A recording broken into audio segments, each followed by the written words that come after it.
I'm so hungry I can eat an octorok.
Hello, chat. Very cool that the chat box is not doing its thing.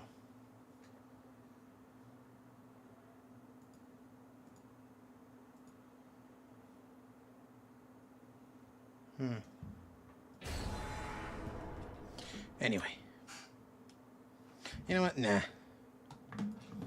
I'll put the penis messages there.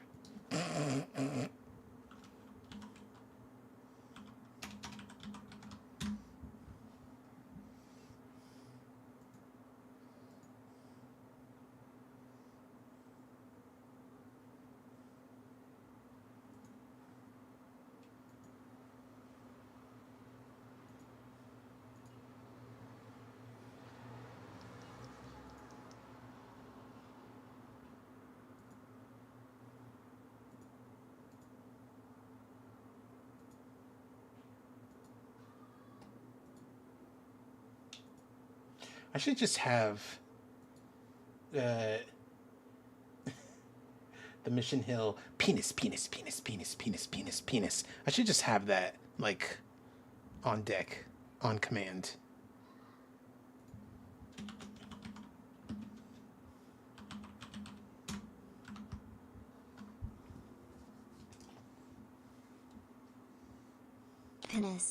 Penis.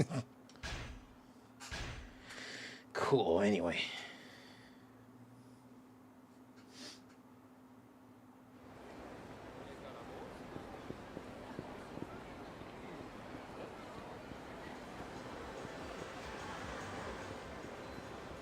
Wait, did I already get? No, that's Kamaki. We matched for 4 years ago. Who's at the batting cages?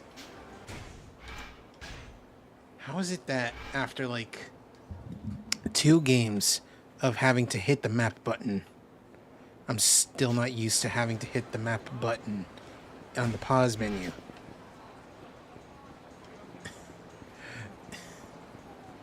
It's 2 whole games and I'm still hitting select like it's the pause, like it's the map button, but there is no map button. You hit the button that says map in the pause menu. Why don't I know this?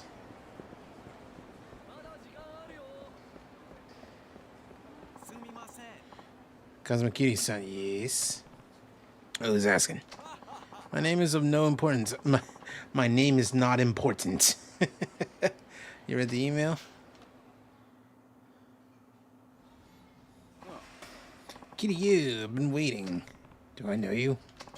Yeah, I'm not surprised you don't remember me, but I've had you on the brain for these past 4 years. Don't tell me you forgot what you said to me. You felt like swinging a bat around, and we were gonna be the curveballs. Why? Tiger Drop does negate all damage. Hello, Temmie with a gun. You are so right. Anyway, if you say so. Say a lot of things to a lot of punks. And jog your memory? Oh, but the nickname stuck with me ever since. I had guys call me Curveball for years. Think, man. You got in a fight here with a gang called the B Kings, and I'm their leader. Or I was, at least. Oh, right. Yeah, you're the ones who went after Takashi, and he tried to leave the gang. His girlfriend was there, voiced by Jimmy Neutron. Nah, man, that was in 2005. We're in 2006, man. No, they're in like 2010. No. 2012? The game came out in like 2010, I think. Or maybe 2008. Maybe they are in 2010. I don't remember. I thought you were some random punk. Looks like you've done pretty well for yourself in the meantime, though. Take it, all they're your fans? Yeah, you bet they are. Take it, you don't keep up with this kind of stuff, so let me fill you in. These days, everyone knows me as professional baseball superstar Keisuke Baba. I've made more TV appearances than I can remember. Oh, yeah? Yeah. In other words, I don't have a lot of open slots in my schedule. Yet here I am asking you out to a dump like this. You know why? You said in your message you wanted to sell things. That's right, man. It's been gnawing at me all this time. You tried to make me out like the bad guy back in the day, but Takashi's the one who made the wrong choice. That's when I decided I was going to prove that I was right. Everyone needed to know the truth. So you started playing baseball? I don't think I see the connection. Of course you don't. You see, the very concept of right boils down to nothing more than whatever the powerful say it is. You've seen those self-help books where successful people tell you how to be successful yourself, right? Having power makes everything you do valid, man. As long as they're powerful, you're powerful. Right and wrong don't matter to you. Everything you do becomes right, and whatever came before was just a step on your path to success. So by becoming rich and famous, I'm proving that all the choices I made up till now were the right ones. It's the same kind of logic that got your crown knocked off in the first place, B-King. Ah, finally remembered, huh? Good, good. So now what? Don't tell me you want to slug it out again. I told you, I'm a major leaguer now, and there's only one way major leaguers settle things, with a bat and a ball. Alright, so throw 10 pitches. Can it off even one? Just one? Oh, baby. I thought I was going to have to hit all of them. Nah, man, just one? Ah, okay, the twisted curve. Alright, how does this... Okay, move up and down, swing that. But how does it work, though? Ups. Aha! The first one! Dog! Aren't you like a major leaguer? That was the first throw! I'm gonna you have to hit one of them in order to prove that you're the right one. Dog, you had me all worried for nothing, man. What the fuck? Hello, Star. I am doing well. Thank you for asking. And I hope you are too. Anyway, looks like I win. You're really something, you know? Most pros can't even sniff out that pitch. You are whacking around. It's the first time I throw it. Hey, Mike! Yes! Oh, God, he looks horrible. Looks like some kind of weird vampire. Give me a ticket to Tibet. I gotta do some baseball soul searching. Looks like I have to embrace my inner curveball. What? What about your TV interview? Or the piece you're going to appear in for that magazine? Cancel them. I mean it. Next time I see you, Kiryu-san, I'm gonna be a changed man. Don't you forget it. But I'm not gonna go shaking up my style, because I'm starting to talk American like the other guy. The one little loss. If anything, I just had to dive deeper into what I've already got going. Maybe my logic's not all there or whatever, but I'll show you that I got the goods. Yeah, anytime. You bring the most twisted curveball you can throw, and I'll still knock it straight back at you the first opportunity. Just, you're not ready for this. Oh, God, you were ready for that. I'll be honest, dude. I was not. Yeah, right, later. Phew. Kazuma Kiryu-san, was it? That's me. Allow me to thank you. Baba-san has truthfully been in quite a massive slump lately. I can barely believe just how excited and full of energy he is now. It seems Baba-san really looks up to you. If you ever run into him again, I'm sure it would mean a lot if you gave him another run for his money. Please accept this as my thanks.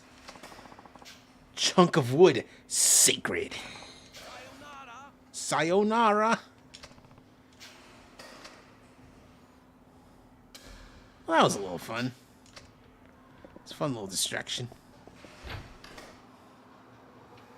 I'm gonna keep walking around because I want to unlock the stuff, the things. Maybe I'll stop by. Hello. They all stop by.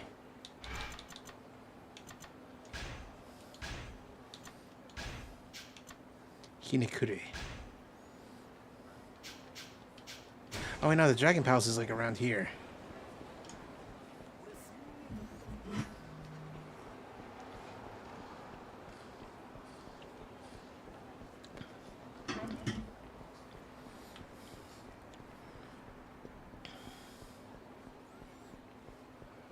So I've been reading a whole lot more Dandadan earlier today. Man, that manga is so good. It's crazy. I'm still catching up, but like,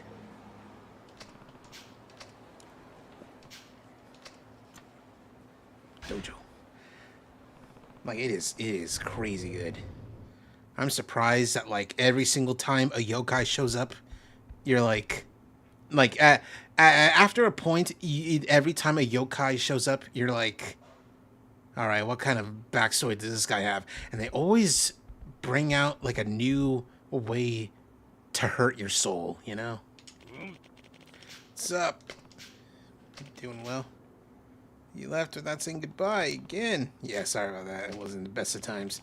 Happy to see you. You training? Not really. You know, you may be a master of the arts, but technique, you gotta practice. You haven't even bothered to update your blog with revelations. Oh, you read my blog? Yeah, it's the blog with your stuff. Can you even use the internet? No, they tell me. So I bought a cell phone. I texted you even. You know, say. Going out of my way to operate these unfamiliar devices, so, you know, update your blog, stupid. Alright, fine. I'll update it. Cool, see you later. Anyway, practice here. I don't care for these. I care for the revelations.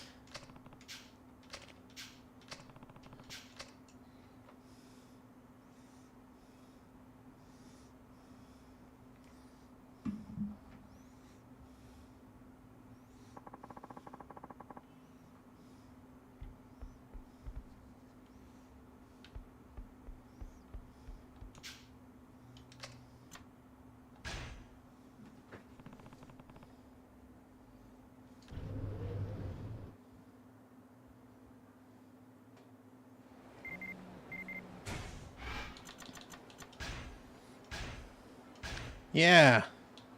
Kidnapping Kamurocho. Plaster Man charges out of the Popo, Nakamichi.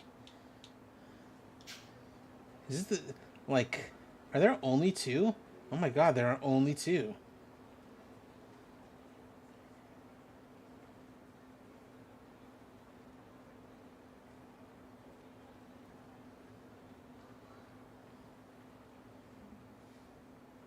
Alright, anyway. Gotta go to the eastern side and on the rooftops. So that's quite a little bit of a walk, but Unless I were to take a taxi. I'll do that. Or to purchase fast food and disguise it as my own cooking. Ho, ho, ho, ho. Man, like, going back to Dan Dan Dan, I am still thinking about how they put a clip in the third anime trailer, the one that, like, revealed the OP. Like, they revealed, like, probably one of the, like, saddest, most soul-destroying yokai backstories ever. And with the OP playing behind it, it is like, oh, the ultimate, most perfect bait and switch ever. And I'm so excited for people to discover this. It's like, what? What do you mean? The image of this woman dancing beautifully like that, ballet. What do you mean it's not good? Ah, too early.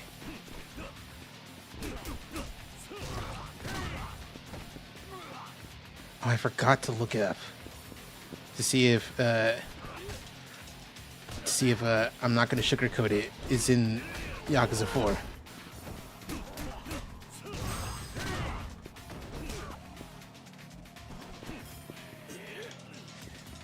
Why is he only a grappler?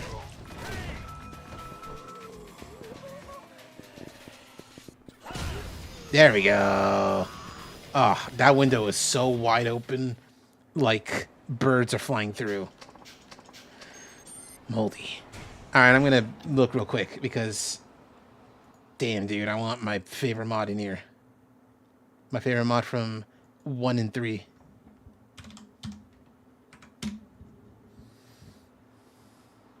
If it is dead ass, I'm just gonna like close the game and open it back up.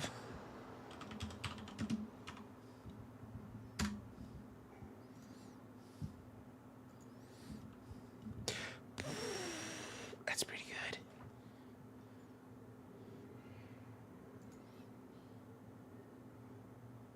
Wait, hold on. Let me just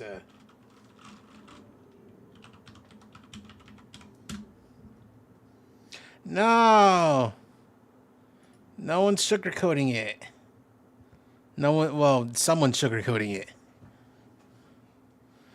Iframes for Tiger Drop? Better shoulder grab. Faster Tanimura parry.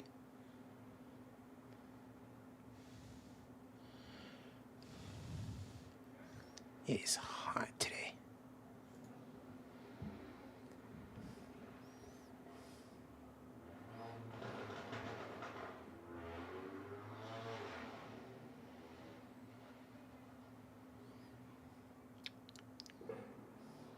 Ten moveset mods for Kiryu.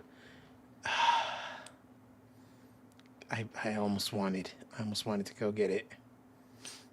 Juggling. Oh, I feel like I should have gotten the young Majima and Saejima flashback cutscenes, like that scene removal. Glad I got that, because that scene is it's no need for it. PSP Akiyama though. PSP Akiyama's really good as a concept. Wait a minute.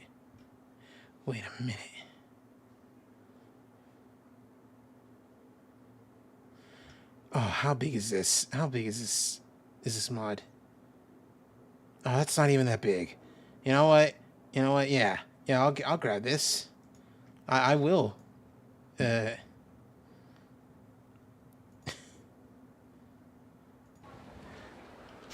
hold on. Where's the nearest save? It's right there. Okay. Yeah.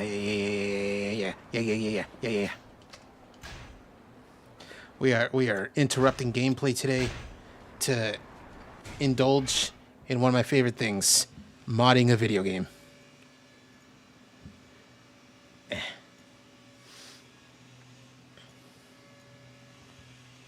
while I'm doing this, you can listen to this that I'm about to put on.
I feel like I'm in an elevator. Yeah, that's the point.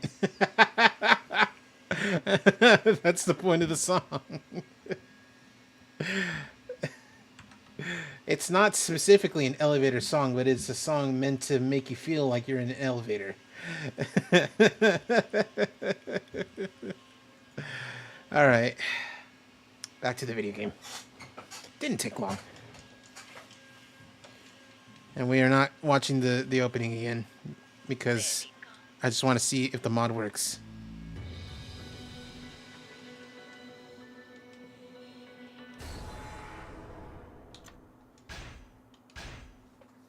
Oh, hello. Yakuza the 4th.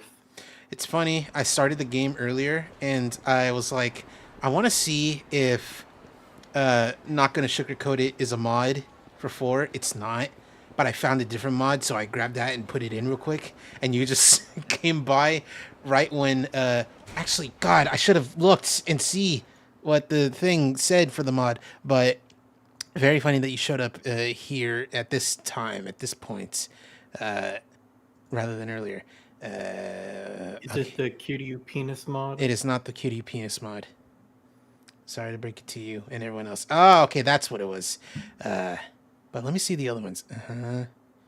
Yeah. What about the watermelon mod? The what? Ooh. Watermelon mod. No. Well, I mean, you wouldn't be able to see the watermelon because that's in Saijima's story, and that's many hours ago. Okay, there we go. No, it's a mod that turns everyone's head into Saijima's watermelon. Except this mod isn't actually a mod that exists. But it should. Did you finish Black Panther? No, I didn't even stream it this weekend because, like, I'll be honest, like, when I sat down and I was like, wait a minute, I don't want to stream today. Christ, you killed that man. Yeah, he's fine. So if I jumped on a man like that, I'd be in jail. So apparently the mod's not working. Dude, you okay? I can't pick up your back. The mod is not working, and I feel a little sad. The mod, for anyone wondering, which would be everyone, was to replace everyone's battle themes with Street Fighter Third Strike songs. I can tell that it's not working because... Nice. Because it is not a... The song that's playing is not a jazzy New York subway sounding song. Anyway. Jazzy, check it out. I'm in the house like carpet. That's not New York subway. What if you heard that in a New York subway? You know, I feel like that would be appropriate, but you know, it's not at all the same vibes. No, I was trying to go up the stairs, and you made me run away from the stairs. I gotta go walk around. I can't even go up those stairs because they go to a business. Town. We're gonna see some revelations, only 2, but thankfully they're revelations you missed. Wait, how do I go upstairs? Revelations, even, if you will. Ah, no, this way. That Okay. was Pac-Man, not Capcom. Capcom. God, they did do that one too. Yeah. That was on the box for not Resident Evil Revelations. I don't remember, but like it was like on a box for something. Or no, not a box. Revelations was on a box, but Capcom was like on a trailer for something. Anyway.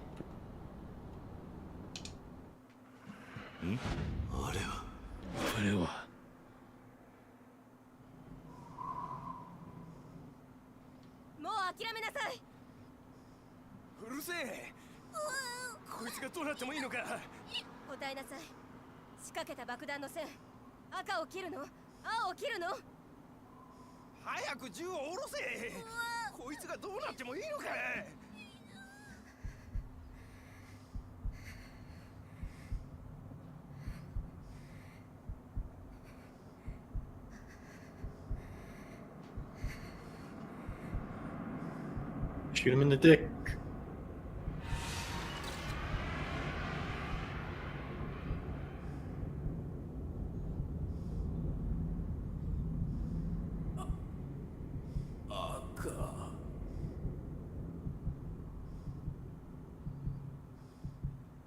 Kid, close your eyes.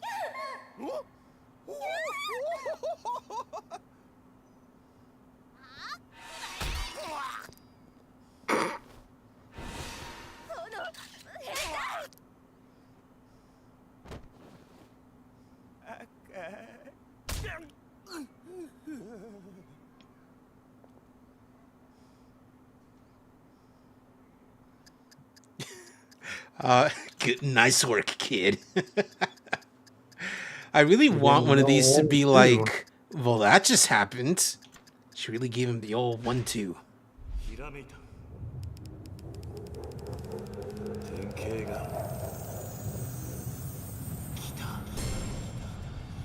The essence of hitting them in the balls.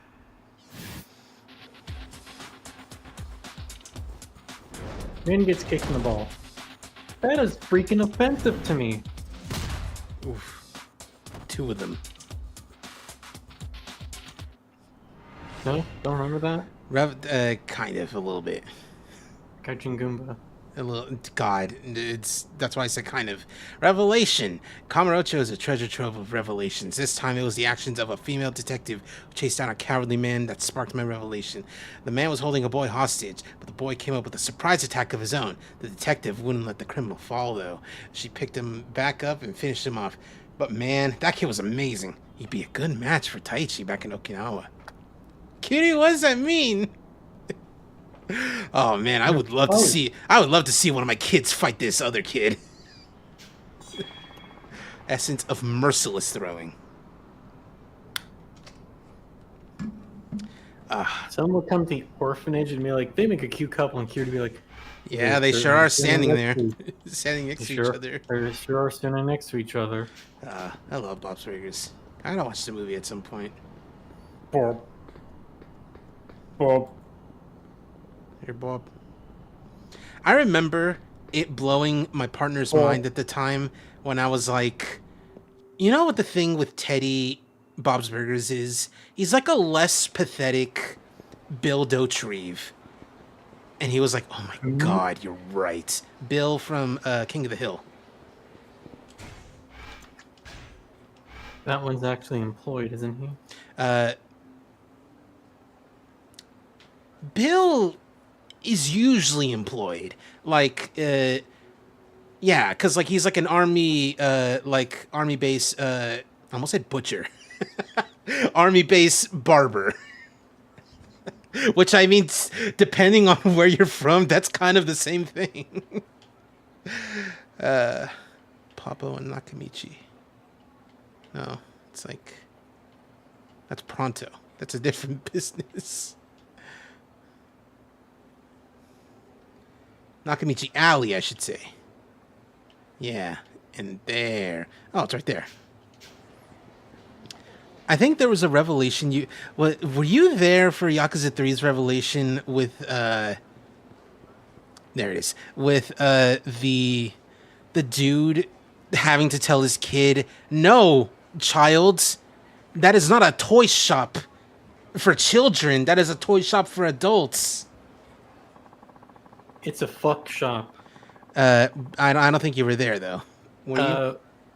No, I wasn't. By the way, What's this is up? an important question. Okay, I'm gonna finish my point though. But what is it? Was Eddie Murphy in Yakuza 3 or 4? Technically both, because it's not Eddie Murphy, but God, does he look like him?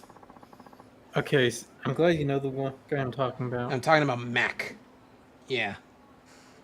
Why does he look so much like fucking Eddie Murphy? It's it's legally distinct Eddie Murphy. It's Konnichiwa, Eddie Murphy death. Edward Murfold. That's his name.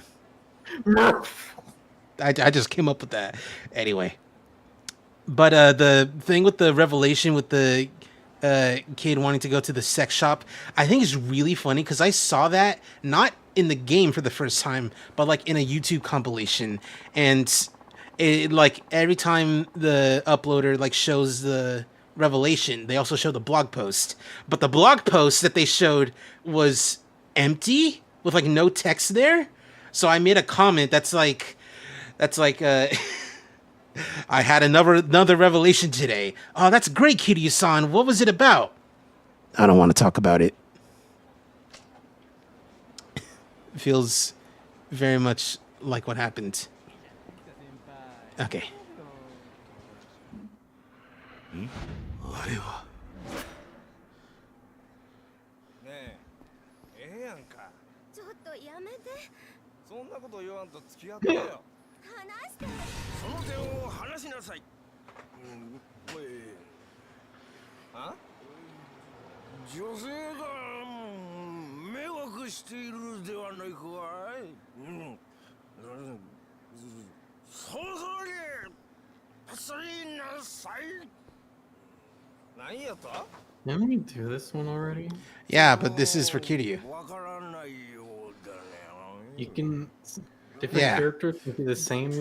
So I'm gonna let it you know for real. This is like these are the only two that Kiryu gets, and he's already seen both. Like we've already seen both of them. The first one earlier was already seen before too.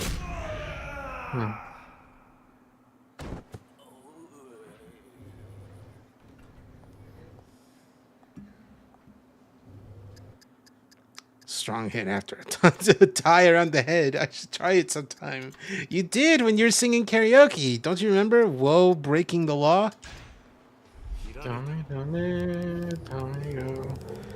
God, how come no one's recorded footage of like him singing Bakamitai with the judgment outfit? Whoa.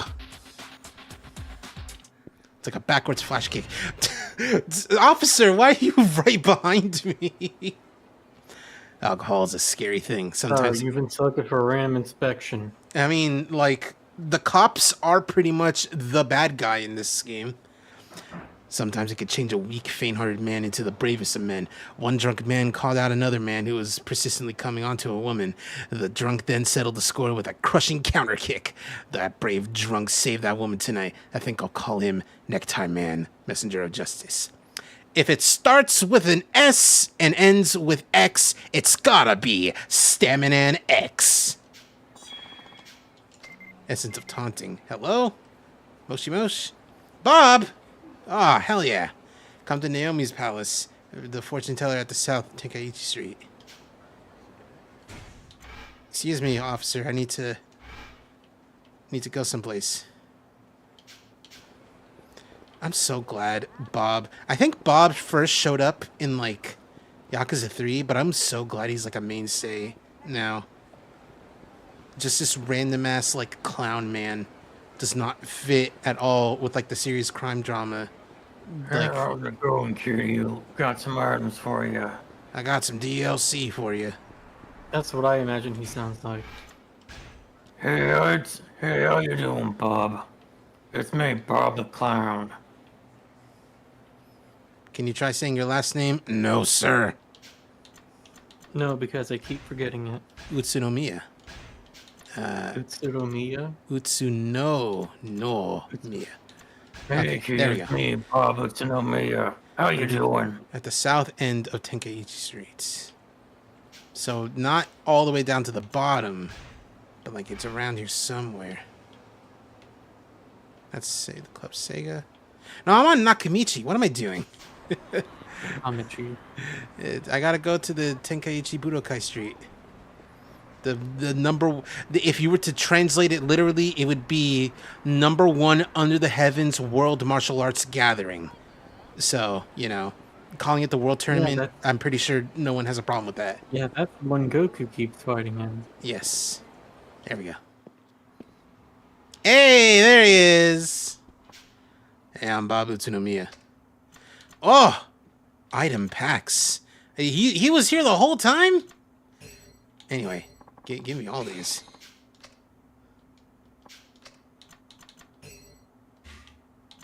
Oh, I have to pick these up one at a time.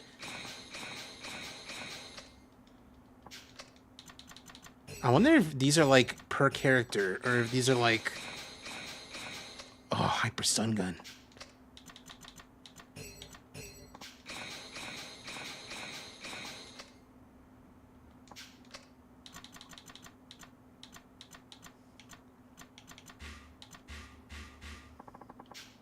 Alright, I'll come back. Hey, Naomi. What can Naomi says? Talking to the... Okay, alright. So it was... Okay. I thought like she had something for me. No, he's just there. And... excuse me. I gotta drop these things off. Wait, hold on. No. Serena's right here. I can just drop these things off here. I think here. That's not the place. A key.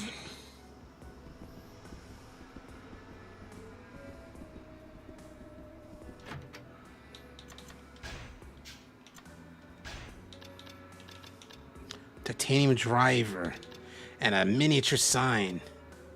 Gambler's binding. No.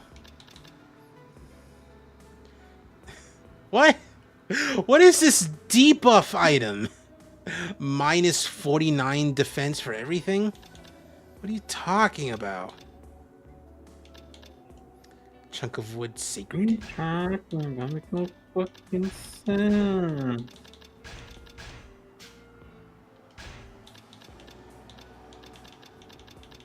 You know what? I'm just gonna keep the staminans. Don't need the Tauriners or the toughnesses.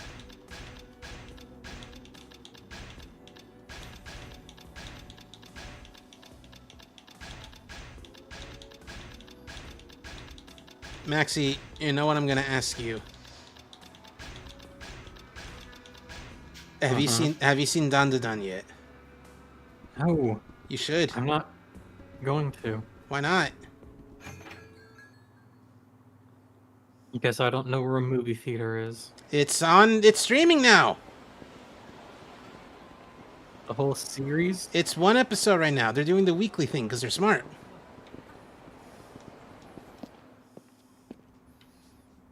First episode came out last Thursday.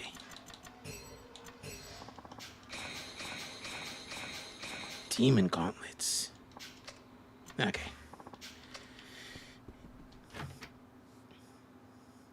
It's on like a bunch of stuff, including Netflix, so you don't need to like pay for like a new subscription to something.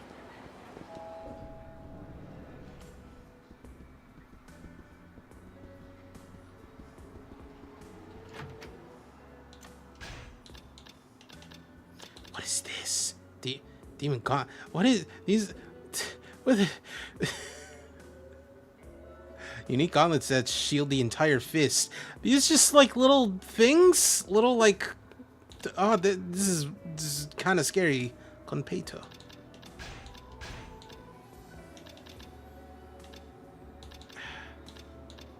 Tourmaline burst. When all is calm, I think I'm gonna hold on to this.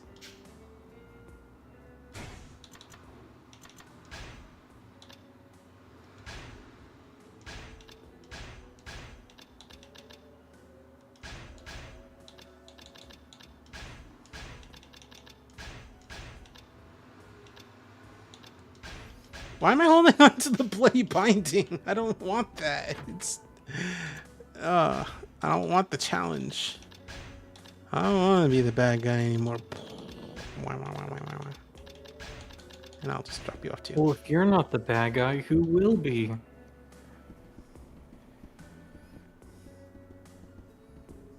For some reason, that reminded me of Shrek 2. It's like, where is Fiona? It's like, oh, she was on a honeymoon. A honeymoon with whom? And then just starts playing Counting Crows. So she said, what's the problem, baby? What's the problem? I don't know. Well, maybe there's so many items. Think about it every time I think about it. Can't stop. Think about it. Sakura Storm! Oh, the game has been solved now. Think about it. Every time I think about it. Think can't about it stop. every time I think about it. Can't stop thinking about it. Strawberry ice cream. I only know the YouTube poop version. I love that you remember the strawberry ice cream part in particular. That's the part they kept repeating the YTP. It is a very funny thing to just hear out of nowhere. Strawberry ice cream. Payback. Yeah, you get it. Yeah. 60, 140 for the miniature sign. Hold on. What about you? 50. Nah, I'm holding on to the weird gauntlet. So you're coming with us. You look okay. Get in.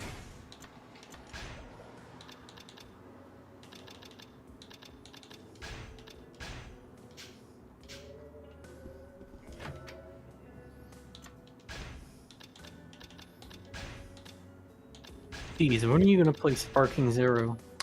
When I have it and, you know, have money to purchase it. So who knows when that'll be.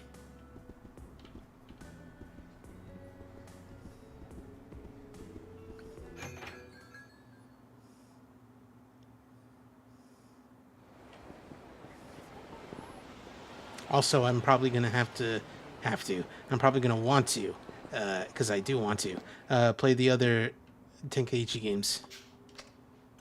Haven't you already played them all? No, I played the normal Budokai games. Those are the 2D ones.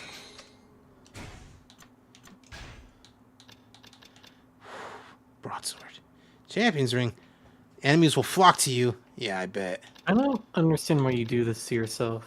Because, like... You deprive yourself of playing Peak by playing the other games first. You're doing it with Yakuza, and now you're gonna do it with Dragon Ball. I mean, listen. You're depriving yourself of an outstandingly amazing, wonderful time. What is the outstanding, amazing, wonderful time in terms of Yakuza? Because I'm just playing the games that I haven't. Infinite Wealth. I mean, do you know that it's the best game, the best thing since sliced bread? Probably. It probably is. Word of mouth gets around. Yeah, sounds like it. But, like, I gotta understand. I gotta, like, know just how monumental of a game it is. That's also why, like... I gotta understand the backstory by playing all the cutie stuff for Asuga. No, believe me. I'm also going to play, guy, I forgot his name, before... before Infinite Wealth. Which, technically speaking, like, that is the way you're supposed to play. Old man forgot name because of cancer.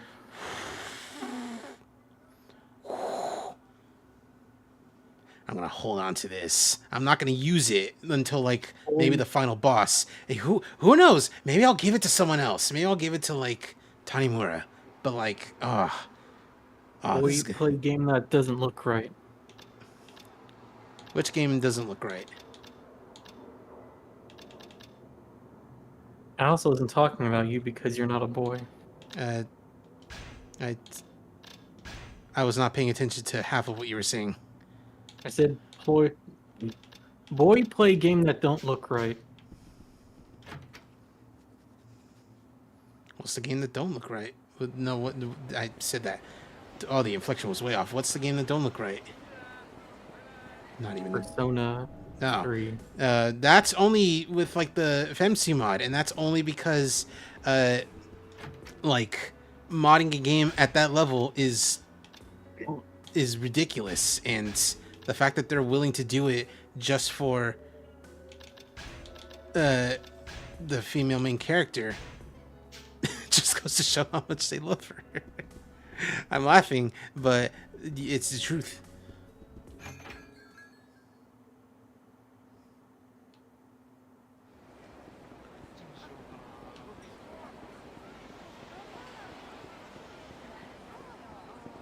All right, the last box.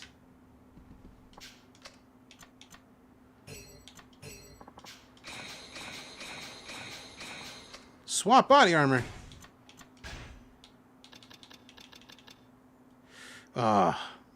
Okay, it works better on bullets. Nah. No, I'm gonna give Saejima this. Saejima, is the one who would use that. Mostly because he has a thing in Yakuza 5 where he goes hunting and has like a hunting rifle and everything.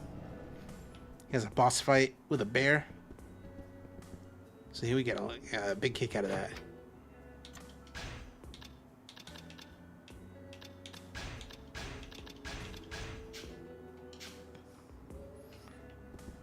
I wonder if the item box... I mean, I know that like we're going to be able to play as all four protagonists, if you will. Excuse me. But I wonder what it's going to... Like, if we just go to New Serena... Nice. If we go to like New Serena, that like we'll just see all the items there. Random battle. I still don't believe that the mod doesn't work. And I've only had one random battle. Come on, someone, anyone.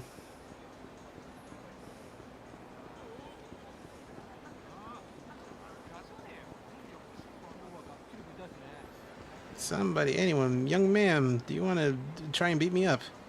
Someone, anyone, please respond. Can't get too close. Because if I get too close, then the cutscene just starts. The next story event. You!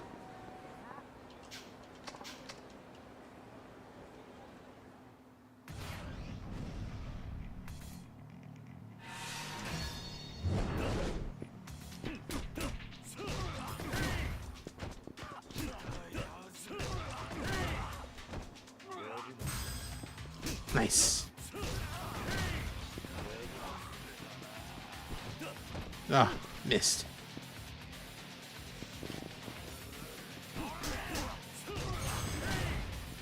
Nice level up. Nope.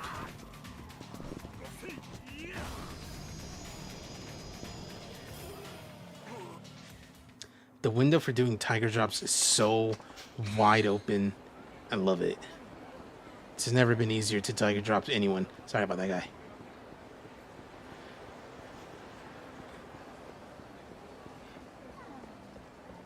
Alright, let's go.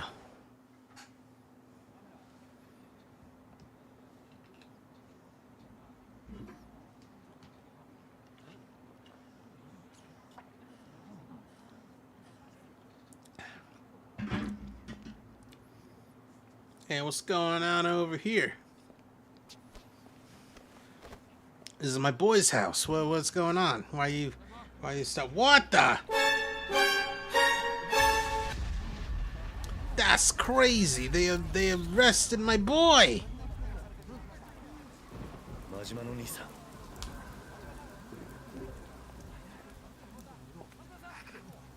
Why did Majima get arrested? It's because the cops are like way more aggressive this time around.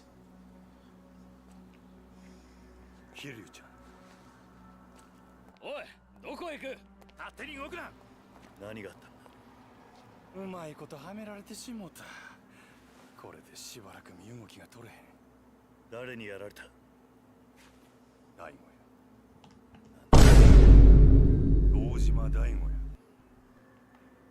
大悟がおい勝手に話すなそこの君を下がりなさい公務執行妨害で逮捕するぞ For what? We're gonna find out at some point. Why would they drag him too? For on what charges? I mean. 全部の事件はつながっとる25年前のやつも100億の事件も安子ちゃんのやつもやなんだと Damn. このまま It's true what they said. Nothing escapes our web. それに今は安子ちゃんが危ないお前しかおらんあとは頼んだで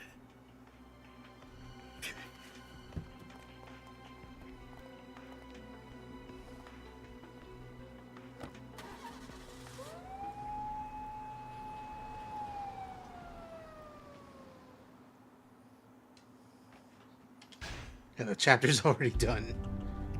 Encounter.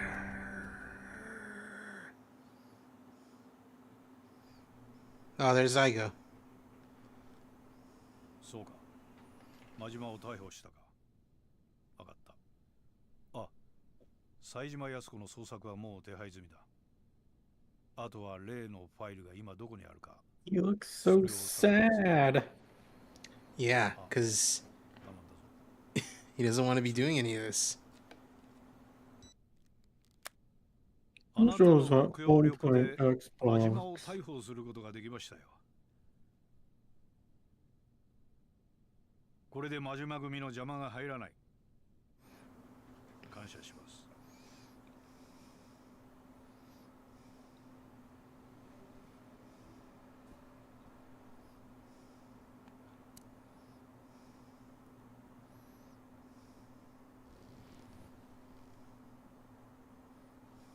さあ、あとはあなたがどう決断するか。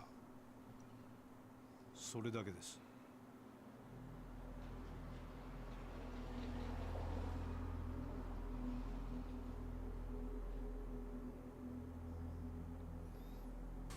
数日前の上の清和会 Sitting in the corner.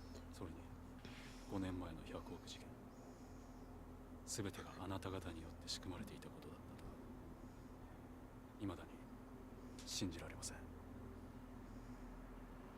By the way, what the hell is your profile picture? だがそれは真実です。 I will explain. It is one of many characters found in the game Apple Quest Monsters DX. It is a Pokemon-like, and there are so many funny little guys. I wanted to find one that was like, which one do I either like the most or excuse me, or is the most me? And Why? Excuse yourself. and I settled on, and I'm going to send this to you directly. The creature known as Gachipil. There you are. Here is their little profile. Remember to take your medicine. Its body contains every kind of medicine ever created, but because it dispenses them all at random, it's not much use.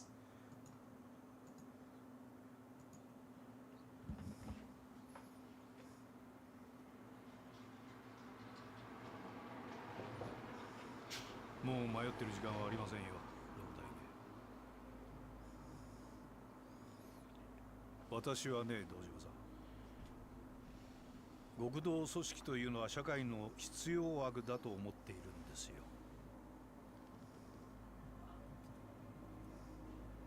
Doesn't sound like a thing a cop should be saying. Yeah. Crime's okay. 日本という国の復興を陰で支えてき It's たのは because he's like 警察と極道 one of the most corrupt cops in all of Yakuza. Actually, crime. Actually, I think 警察は crime 目 is に pretty 見える big. 犯罪から一般人を守り、秩序を築 You き、 didn't hear it from me, but crime rules, actually. そして極道は目に Murder 見え is ない外 fucking 敵を good. 水際で叩き、この国を独立国家として成り立たせた。だからね、私は警察だけが正義だなどというつもりはありません。警察と極道は今の今まで常に表裏一体、共に同じ道を歩んできたのですから。だが時代は変わった。本来裏の顔であるはずのあなたたちは、組織が巨大化するにつれ、本来の立場を忘れ、表の世界に出るようになった。金を稼ごうとする者も増えてきた。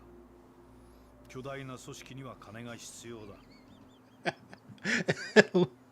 Dozy, it is so funny that you show up at this point because just minutes ago Majima got arrested.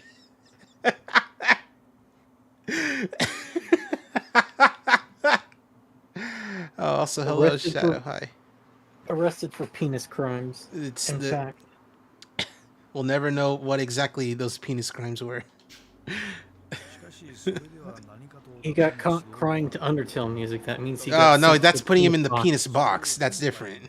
形に修正し It's not a crime, that's a punishment. Let me finish the joke. He's still just standing there!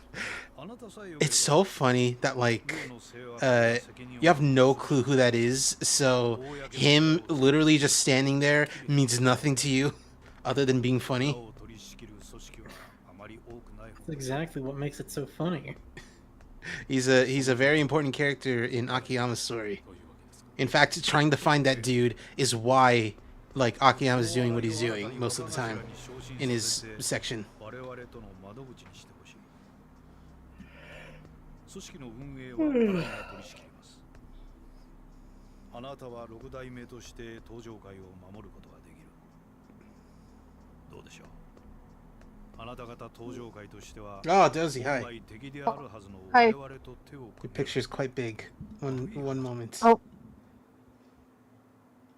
Hello. Hello. Hey, good morning. I'm Good fixing. morning. It's sure. Good morning. I'm just fixing your image because you were quite large. じゃないはずです。 Sorry for being large. Yeah, it's fine. It's like All I right. apologize for that. it's like Thank you, Maxie. it's like what I always say. I am large. I contain multiple dudes. バカでないなら Me. おそらく彼らは彼らで動き I am large and pointing. What the fuck? 私以外の警察 He is large and pointy. 取引の材料を確保 What the fuck? I don't remember what that's from though. 材料 From the cover of an Archie comic. Hold on. I need to see this from a... Yeah! He is large. He is pointing. Oh my god, what happened? Saejima! Huh? Saejima, what the What fuck the hell? happened? Oh god, not another beating by someone. ぶりの再会だな。 He was just let out of the penis box. Yeah. My God. Ouchie. Not the florist. Ah, he's fine. I bet... Is that I- Gary Buster? No. But I bet that dude who was next to him is like some character from Black Panther who is like, it's my most prized fighter, this guy. ここにおるんや。 Weren't you talking to the florist in the last stream Uh, of Yakuza Yes. Black Panther? yes, he was. お前の目的は何なんや。俺のこと拉致して何になるんや。Machimo, my beloved. Just to mention, it's like, yeah. I seem to miss him every time, though. Just barely. Just barely. You're like the. This is a deep cut. You're like the fangirl on the Amanda Show. I love what? I feel like I haven't seen that in probably a bajillion years. Because it wasn't on. It's only been on TV a bajillion years ago. Yeah. Sounds about right. Back when we were just small children. Yep, I was a little child. Back when we thought people like Amanda Bynes, Lindsay Lohan, and Danny Temporelli and Kenan Thompson were the funniest people on the planet. Pretty much. And then Kenan got work on SNL, and well, he died. It's not his fault that it's not his fault that he's unfunny on the show. I thought SNL was all about ad-libbing. It's really not. It's about being performed live.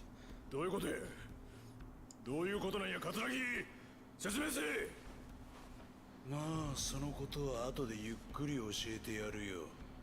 時間はたっぷりあるからな。何する気や。But yeah, Kenan Thompson died just like Eddie Murphy. What? Don't worry about it. Okay. You saw the trailer for Disney's Haunted Mansion? He died. No, I did not. On the inside. I see.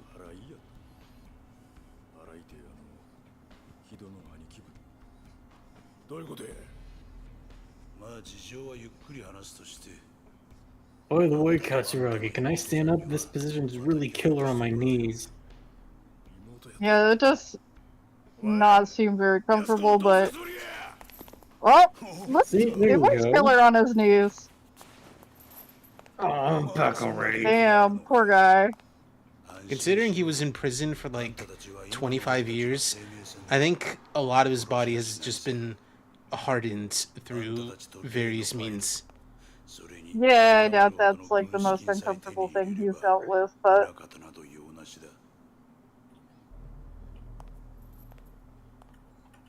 Poor man. Oh. What? You're just here? Wait, no, hold on. Wait, who is this? You see, Katsuragi, I broke my arm separately. Then I started to break my own ribs. I broke my femurs. It took a while. And then I healed and broke them again. After 5,000 years, my bones were all scar tissue. Oh, it's that guy. Back together, it's unable to move. After another 5,000 years of furious infantism movement, built up enough muscle mass to spontaneously break any bone in my body. Well, wait, it looks like you're walking normally. That's all I do now. Every time I move my body, my bones shatter and heal back into my next shape. If I take a single step, every bone in my leg splinters and then reforms. Well, that's dumb. Because I've been alive for 10 million years, Majima. Well, that sounds stupid. This is all going over the... Why? What do you mean? Rich looking man. I'm gonna kill you.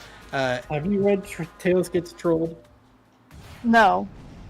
Honestly, I didn't even know that was a reference, to be honest. It is like one of the greatest. Why does he have so much health? It is one of the greatest pieces of literature in the 21st century. And this paint I've seen a lot of the panels from it, but not every single one, because nice. I never like actually read it on purpose. It's just like an experience. Certainly you've seen Tails' trolled face, though. Yeah. Well, yeah, of course. Oh my god! Oh, he's fine though. Wow. He's all right. He's okay. Oh. He's doing fine. Yeah. See, he got back up like it's nothing. Yeah, he's. Oh wow, he really did not take that hit well. This is why you don't fuck with a man wearing a powdered wig. Yeah. Why is everyone fight shrimping? He is in the weirdest position. Rich looking man, it's like, that is not what I would call rich. That is a sickly and sartorial sir. That is a scary man. He looks like he's going to a Halloween party. AKA a butler. Just beat up a butler. Yeah, but apparently a rich one. Is this the Street Fighter He's music? a rich butler. It is not Street Fighter music. No, this is. I heard a saxophone. I was like, yeah, oh, no, this is just like what it sounds like when you gotta hurry to a place. I see. They play the saxophone so you get faster. What the Date? What happened? Oh no. Dante-san, why are you dressed like a Starbucks cashier? Oh yeah, no, that's because he's like the bartender when the mama's not around. Oh, okay. It's like I gotta keep the place open for my regulars. I miss Reina. I also miss Reina, the most beautiful woman ever in Yakuza. The most beautiful woman in existence. Period. Like the only character who comes close is like Sayako from Like a Dragon.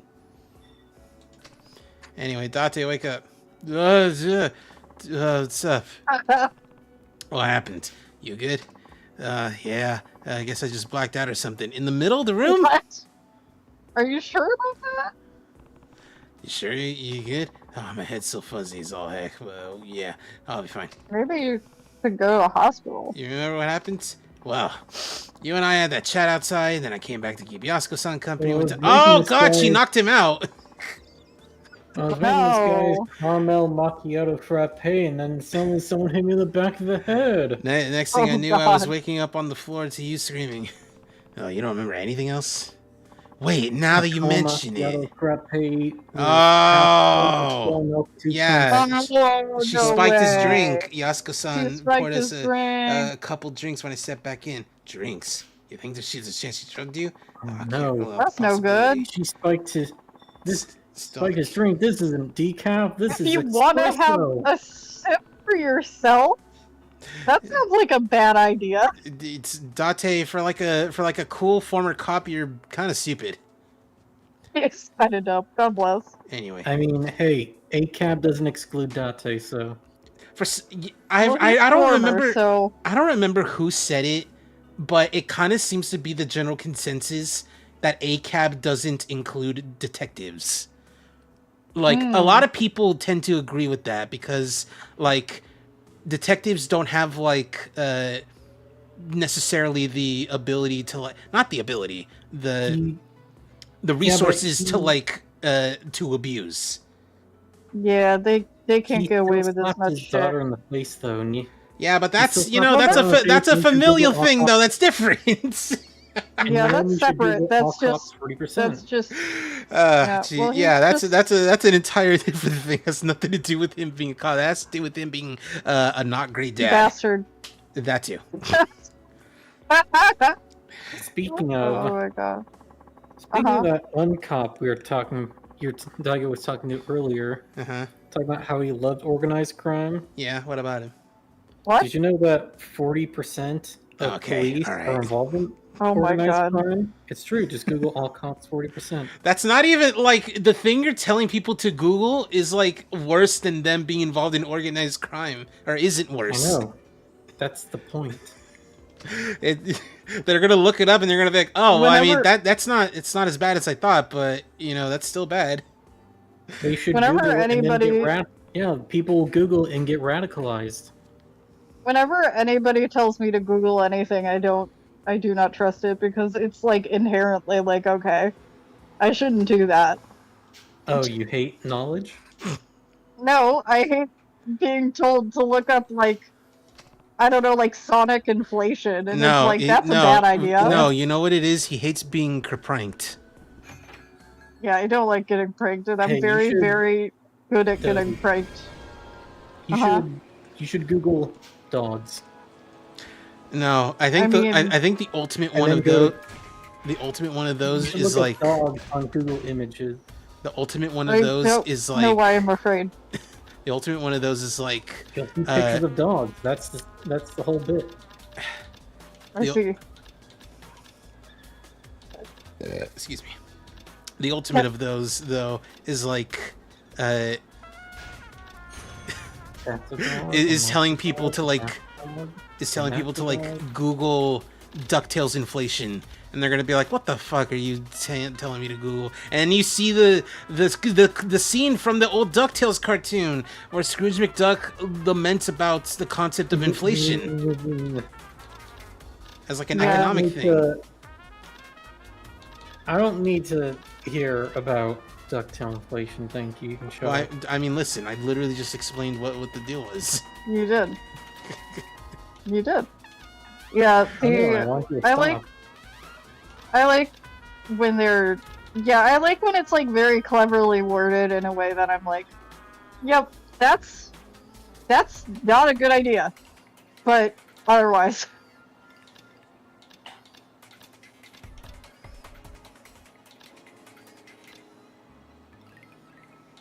Essence of head press?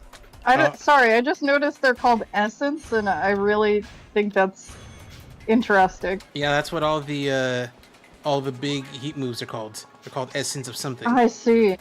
Have you seen? That's very silly. Speaking of, have you gotten Essence of Ass Crushing yet? It's not in this game. Damn, that's too bad. You ask every time in a game that it's not in. Oh, so it is in? It's in some games. Because what it is like you grab someone and then okay. I was trying to like tiger. And you crush their ass. What you do is like you pick them up and then you like crash them down onto like a railing. And it crushes their ass. That sounds not comfortable. Back breaking. Ouchies. Well, I guess your back is connected to your ass. Essence of doing that thing that Bane did to Batman on a random stranger. A random stranger. Yeah, I mean, Do you know any of these people you're fighting? It isn't a random stranger. So I'm not wrong. Don't laugh at me. I'm weak to criticism. So true, me too. Oh, that's the taunt. Oh. Taunt kill. Essence of taunting. The essence of taunting, I see.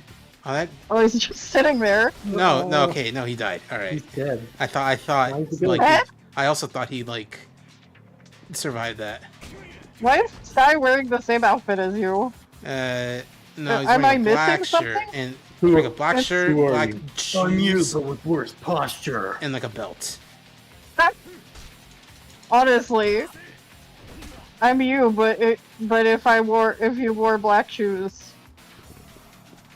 honest to God, I wore black shoes as opposed to your white shoes to indicate that I'm the evil one.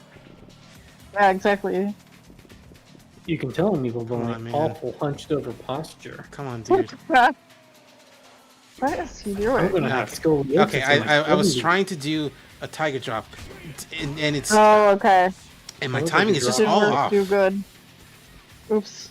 My timing is just all off. You've been doing so long, your suit's all soaked. Yeah. Yeah, they're both getting wet. But and not in a fun for way. some reason, not my like crotchal area. That is dry as a bone. Only the back, only the top of him.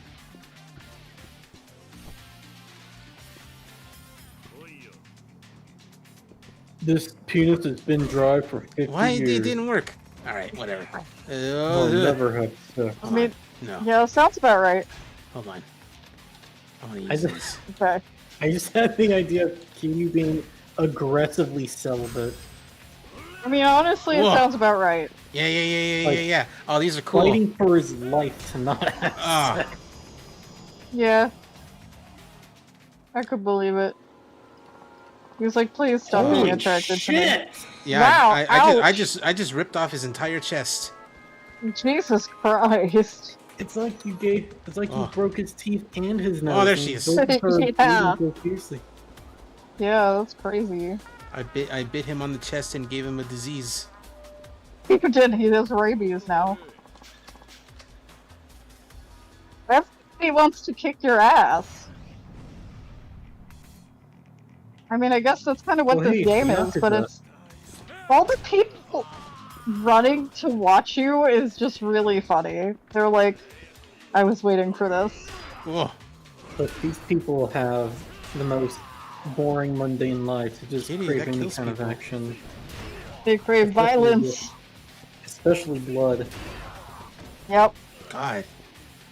It's brutal. Jeez. Sakura Storm, my God, favorite. finally some My beloved. bloodshed. Oh my gosh. Love Sakura Storm. Wow, Jesus. Cut his throat. Well, to be fair, I was Yeesh. using a sword, so Yeah, that does make some sense. Poor guy. Go to a hospital, please. I know. I was running this way. You gotta run back past him. There she is. There She's he's again. New York hot dog. More Is that the New York hot New York dog? style hot dog and coffee.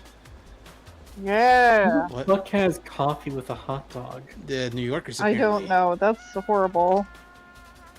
That does sound really bad. Like, But what is like a New York style coffee though? black. Hey, who wants coffee? This is my fresh coffee. I want a hot I cup just of made a fresh coffee. pot of coffee. Yeah, who wants coffee? I wonder what that dude's up to. Every cat in my house wants my attention right now.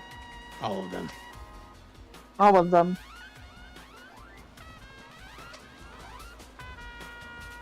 How many you got? Well, my parents have 2 and I have 1, so 3 in total. And 2 of them are on my bed right now, which is ridiculous.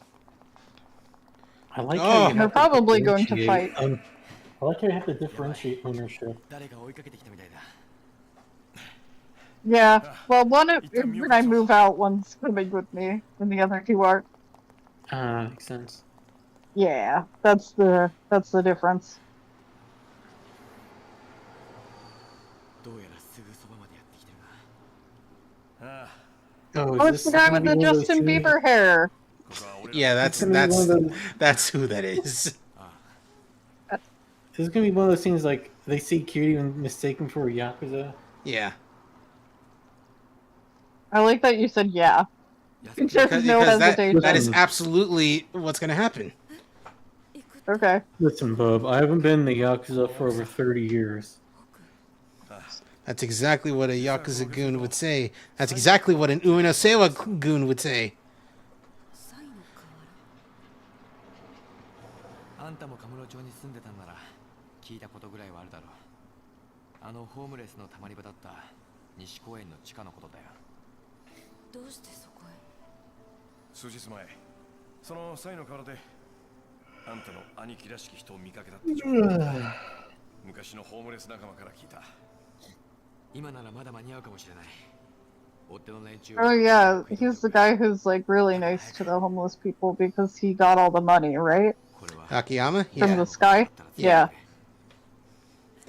And the guy in the blue, Tanimura, his deal is that like my dad was a cop and he got killed by a different cop, and I wanted to find out what happened. And it turned out his dad's partner was a mole for like 20 years, and Wow.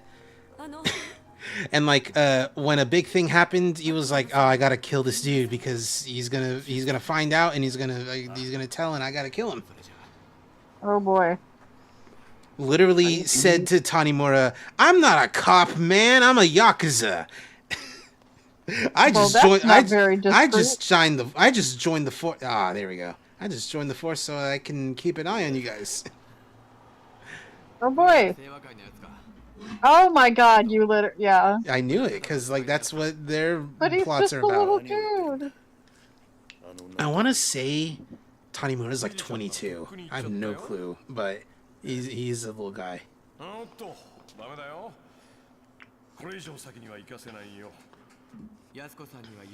While they're busy fighting here, she's gonna get kidnapped off screen. Yep. Because I couldn't just Probably. talk the problems out.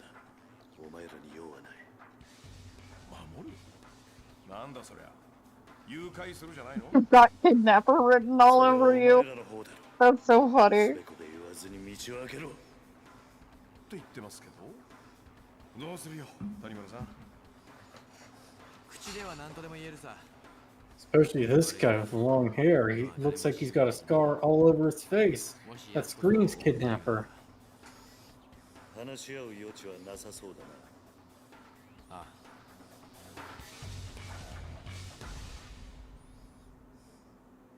So I looked. Whoa. So I looked it up. And no, I know what they're doing.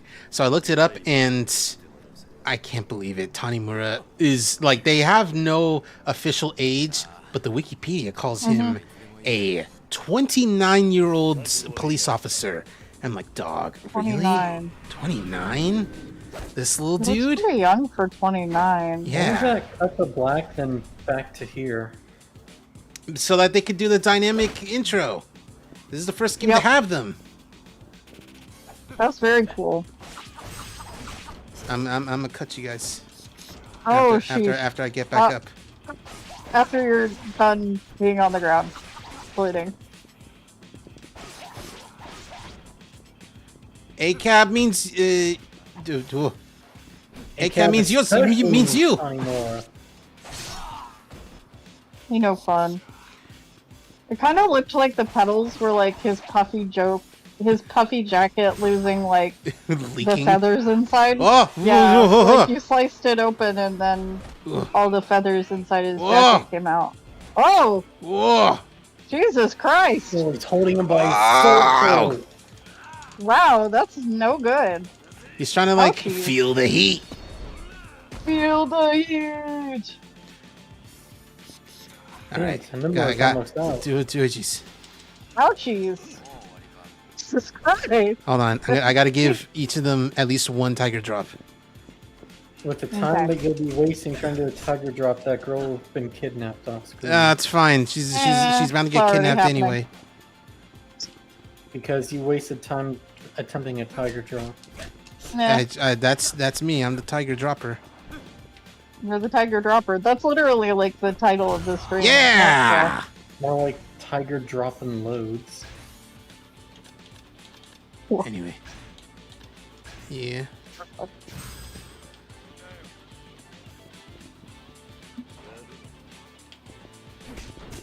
Oh, dude. It was so sad because my mom made chili, but by the time I ate the chili, I was so hungry that I couldn't eat it. I don't know how to explain this, but my stomach was like so upset with me. Made misty. The hunger pangs were too strong, and they drowned out the hunger period. Yeah, exactly. It became like I wasn't hungry anymore. I was just like hungry. You worded it pretty much perfectly. So it's like how in the major motion picture Major Payne, in the opening scenes they show the titular Major Payne at like some like battlefield wars type scene, and there's like a comrade of his who like got shot, and he's like oh man, I can't keep going, it hurts too bad, and he's like, don't worry buddy, I know exactly how to get your mind off of that gunshot, and then he reaches down and breaks one of his fingers. He's like, oh my finger, and he's like, yeah, see, I did it. Oh my god, very effective. Yeah, it worked. Yeah, I did end up eating some of the chili, but it was very stupidly difficult.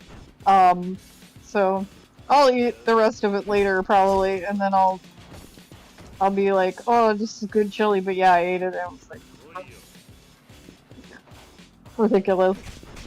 God, this I time guess my neighbors also made chili and cornbread. We made chili and cornbread, and my neighbors also made chili and cornbread. And one of them came next door and was like, I was gonna ask... You see that? Oh, how? That was crazy. That was nuts. All right, you know what? I'll give it to you, Akiyama. That was pretty impressive. Here, you can have this block of brass. Okay. Yeah, I was pretty, so yeah, I was really, I thought it was funny. They came in and they were like, I was gonna ask if you wanted chili and cornbread, but there's literally chili and cornbread right here, so no, I guess you don't. Hi! Oh, Hello, hi. friends. What's up, Flower? I'm just finishing dinner before I go watch my movie tonight. Oh, what's your movie? Heck yeah. I am watching What's your dinner? It's just chicken and fries, whatever. It's nothing crazy. It sounds delicious though. But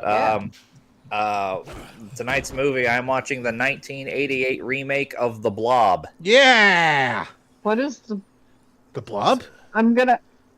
The Blob. Yeah, is I'm looking a it up character right from now. The X-Men, common villain on the side of the Brotherhood of Evil. What? He's known for being very, very fat, hence the name. Oh, okay. It's about like a horror movie. I see. Yeah, I watch horror. I watch a new Interesting. horror movie every day in October. I call it the Spookathon. That's so cool. Sorry, I I've was seen getting people who do information that, about and a I wish I different did Blob. that. You're fine. What'd you say, Maxie? Said sorry, I was giving them information about a different Blob on purpose. No, it's Oh, okay. I understand. But I went on Google and I won.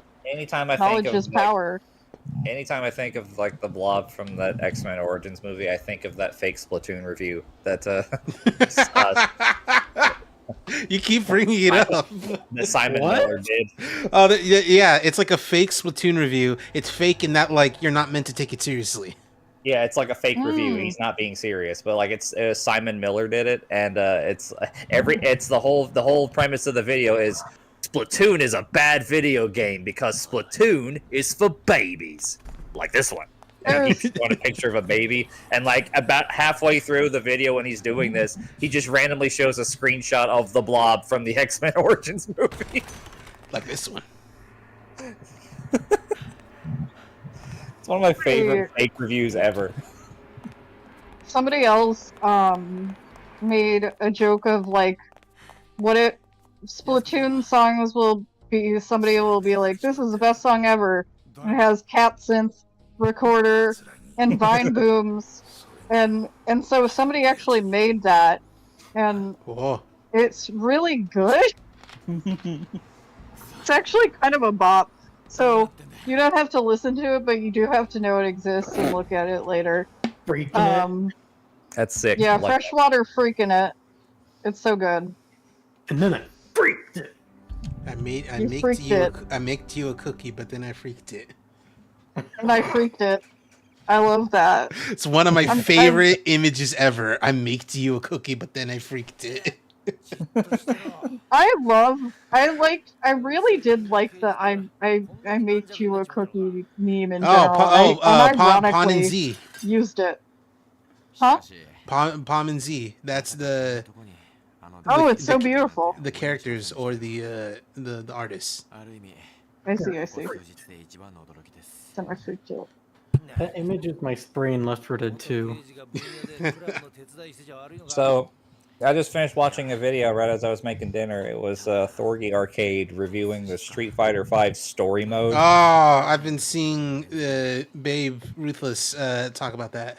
Because he's been doing the Street Fighter retrospective for a couple months now, and he did Street Fighter V last time, but he did not talk about the story mode, and I feel like that was on purpose so that he could release this new video where he only talks about it. Yep. And I cannot tell you how seen I feel after watching this review, because he talks about one of the things I never heard anyone talk about this, and I've been screaming about this for years, right? It's like, okay, Street Fighter V story mode is horrible, and a lot of the character beats it misses, a lot of the chances for good interactions they miss.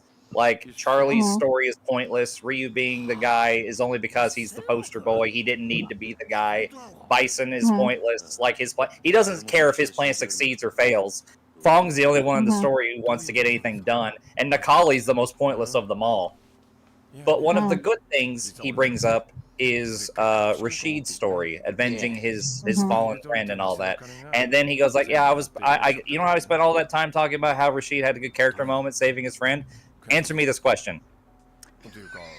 No. What's her name?" Yeah. And I'm like, yeah. Finally, someone brings it up. Only one other person has brought it up, ABI of Sugar Punch, because he's like she's so important, but she doesn't even get a name. They like not having So a model. messed I up. understand because they were rushed and all that. Like rushed is like the one word It's to free. describe this godforsaken story mode, but they couldn't even give her a name. It's free to give a name. To be exactly. real, They it doesn't cost any money. they consistently refer to her as Rashid's friend or my friend or your friend. It's like they never give her a name, dog. And she's It's like just super poor woman important in it. too.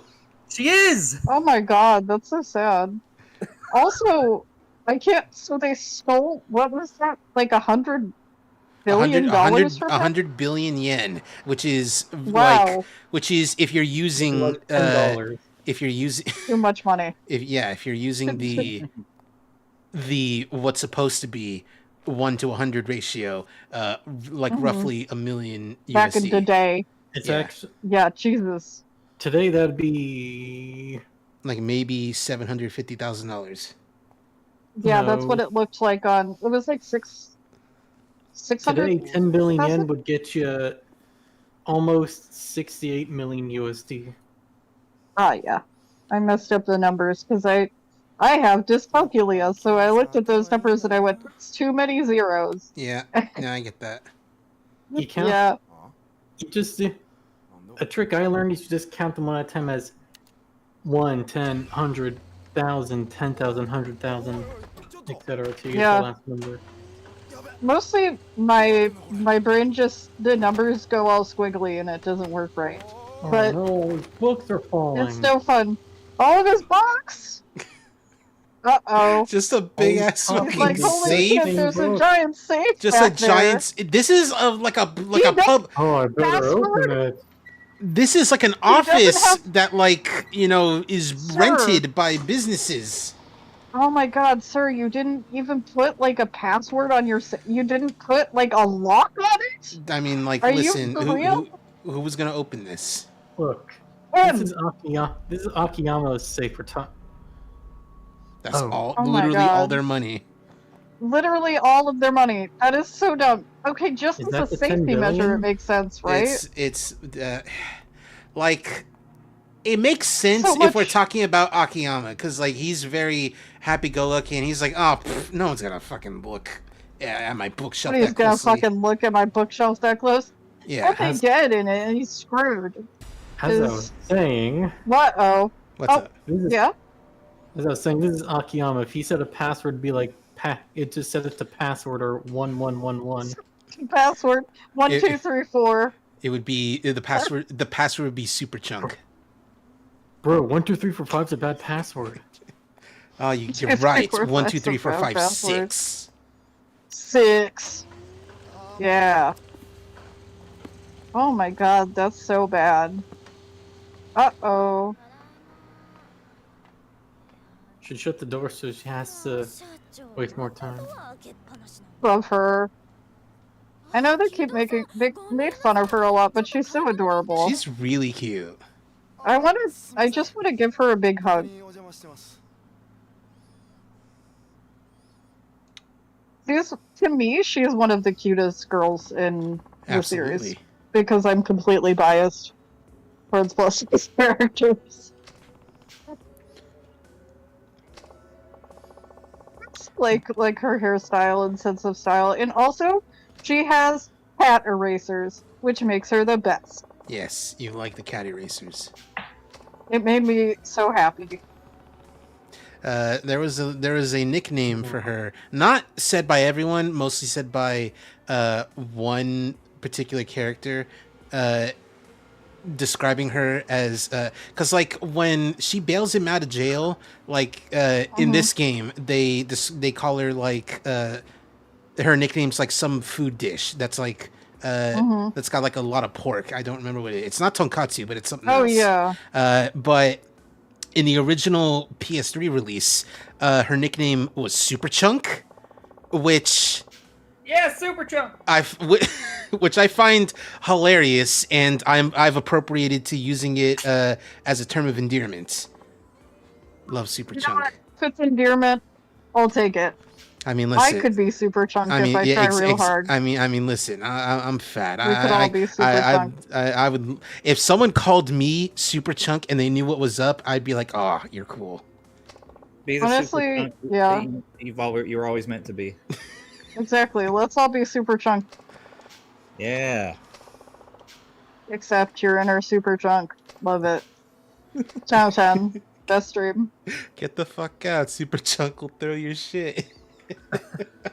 I like it. I like that they just. I like when they played the Yakuza game. They got to 4 and they just called her Super Chunk. They didn't call her by her name. Yeah. Like I like it when they do that. They use a nickname instead of what the character's name is. Like when they're playing The Last of Us, and, and they call her garbage. They call Ellie garbage because she was. Ellie garbage. It's like I feel bad whenever I call Ellie garbage, but then she does something useful, and I'm like, "Good job, garbage." Good job, garbage. It also doesn't help that like she's not that useful.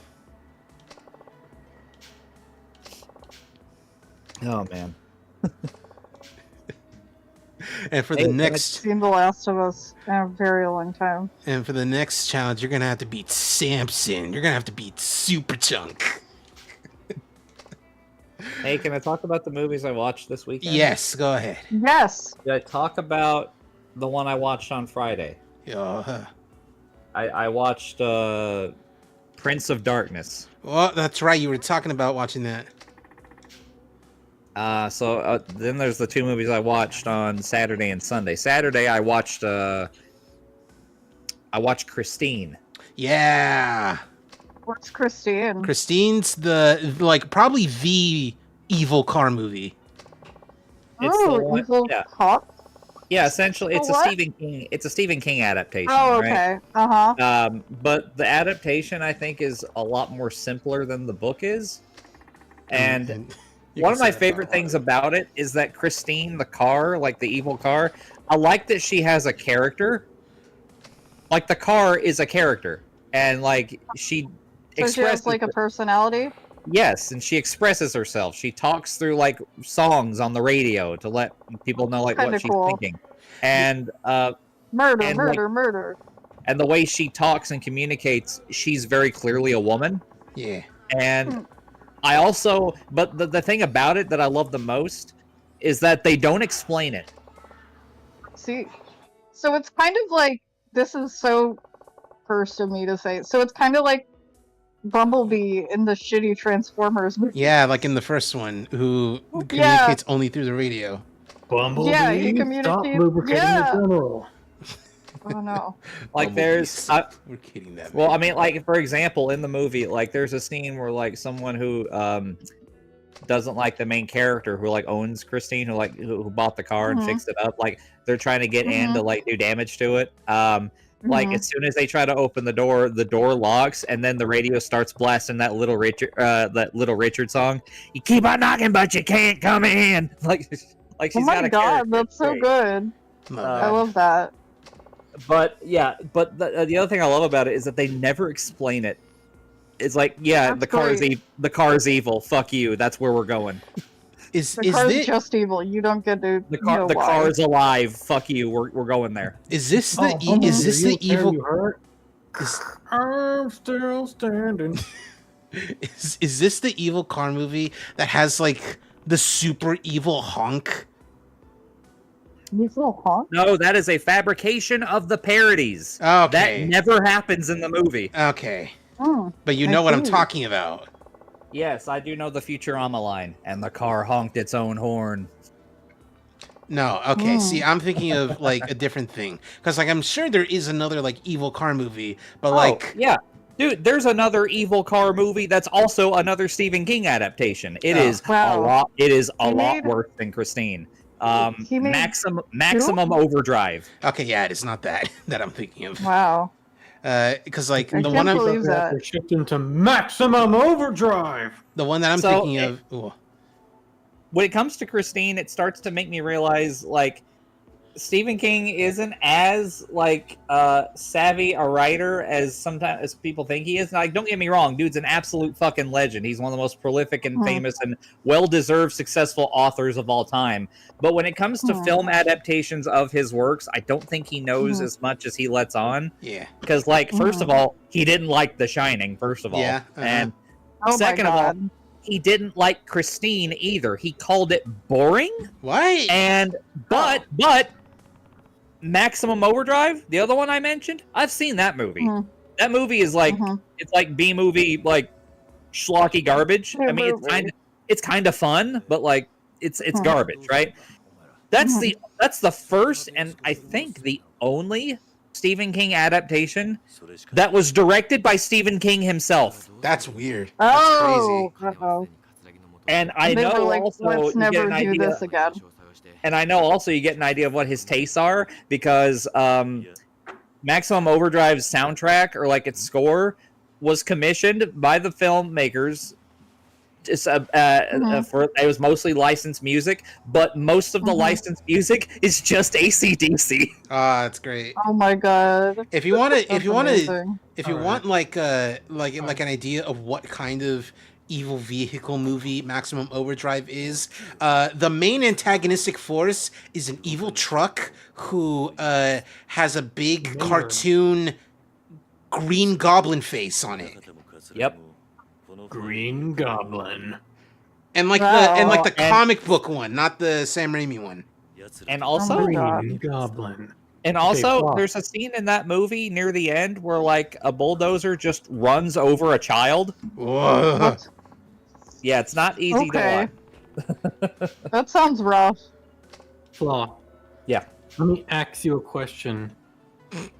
Has there ever been an evil car movie where if someone gets in the car, they get eaten by the car? No, but I do know that there's a movie about an evil bed where if anyone sits on the bed, they get eaten. It's that one scene in There's the one about the Nightmare evil on Elm house. Street. Oh, no, not that one. No, it's an actual movie. It's called Deathbed, the bed that eats people. Deathbed, the bed that eats people. This That's is real. amazing. This I is do real. like the title. I mean, the title's pretty great. This movie is so real, Patton Oswalt did an entire bit on its creation. Oh, that's great. There's untapped Amazing. potential right there. An evil car movie where the car eats people who try to drive it. Or what if they do one where the car possesses the people that get inside of it? I think that would be, real spooky, scary. Be kind of Also, Ghost car. I would like to propose to you all a theory. Sorry, I was eating dinner. You just want to propose to us. No. Okay, what is this theory? I'd only propose to Maddie. I see. Theory. Would you say the Cars movies are just Transformers for cis people? Yes. I think Cars was the last hurrah of the NASCAR craze. Also, yes. And NASCAR has never really recovered from it. Uh-huh. Because I remember growing up in high school, and NASCAR was like bigger than it had ever been before, and then Cars came out, and then that stopped happening. Now everyone's all talking about Formula One. You see? And then they tried to make Dane Cook a plane, and it was just all downhill. You know what? Say what you will about planes, at least Pixar didn't make those.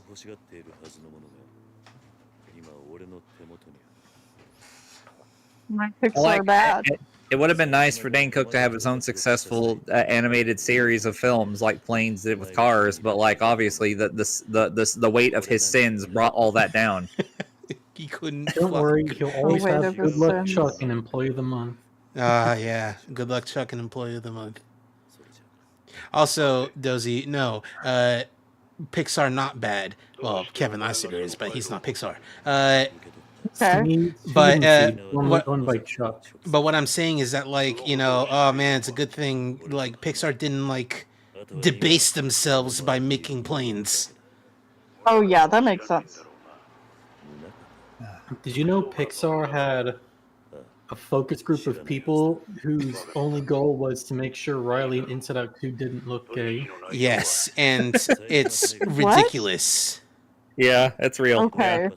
Wow, that's nuts. I think it was like we have to make sure there's absolutely no way that the audience will read that there's sexual tension between the two. Say what you will about homoerotic subtext. Say what you will about Lightyear, more like Midyear. I say that as someone who actually even enjoyed the movie. Say what you will about Lightyear. At least the gay characters there were kind of plot integral, and like you couldn't really cut them out of the movie without things making little sense. Which goes to show how little plot there was in Lightyear, because those characters with had their kiss for like exactly like maybe 3 seconds of screen time. Yeah. Live slug reaction. Thanks, Live Clyde. slug reaction. Thank you, I Clyde. love that meme. It's the best meme. You know what? Hmm? This is a joke I want. This is a joke I've been meaning to do for years now. Cheese, I think now's the time to do it. What's up? Go for it. The stage is yours. Hang on, it's gonna take a moment to set up. Okay. We're waiting. Anxiously.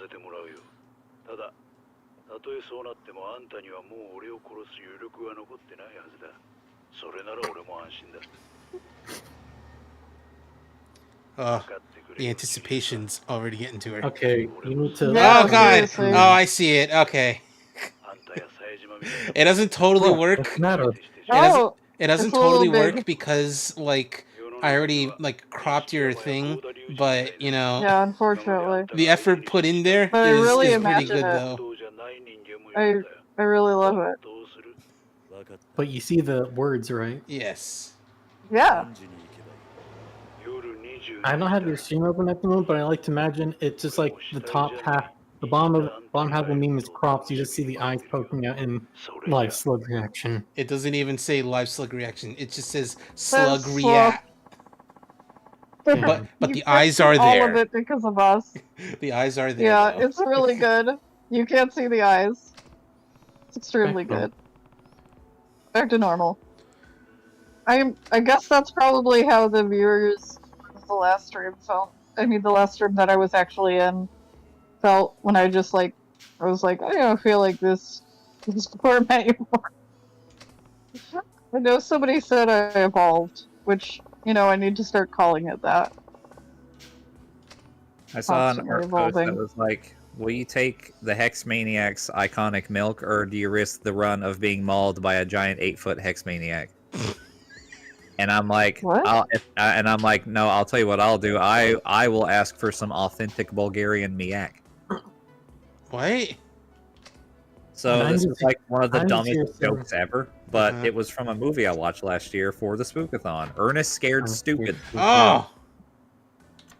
And there's a Meanwhile, scene. I'm just There's a scene in that movie where, like, the whole thing is that there's these trolls who wake up, ancient trolls who wake up and like start turning the neighborhood kids into like these statues to like steal their energy so they can awaken more trolls. It's kind of morbid, but Ernest realizes he finds out that what the trolls' weakness is. They're weak to milk, but he misreads it at first and thinks that it's Miak. Like instead of an L, it's an A. So he goes like, "Oh, of course, authentic Bulgarian Miak."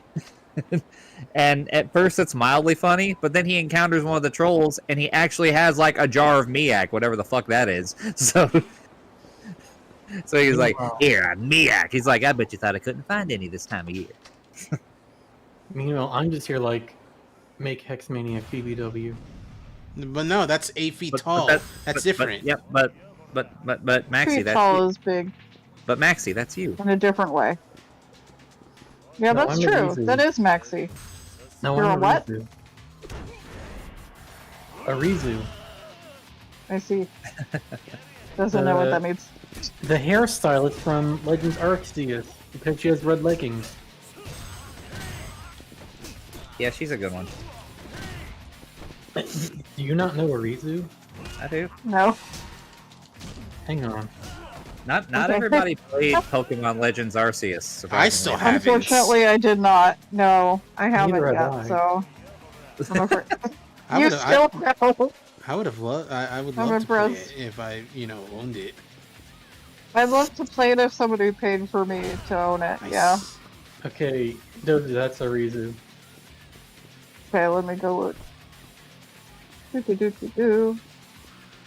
Oh, I see. Yeah, he's very cute. I have a friend who loves her. He's adorable. I see why. Design alone, very good. Pokemon is like a waifu factory, I swear. Honestly. It kind of is, like, yeah. And she's like, "Hey, if you get me food, I'll cut your hair for you." That's such Like a that- weird. Like the whole that's the whole perception that Fire Emblem has is that's a waifu factory, but like no, that's what Pokemon is actually. Yeah. The lady from Violet and the Scarlet who has like the emerald hair. Rika. Yeah. I think of her. It's really funny because Japan and America, Rika is like lesbian fodder. I'm not even lesbian, but I could be. Oh my god, she's so pretty. I think everyone's lesbian for Rika. Yeah, she's. There is such a concept as being gay for pussy. That's true. Yeah. As a cis man. Yeah. Well, man in general. Yeah. I don't fall under anything, so I get to be gay all the time. You can Yeah. say that you're just like a little dude. I'm just gay. Or that I'm just too. a gay little dude. Just a little guy. Anyway. No, Fire Emblem is the child soldier factory, and if anyone says it's a waifu factory, they should probably talk to a police officer. I mean, listen. Oh boy. There are a lot of them. There are probably more waifus in Fire Emblem than children. Which is a weird concept, but it's true. Probably. Probably. But you're not going to commit to it. I remember, like, when Three Houses was first revealed, I was like, are they just not gonna have, like, you know, normal-looking armored people anymore? Are they just gonna be wearing, like, these, like, very, like, default casual outfits? That wasn't the case. But after a while, and then seeing Manuela, I was like, you know what? No, I can learn to live with this. All right, man. I'd like to ask this before I head out. I want to get everyone's opinions on this. I'll name the Pokemon region. You tell me what you think of it. Go. Okay. Whether you like it or you don't, or whatever your thoughts are on it. I'll do my best, but I might not know the names. We'll start at the beginning. Kanto. Love it. It's alright. Meh. Hot take. Probably the hottest take anyone will have, even though oh my god. Random guy. Straight up, best version of Kanto is in the Let's Go games. Really? Okay. The Let's Go Pikachu and Eevee? Yes. I did hear a lot of people say that they really liked Let's Go Pikachu and Eevee, which did surprise me. They're very fun, like they're very fun, very like easygoing experiences. You're not meant to take it super seriously. You're not meant to be competitive. What's their opinion on Pokemon Go? I mean, isn't it essential like if they Kind of just like Pokemon redid? Go. It's like if they redid the Kanto region, but with the style of like Pokemon XY. It's like no, stupid easy. It's Kanto, but Pokemon Go mechanics. I mean, you still battle. You still like battle like people. But like the catching Pokemon is like you catch it like Pokemon Go. That's kind of the only Pokemon Go like game mechanic. Why are they Interesting. Why would they be fetching a crummy pail of water when they could be fetching Pokemon creatures? God, shut up. God, Maxie, I love you to death, but shut up. Pokemon Go to the polls, etc., etc. For real. Next region? My mom. Johto. The fucking goat! Oh my. Meanwhile, I'm like, I mean, it's all right. That's kind of where. Trying to remember which one that is. That's kind of where I'm at. It's all right. Like the only thing stopping it from like being super cool to me is that, like, why is grinding so bad in that game? Yeah, I like it, but the grinding's tough. Why is the EXP curve like all fricked up when you're fighting random dudes? It's nuts. But Yeah, like, it's only good when you're fighting trainers. Yeah. I have never had a Pokemon game deny me something I wanted more than the Johto region denying me catching a Scyther in the bug park. No. Fuck those games for that. Oh man. Well, I think they're pretty okay. No, but they are. They are. pretty hard too. Yeah, but You're but valid. if you listen to the radio, you go to the tower, you can get a rare candy. Ooh, very nice. Goldenrod City was my favorite part of Johto. It was Goldenrod my City favorite. is good. Yes. There's Yeah. also I liked that. when you unlock the Kanto region, you get to Cerulean City. There's this loser who's just a leftover from Team Rock who tries to repeat the crime from the first game. And he's like, "Wait, Team Rocket's gone? Oh fuck! What am I doing with my life?" And he Oh, fucking no. runs away. That's so sad. Poor man. Next region, Hoenn. That was that man's Joker moment. It was. Oh. Love Hoenn. Sure, like I don't love it as much considering it's like before the special physical special split, but like still like for a long time before I played Let's Go, it had my favorite version of Kanto with Fire Red and Leaf Green, which in case you don't know, Pokemon Fire Red, the most quote legally acquired Game Boy Advance game, period. It is. Here's my opinion. It's too big. You think so? I too have big. a similar opinion. They Hoenn get is lost. okay. Hoenn is okay. It's overhyped and there's unironically too much water. Oh, These okay. are Yeah, critiques there's of too the much game water. back when the original version released. This is not new to Aura. Yeah. You have No, to use it's just Surf and big. Whirlpool to get to way too many places in that game. It's ridiculous. Fully agree. Yeah, I- it's too hard to I- get around, and I forget where I am. I agree with Cheese. Hoenn's goated. I love it. Love, If love. you I like guys, that we're 50-50 split. yeah, like it's truly divisive. Yeah, seems it. For some reason, we got strong opinions about it. All right, Everyone's like, "Oh, the trumpets! It's so funny, haha." next region. It's I want to fuck Maxie or whatever his name was. next we were talking about Pokemon. The next region Well, is that is a Sinnoh. Pokemon guy. Sinnoh. Archie, that was the other's name. Sinnoh. Sinnoh. Oh! Okay, Sinnoh. Oh man, like Is that the one where you can walk with your Pokemon? no. I'm trying to No, remember. that's still Silver in Heart Gold. Okay, never. So what? Yeah, we. But already- that is okay, Gen well, 4. And let's go Pikachu and Eevee. Yes, but Okay, yeah, but that's Gen good. 4 is like when you like the Gen 4 remakes for Soul and, Silver and Gold. But Yeah. Simon, I think I played it and I was kind of unimpressed. like Never played Gen 4. like the stories and like the villain team are so good. Why is the gameplay like that?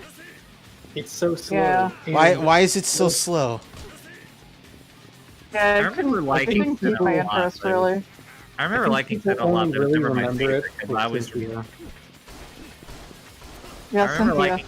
I remember liking Sinnoh a lot, but I always liked the characters more than the region itself. Yeah. Exactly. Yeah, that makes sense. The characters are good.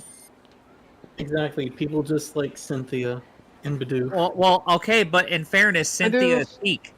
Cynthia is peak. Like they haven't made Yeah. a better champion design since. Fight me. Design correct. Absolutely. Hmm. Yeah. Wow. This is gonna spark some. Strong opinions. This is gonna spark some controversy. I think Sure, that champion very late. Which one? X and Y is prettier than Cynthia. You think so? Nah, you're wrong. No, you're wrong. No, I kind of no. Well, thank kinda goodness that's my agree. opinion, so it can't be. I'll fight you on that one. That's wrong. She's pretty. She's really pretty. I do think so. I think she's more my preference, I guess. It's like the one time I think a woman with really short hair is pretty and hot. Yeah, she looks so cool. I really like her design. All right, next And region. especially since she's like based on Audrey Hepburn, whatever her name is. Okay. I can see it. Anyway. I like Audrey Yes. Hepburn. I like Audrey Hepburn. She would look prettier than that. Oh, All right, I'm next man. region. Sorry. I know it's your waifu, but Who? Audrey Hepburn? it's Cynthia. All right, next Audrey region. Hepburn is your waifu. Okay. Next region, region. Unova. Peak for a while.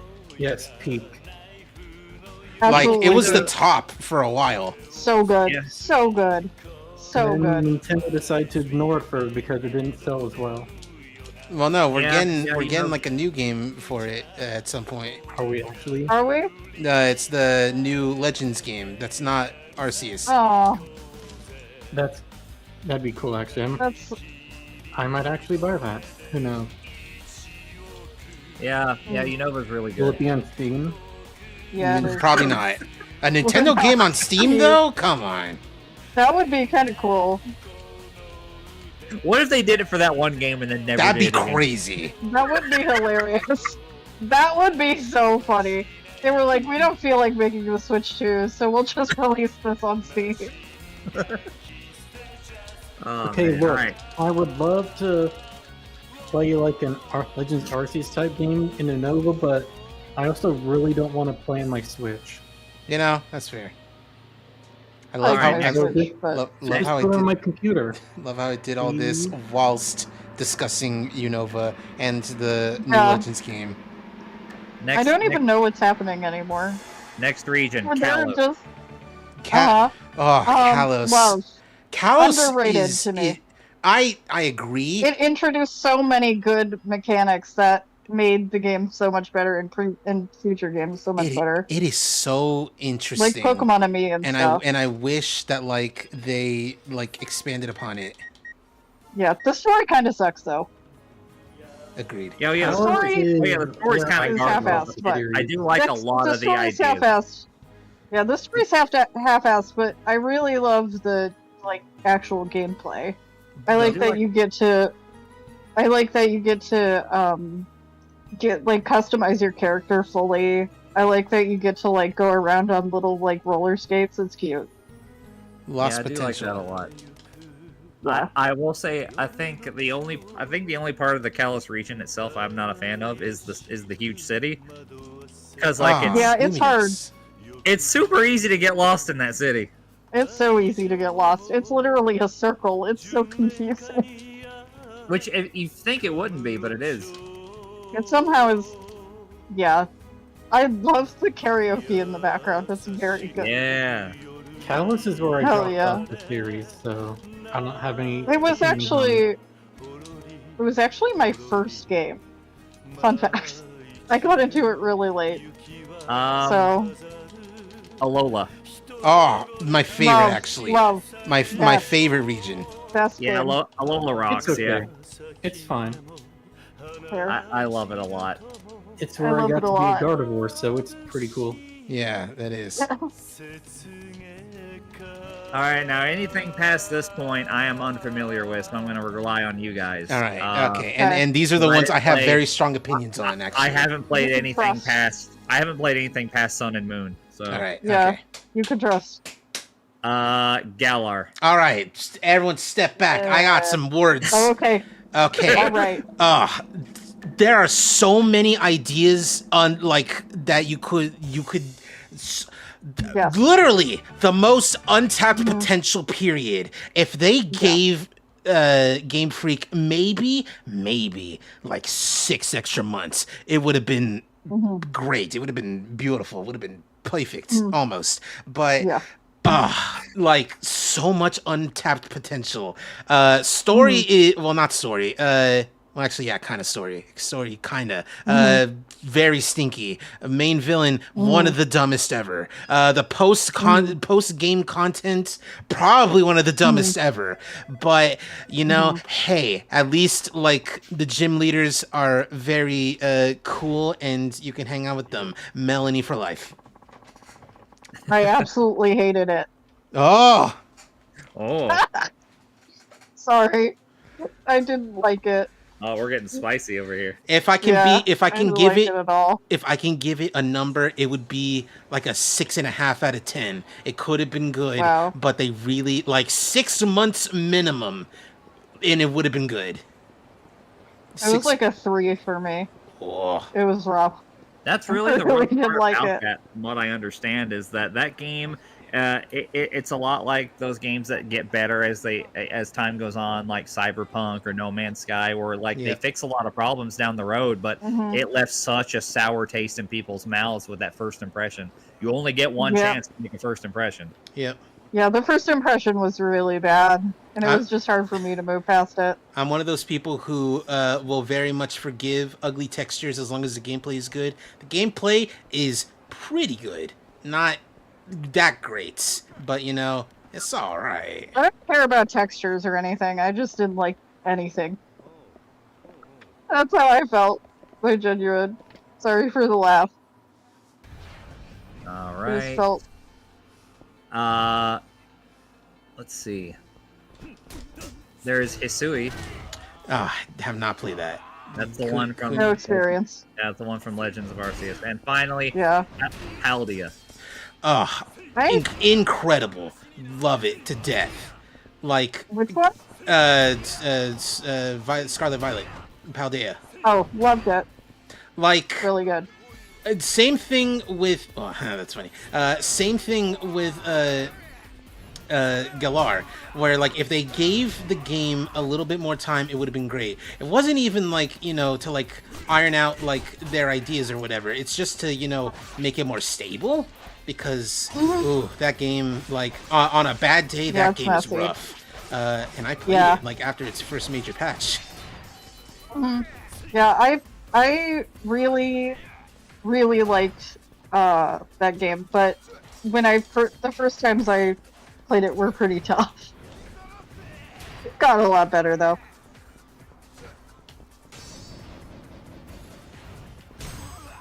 And there's actually one more. Oh.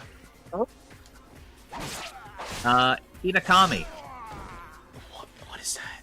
Which one? That is the region from the Scarlet and Violet DLC. Oh, I have not. No experience. I have not played that. Which, I mean, it's in the Teal Mask expansion for Scarlet and Violet. It's a different region, but like it's unclear if it's just a smaller part of it. That's kind of an ambitious idea to like give you a whole new like region area for like additional Pokemon content. Yeah, that is pretty intense.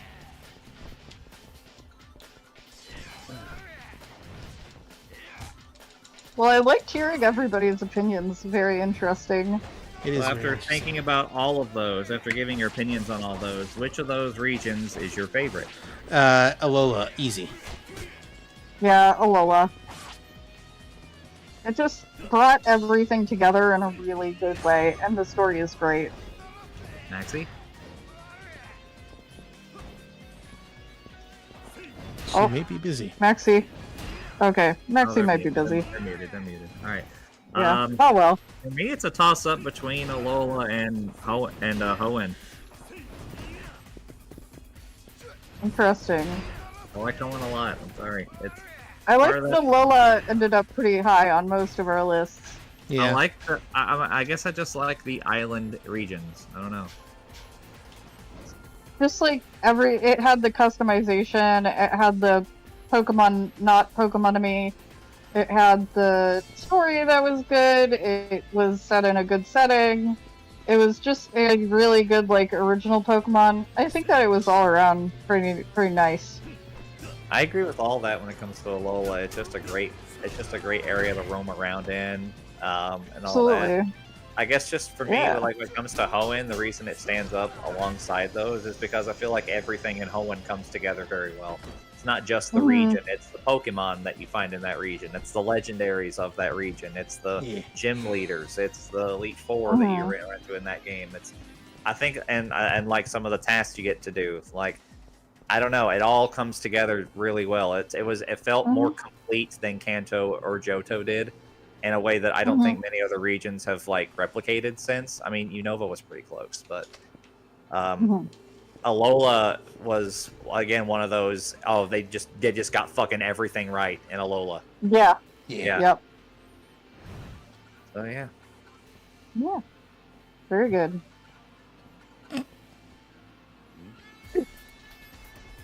Kiryu, Alright. come on. Can't be that dumb. What he doing? Oh.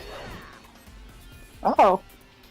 Oh my god, he posed like a mannequin. That's funny. I was gonna say, Kiryu, like, come on, man, you can't be that dumb. The like, literally, going the for mannequin's man. white. Yeah, the mannequins look pretty different. But I do like the inventiveness of just being like, I'm a mannequin. Don't look at me. I think my favorite version. I think my favorite version of I'm standing here like a mannequin is from one of the live-action Ninja Turtle movies. I can't remember which one. Flaw might know what I'm talking about. Yeah, the one where it's like I think it's Donatello. Like is like being like, well, looks like a bop 'em type toy where like you just bop him around. It's like it punch you and you bounce back. There's that one song from that movie, the Turtle Power rap. Yeah, TURTLE Power. Go ninja, Yeah, go ninja, go ninja. No, that's the second one. I mean the first one. The one that Partners in Crime did. Yeah. But there's always that one line in that song that always stands out to me, where they just they just talk about the team, where it's like Leonardo, Michelangelo, and Donatello. They make up the team with one other fellow, Raphael. He's the leader of the group, and I'm like, no, he's not. He's not the leader. They just wanted to go home. They just wanted to go home. What about the direct-to-video Christmas special where they sung about getting a gift for Splinter? Bad news, Master Splinter. Splinter is up to something, but he ran away before we could figure out what. All we know is that it has something to do with the Twin Towers. Why? Could the Ninja Turtles have stopped 9/11? Maybe. I don't doubt it. How'd they get on the plane? That's how Turtles in Time was supposed to end. They were supposed to go forward in time and stop 9/11. Yeah. God. Also, hello. Raphael would get behind the wheel of the plane and just go, "Cowabunga!" I just swerved away from the tower.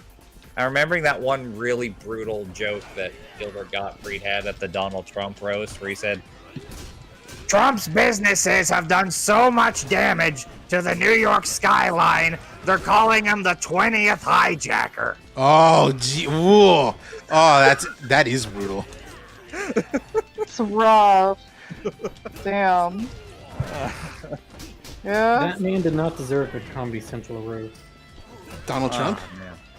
Yeah. No, okay.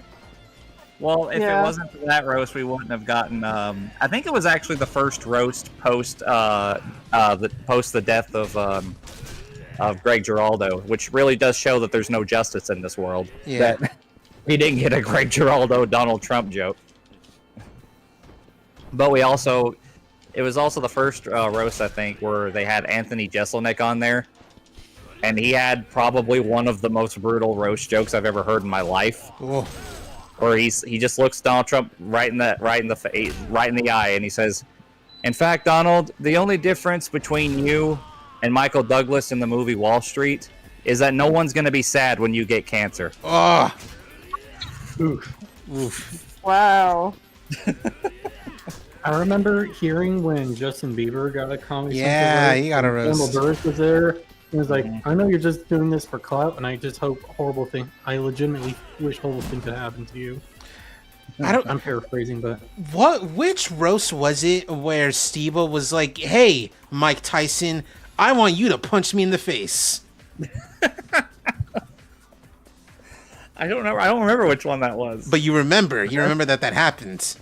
is that the one where Lisa Silverman said that really insensitive joke about one of their jackass friends dying, and Steve was just tearing up while giving her the I think so. Yeah, I think that was the one. Yeah.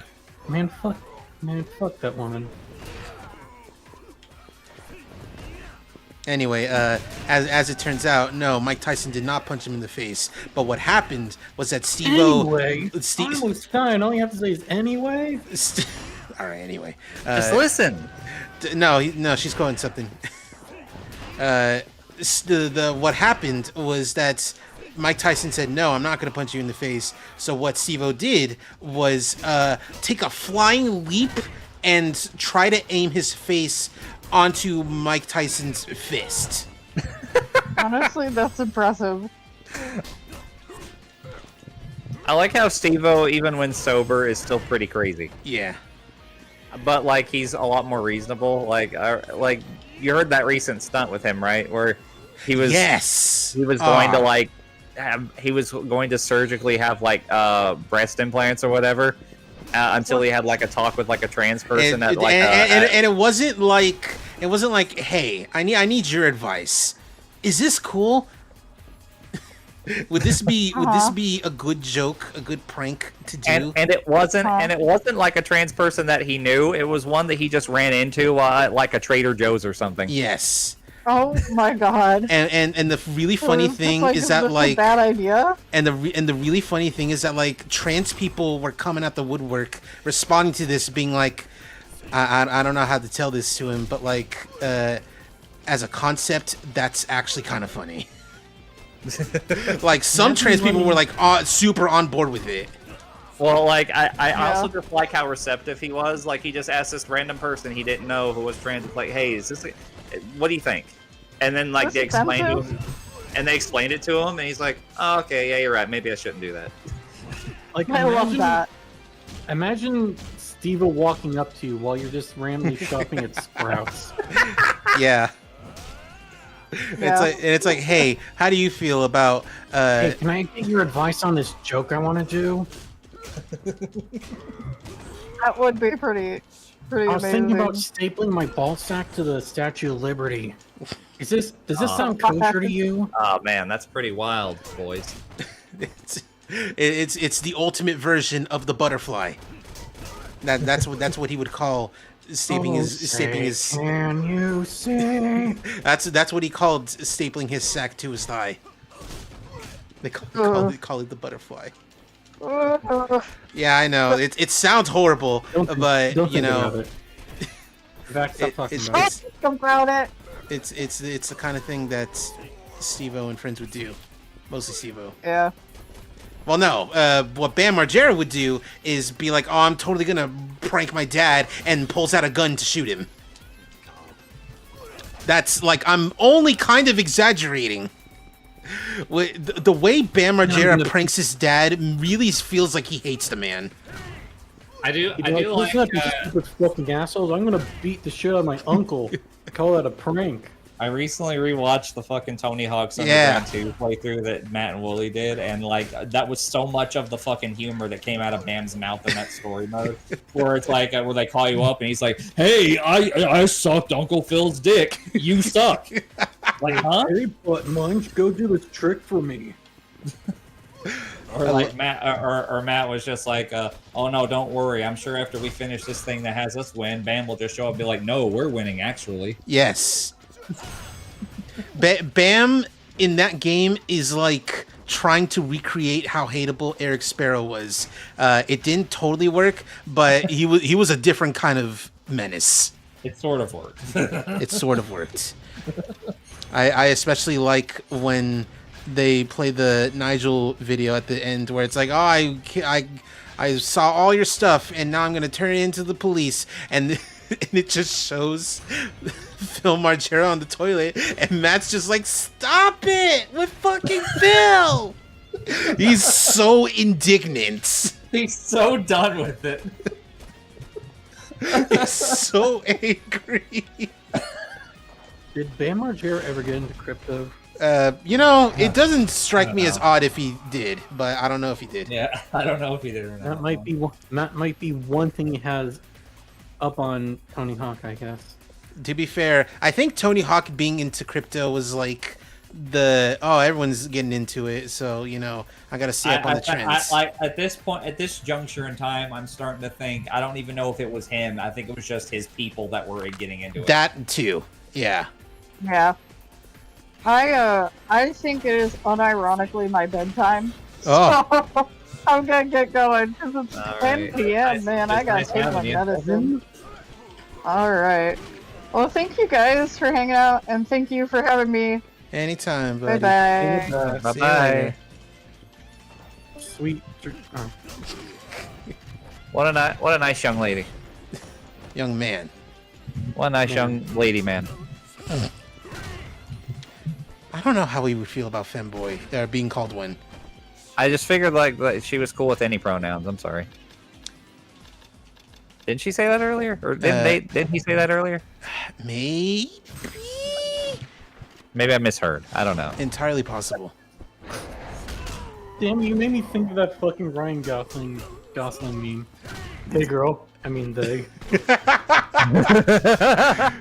I was literally gonna ask like, I made you think about Ryan Gosling. Like, what is this day ending in Y? I don't know what the fuck's going on over at Peacock. There's a horror movie over there literally called They Them. No, it's called They/Them. Yeah, They/Them. Because it's a slasher movie. Okay. Honestly, like you're right though. You're right though. The only day I don't think about Ryan Gosling is Toyotathon. I'm telling you right now, they all get their start in fucking horror. Do you know where Ryan Gosling got his start? Fucking Goosebumps. Oh, incredible. And the Mickey Mouse Club. Well, yeah, but like, the name of cool celebrity who didn't? Keanu Reeves. Scarlett Johansson. We're gonna call ScarJo cool. I was trying to say she's uncool. Okay. All right, I think that's enough for me too, ladies. I gotta start my movie. Yeah. Nice. All right, I will talk to y'all later. See you later, buddy. I got more for you later if you want.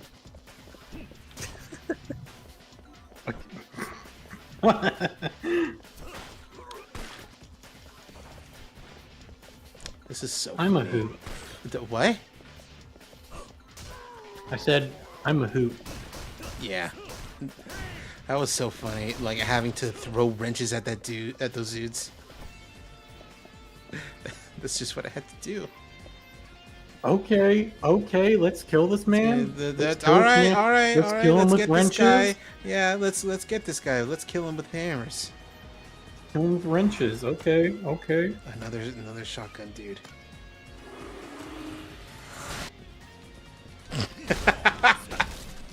Huh? That framing was so funny.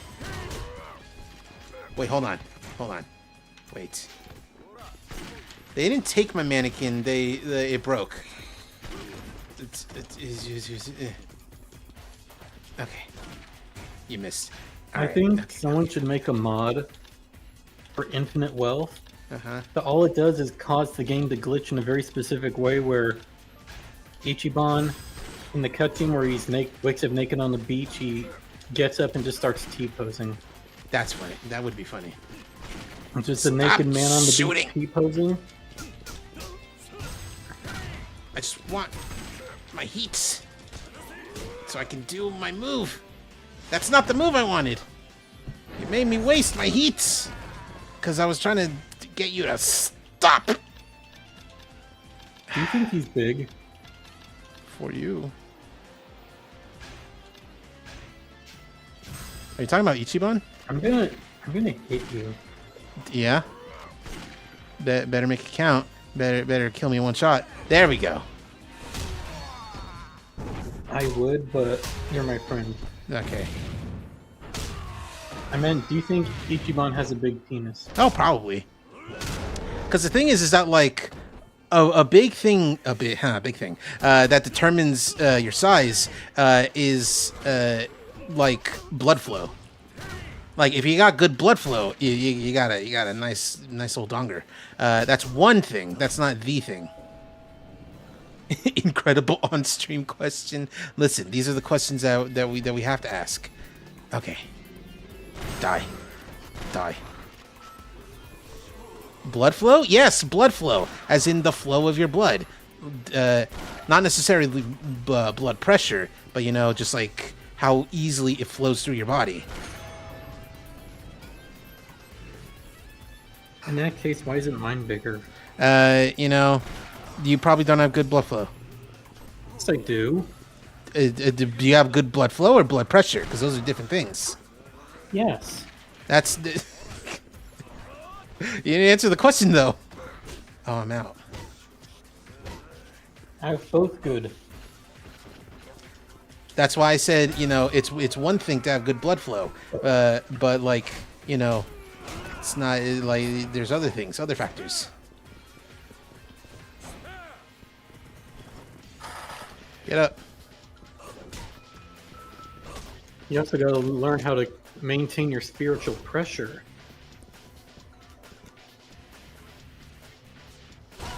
Yeah. Just a bit of Bleach humor for you, because the final part of 1,000 Year Blood War is going to be out soon. For all you true Bleach heads out there.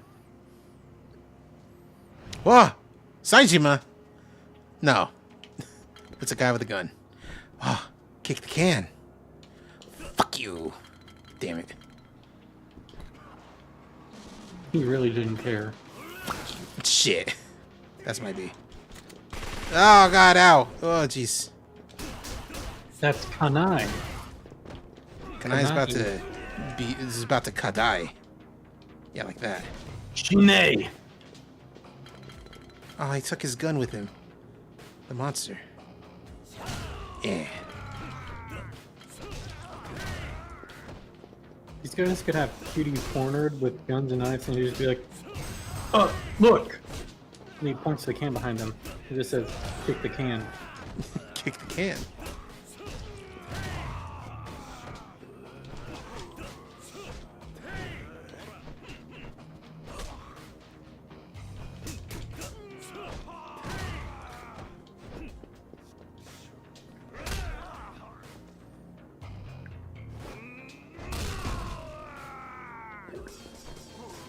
Then the two guys would stare gawk at the can, then look back at Kiryu, then look at each other and be like, yeah! And then they all start playing kick the can or laughing and smiling, having a gay old time.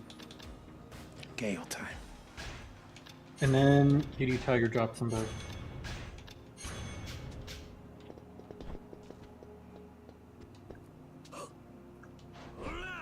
Oh, I could charge up the spray can attack.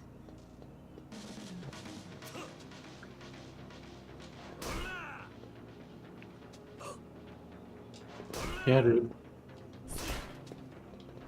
Oh, I thought that was a pick-upable cone. You didn't even tag anything. That's the thing about the spray can. There was no ammo, so I couldn't. You need to play Infamous Second Son. There's graffiti in that game. I mean, I figured, but also like, is that a good enough reason to play a game? I do also want to play the Infamous games at some point. It's also pretty decent. It's also a pretty decent game. I got the platinum trophy. It's a pretty decent game. I 100% completed it. Yeah.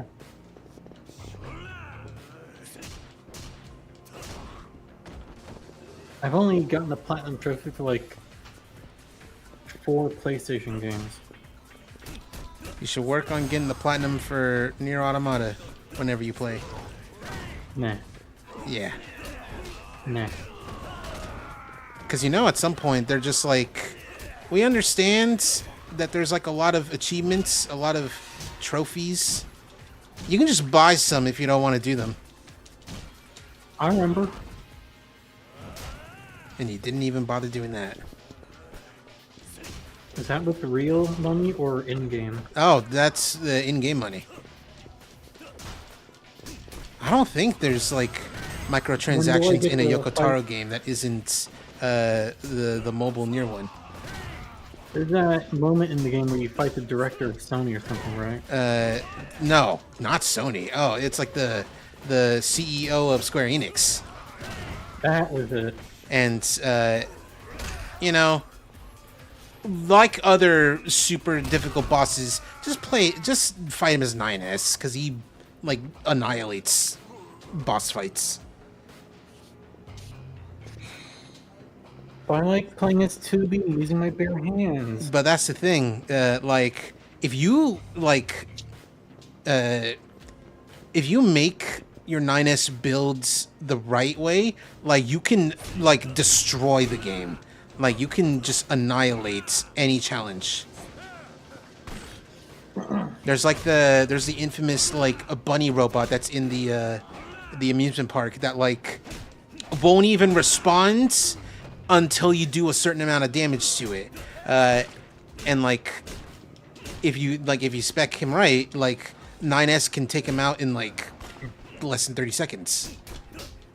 And he's like a level 70 enemy. But I like making 2B have really high witch time so I can just beat the shit out of people. And that's because and that's, you know, nice and all, but you know, hacking damage is like the most busted thing in the game. But girl fists. What happens when those girl fists become disabled and you can't use them because they're hacked? Kick. You can do the same with them. I like how we're just like arguing about the power scaling between 2B and 9S. 2B wins. Well, that's, you know, for an entirely different reason. It's not because she's physically stronger than 9S. I mean, you know, she is. But, like, you know, it's because, you know, he's like, oh, I don't want to hurt you, ma'am.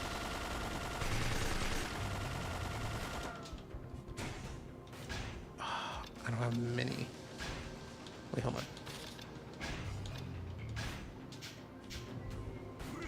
What if he saw 2B die and got so mad he can no longer differentiate between friend and foe, and he just started attacking 2B?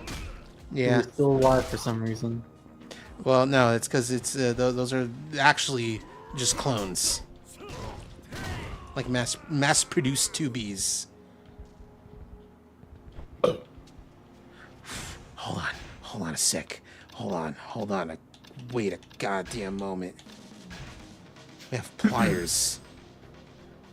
Oh my god! Oh no! Oh no! Not the pliers heat move. One of the most brutal moves in any Yakuza game. Oh Jesus! No wonder there's like a bunch of stuff here. Where the fuck am I going?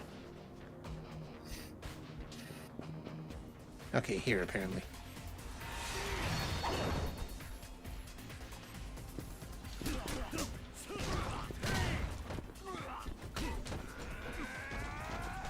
You missed. Dumb sumo man.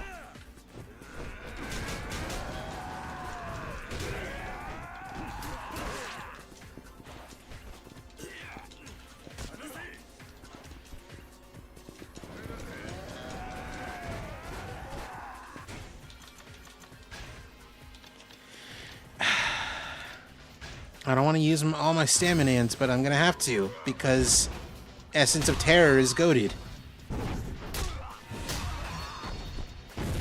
Someone call the Stammerman.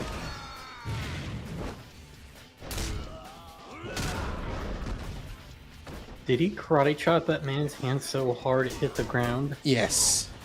And he took severe damage? Yes.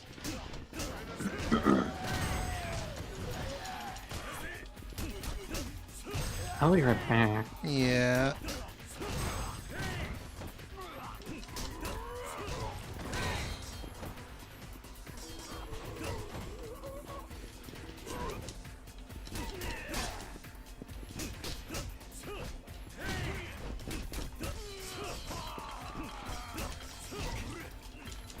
Nope. Wah! Ugh. Broke your shoulder, idiot.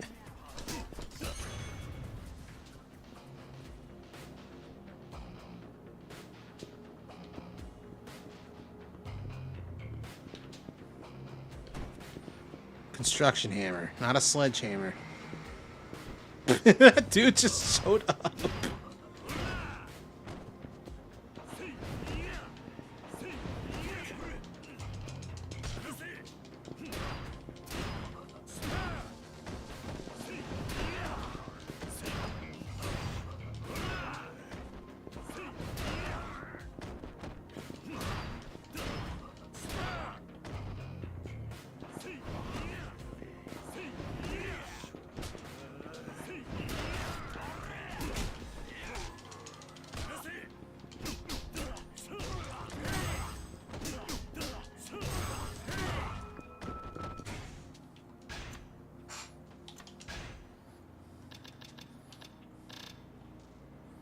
Ultimate Essence.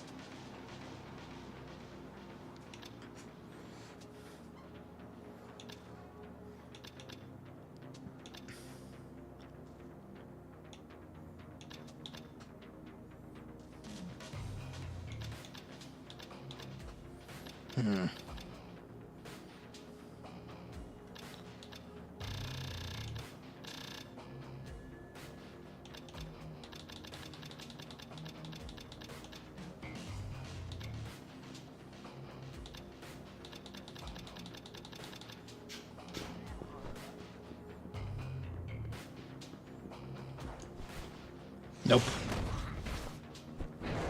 Die.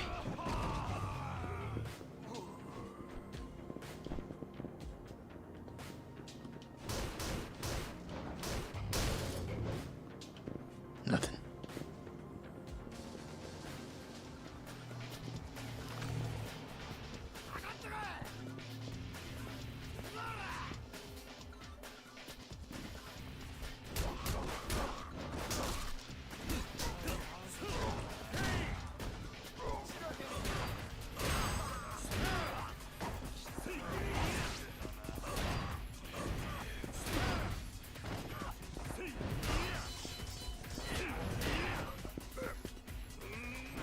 Oh my god, that Kiryu, that kills people.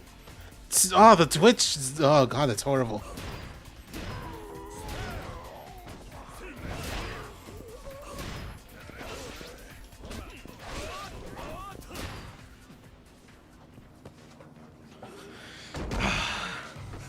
I know this is literally called a long fight, a long battle.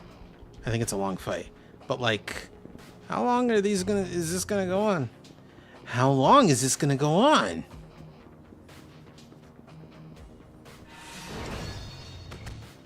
Do I have my spear? I got my spear, hell yeah. Shit, where do I go? Oh, okay. Ah, cool. Oh no. Nope.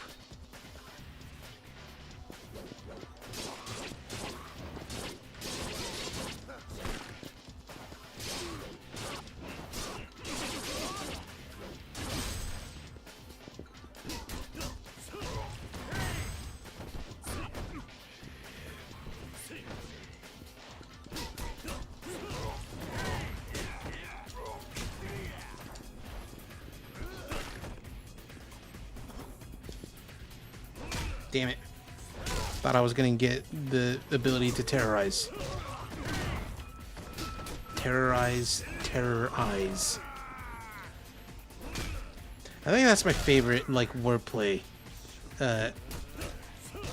Something eyes, something eyes. The one that introduced me to this, I don't remember what it's for, but there's a song called Realize Real Eyes.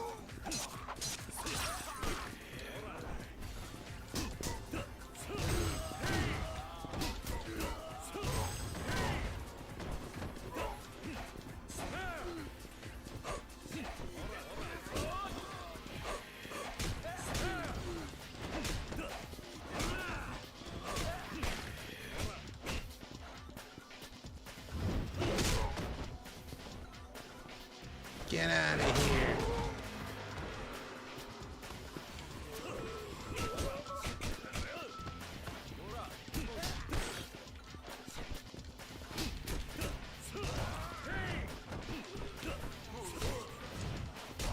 Oh.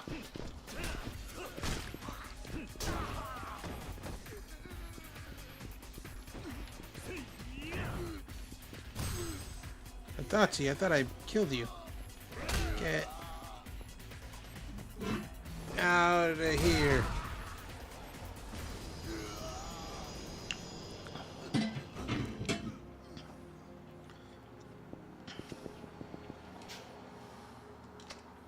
Ah, key.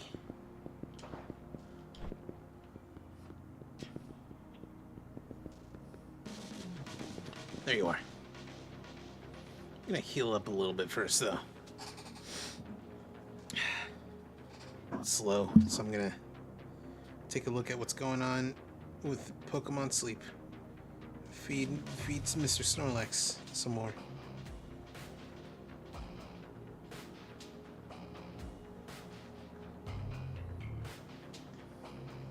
Yes, I am gonna do this until the whole health bar is like all up.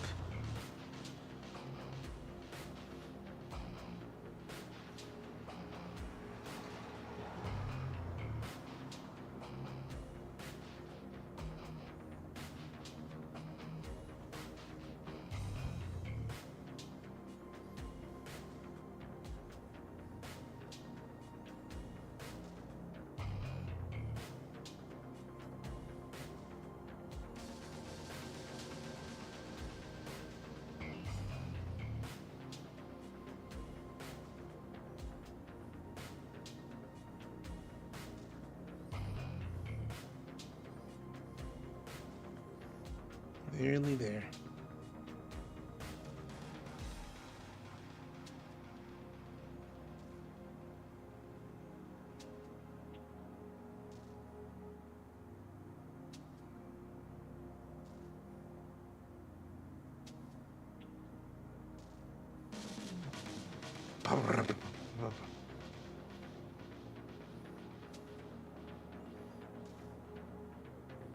Okay. Cool. Let's go.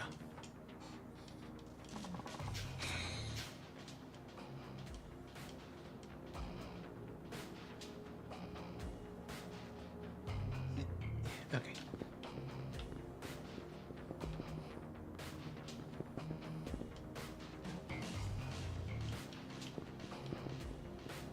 Oh, snow.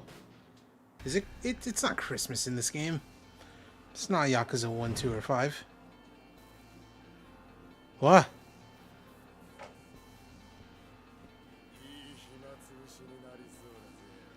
Who's this dude? Why is he getting so much hype? Oh no, it's all his friends. Jesus. God, just coming out swinging. I knew, bro. Why'd I do that?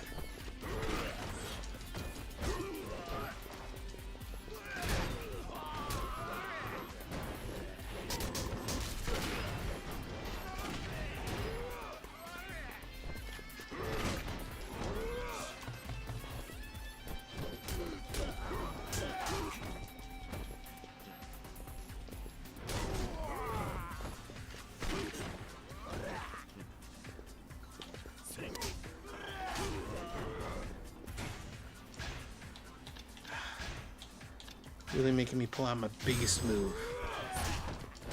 Show me your biggest move.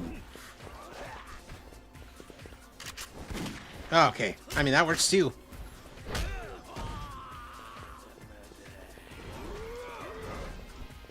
It's not exactly what I wanted, but you know, if something good happened to me.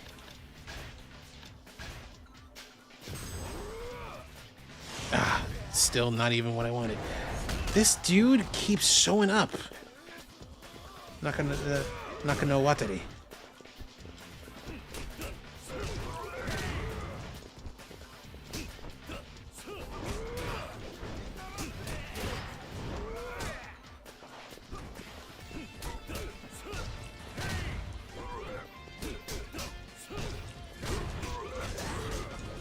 Trying to get rid of Gunboy, Suzumiya, Haruhi even. Because he's got the gun.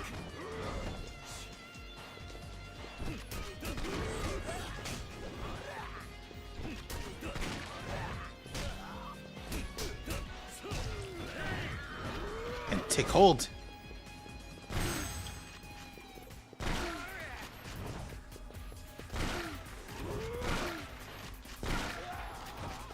Yeah.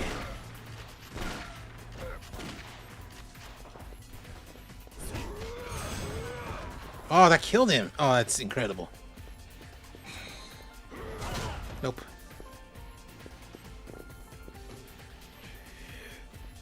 No, you don't. Get back up and get back down. You stupid.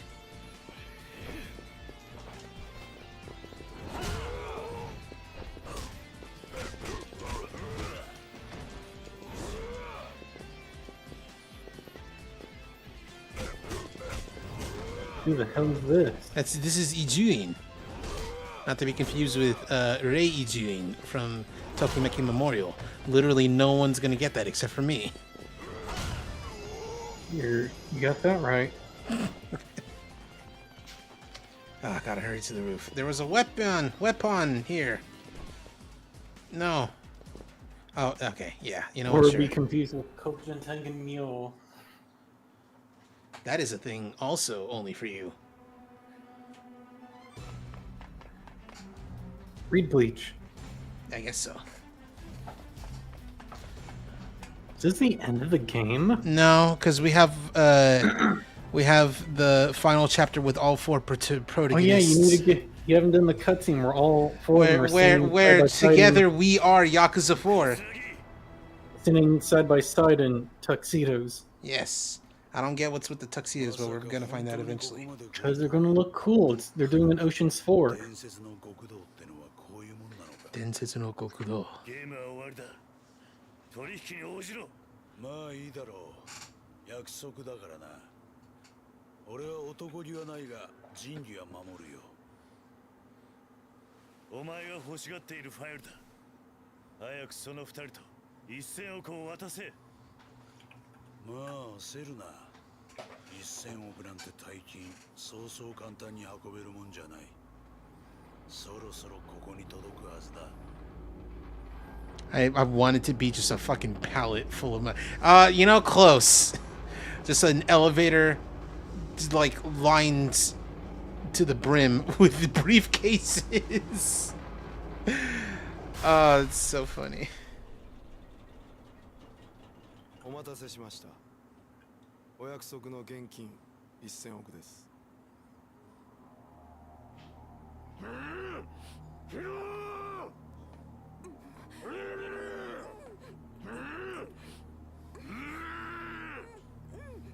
Wait, is that the guy who was with Hakiyama? Yeah. He's a rat. He was the villain all along. He's a villain. The villain is the guy who looks like an actor man who was like, you know, hanging out with Daigo. The cop? Yeah. The cop that was like, you know, murder's cool actually. Hey, don't tell anyone, but I think organized crime is fucking rad. Also, why isn't Saitama simply eat through his duct tape? You could totally do that. Well, I mean, how can you eat through something if your lips are sealed with tape? まずは冴島靖子からだ。あんたはその場から動くんじゃない。木戸がそっちに行ったら、その女と引き換えにそのファイルを木戸に手渡せ。ファイルの中身を確認したら、冴島と1000億をここに置いたまま、俺たちは帰る。わかった。さすがだな。こういう場でも動揺一つ見せないとは。まあいい。行け。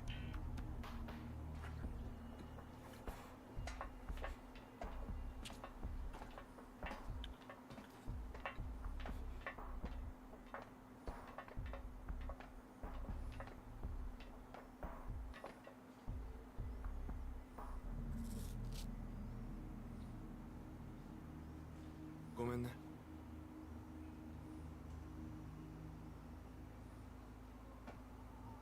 ファイルを。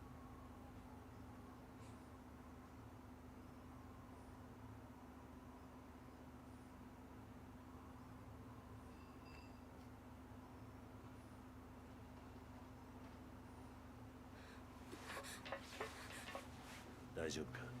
ごめんなさい。私が言うこと聞かなかったから。もういい。兄貴とは話せたのか。ええ、長い時間一緒に監禁されてたから。そうか。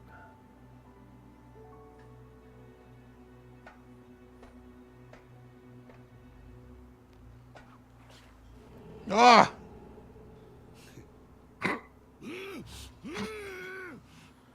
They don't even hear him.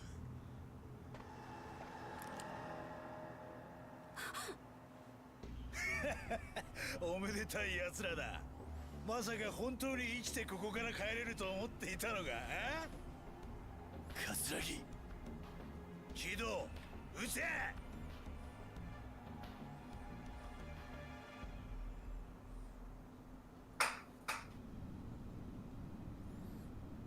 No, he doesn't have the resolve to kill them. Oh. Oh my god, it's the same as before, I think. Oh, hold on. Is he gonna turn? Look like Dude, this looked like he was chewing gum after the first shot. He's like, oh, bro, come on. I didn't get to blow my bubble yet. I bet it's gonna be the same as last time.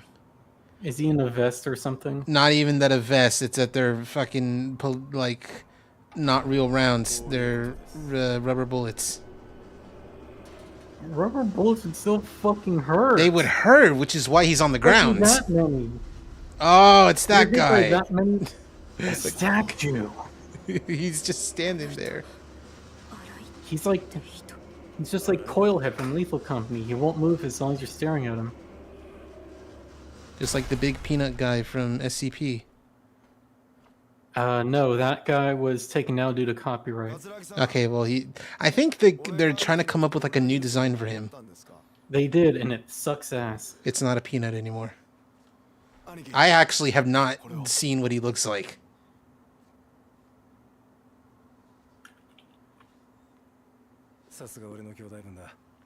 He was loyal to his bro the whole time. Yeah, I knew it. They were lingering on that. Oh no, he did it. Oh, what? He was loyal to you, man. Yeah, he turned his back on him, so he snapped his neck. I mean, shot him. It's like, bro, I did this all for you. It's like, poor decision on your part.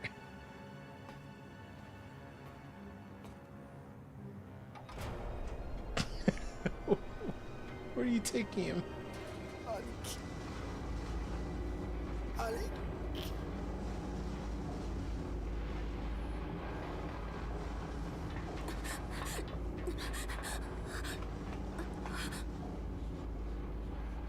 It's like, where's he going? It's like nowhere. He's just going down a little bit.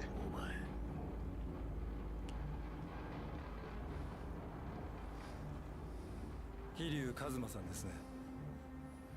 東上会柴田組金村工業若頭の新井です。こうしてお目にかかれて光栄です。何ふざけたこと言ってんだ。お前、自分が何をしているのか分かってんのか。お前は今、自分の兄弟を裏切ったんだぞ。それがどんなことか分かってんのか。ええ、分かってます。十分なほどにね。おい、新井。登場会はお前に渡さねえ。Yeah, I found the SCP-173 redesign. It's interesting, but it doesn't scream monster that will snap your neck if you look away.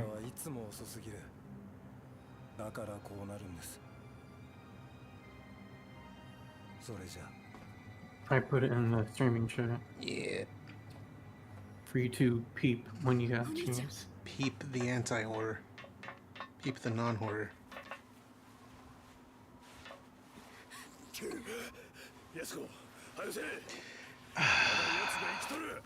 They wanted to get like a similar vibe without being just a peanut.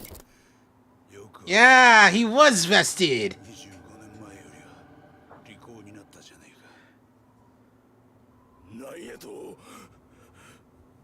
See the dude he had to kill like yes ago? And you know, those were rubber bullets, so they hurt, but he didn't die.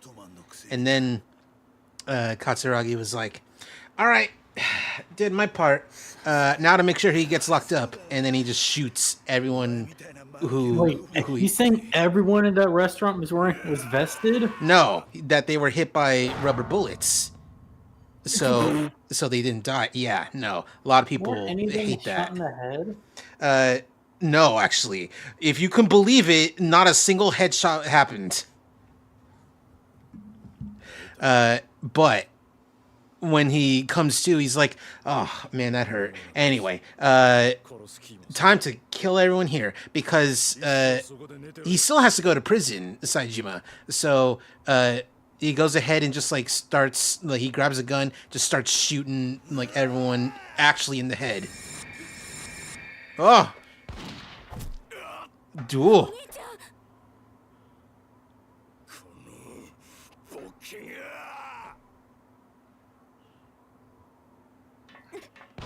So I looked up, can you fire rubber bullets from a revolver, and if the rubber bullet is properly sized for the cartridge and barrel bore, ... sure. Yeah, because, like, the thing makes about... it sound like they're not... Revolver rubber bullets don't exist, but they could. They could. They're described in this game as specialized police rounds. So, hey, did she get shot? Is she gonna die? Yeah. What? The same. What is with these early? What is with the early Yakuza games and just killing women? What do you mean early games? Like before 7. This. They just love killing women. They killed Rana. They killed Yumi. They almost killed Makoto. Makoto, that's not her name. That's Date's first name. You're talking about Sawamura from Kiwami. Mako-chan? That's no, Sawamura is Yumi's last name. Sayama. In Zero? No, the blind girl. Oh, the blind girl. Yes, that is Makoto. Yeah, fuck you. You said Kiwami, and I was confused because I didn't know you were talking about 1 or 2 Kiwami. I said Kiwami by mistake. Don't try to gaslight me. Listen. You said Kiwami, and I was like, "There's 2 Makotos in." No, there's 1 Makoto and 1 cool cop lady. I have dyslexia of the tongue. I say words wrong, or not at all. Anyway, yeah, no, like, it's kind of a thing with these games that, like, women or girls, like, if you count Haruka, are either in danger or getting killed to, like, further the plot / man pain. This is just a thing with them. Oh, talk about a perfect headshot, just like you did.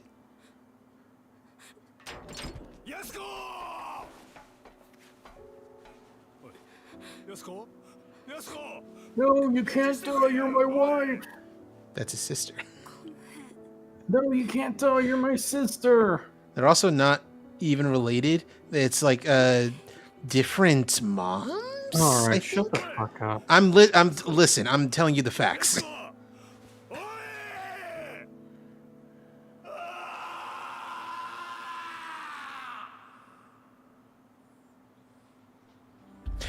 Oh god. I was like, please just end it there. Incredible. Only one thing left to do is the achievement. That's so funny. Requiem. Whoa, whoa. Talking about the second Part 5 JoJo opening. Nani? 殺し損ねただと? 君らしくない失態だ。申し訳ありません。さすがの君でも情で手元が狂ったというのか。I think I'm gonna save this for next week, like actually playing through the ending, even though we're a lot earlier than normal. with ending the stream. But I think what I'm gonna do is like I'm gonna take this time to grind money in Black Panther. It'll not be that long because it'll hurt because a lot of mashing is gonna be happening. But I gotta find the time to grind, and why not here? Plus, there's only like maybe 2 hours left in the game if I just beeline it.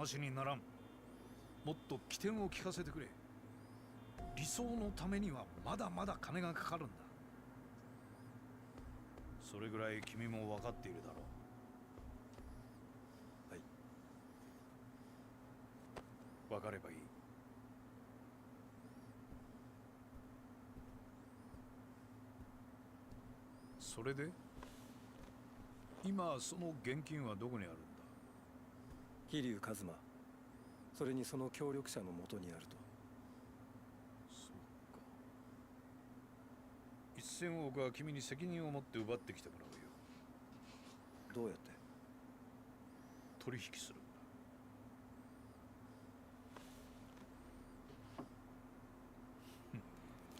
人間誰しも弱みというものがある。Yeah, the first time his orphanage, no, the orphans get threatened. This will be a running theme for the rest of the games.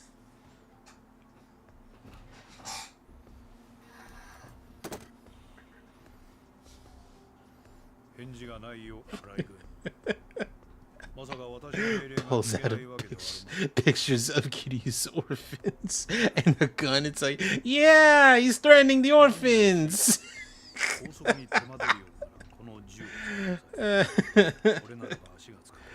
Oh.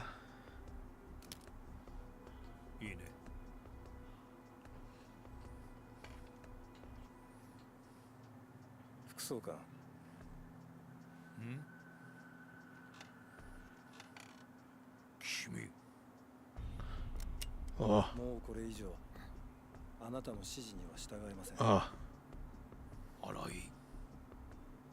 私にも極道として、いや、警察官としての信念がありますから。Oh. Officer down. I can just see it. Oh, he is sad. Alright. Anyway, where's Akiyama? He's at his office. He needs time alone. You know, because all that happened. Yeah, I can't imagine. Anyway, what now? He's, you know, just got the file. Good question.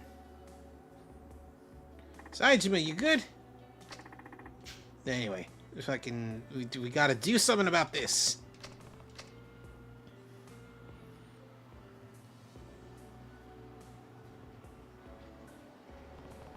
Where you going? God, don't gotta tell you that. Saijima, come on, man. You didn't commit those murders. You'll be a free man. I don't give a rat's ass one way or the other. I ain't going nowhere. Just gotta get some fresh air. Kiryu should do karaoke for Chapel Roan songs.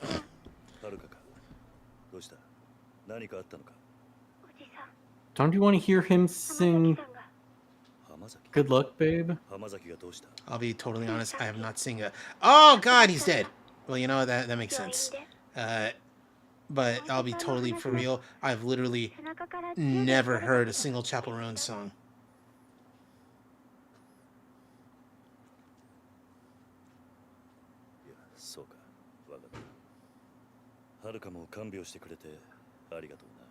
Neither had I, but then Maddie made me listen to a bunch of it. I see. H-O-T-T-O. Okay, I've heard that, but that's from that's from like an AMV that's Honey showed me. Because like he was like, I heard this song and I know I heard it someplace else. You can take me home. What is that portrait for Haruka? She looks like she's sobbing. Well, I mean, yeah, she said Hamazaki died, and you know he died protecting you, didn't he? And Kiryu's like, yeah, that's why Kiryu looks so sad. His eyes are so wet. He should cry. He should cry. Last time he cried was in like Yakuza 1, I think. Or in, was it in 6 or Man Who Forgot His Name, where he's in the hospital stretcher crying? What? Who?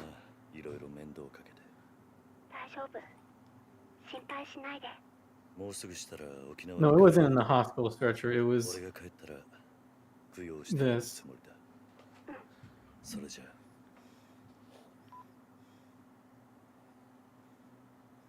It was in this. Oh yeah, that's Men Who Forgore. And genuinely, I spoiled myself on that scene.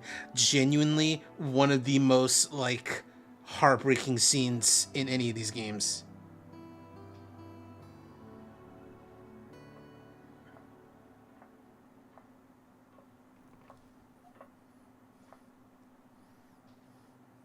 Oh, is Saijima gonna talk to Akiyama? Or was that Hana? Oh no, yeah, there he is. Is Majima still in prison? Yeah, yeah. Or jail? It's jail, but yeah, I think he is for the time being.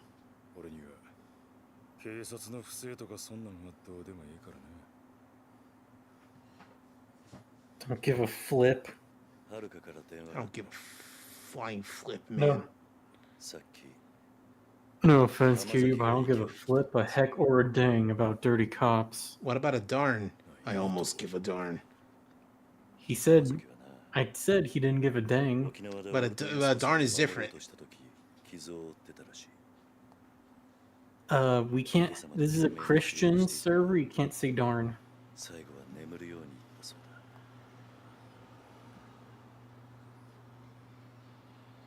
お前に遥かから伝言だ。浜崎は死の間際こう言ったらしい。警察から登場会を守ってくれと。登場会は俺たちの生きた証だ。とな。兄弟。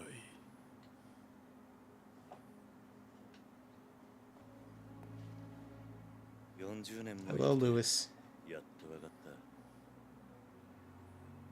俺もあんたも自分に正直に生きてはならない人間なんだ。常に人から何かを託され、常に何かを守らなきゃならない。俺はこの数年、そんな自分の運命に抗ってきた。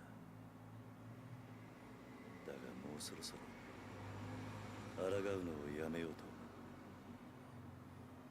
飛龍。やるしかねえんだよ、俺たちは。いろんな人間の夢を叶えるためにな。そうだ。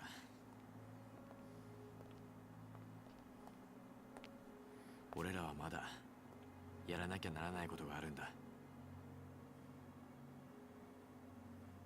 ボスザルは猿山にいてこそふさわしい。ここにいる全員まだやり残してることがあるんじゃないですかね。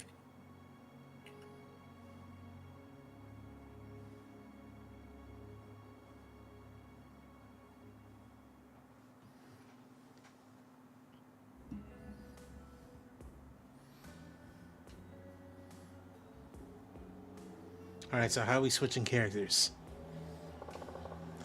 Got an idea. Let's use my 100 bill. Well, how are we doing that?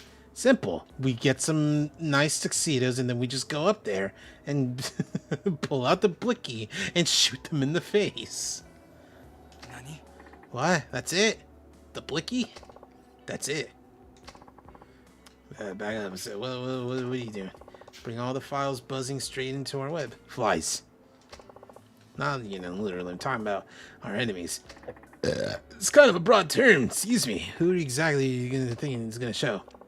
I don't know, man. Just gotta wait and find out. Whoa. They're not making any sense, man.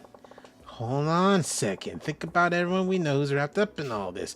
Munakata, Rai-san, Kiro-chan, the Tojo. All those parties are playing different roles in this little performance. But we still don't know who's the real ringleader. Till we get them all in one place, sling it all on the line. We're just gonna be shooting in the dark. So we'll lure them out to find out who's really in charge.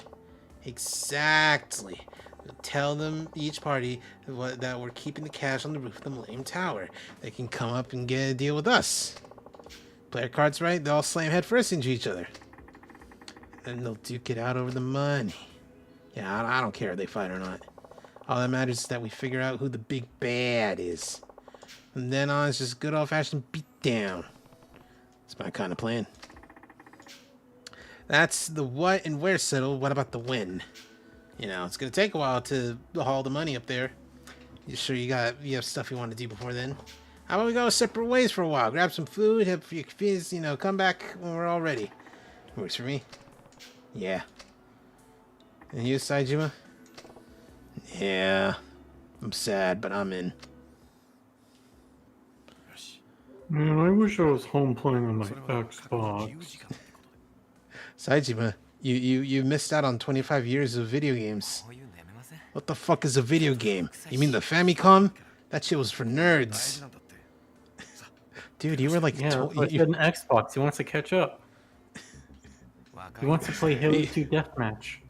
But Saijima, you haven't even gotten to play Super Mario World yet. Oh yeah, Super Mario World. Very pivotal to the lore of Halo 2. I should have... No, I'm saying like very pivotal to, gamers. But you're right though. I should have said Live Alive.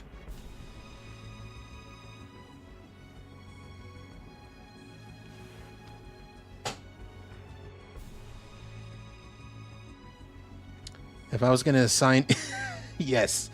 If I'm to assign each of them a Live Alive chapter as like their favorites, Kiryu's would be the Wild West. Saijima, I feel like, would be the prehistoric era. Tanimura would be the near future. And I think Akiyama's...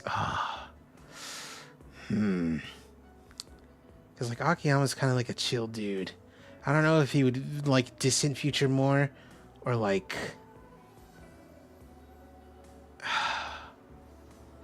Edo period maybe. There's no like modern times chapter though. You can switch between day and night. The lonely stoner seems to free his mind at night. He's all alone through the day and night.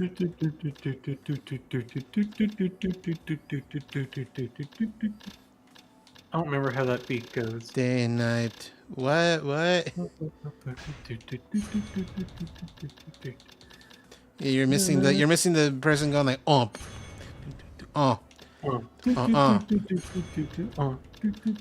no.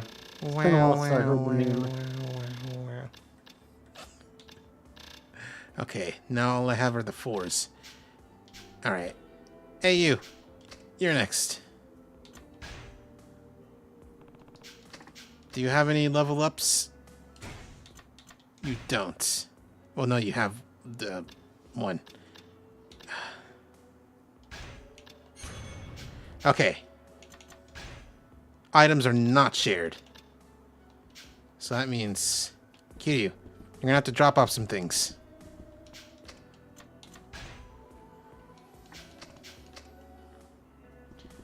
Kiryu.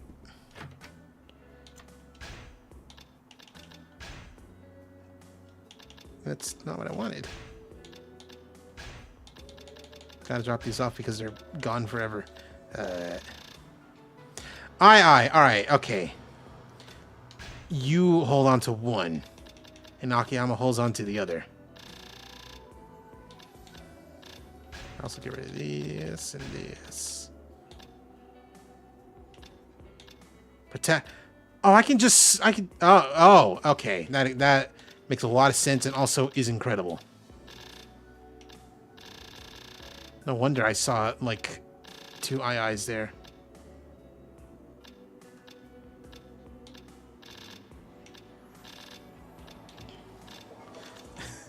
This is just one sake. Alright. Wait, did I drop off the gun? I think I did. Tanimura, check if I dropped off the gun. And if I did, it's yours. You got it, sir.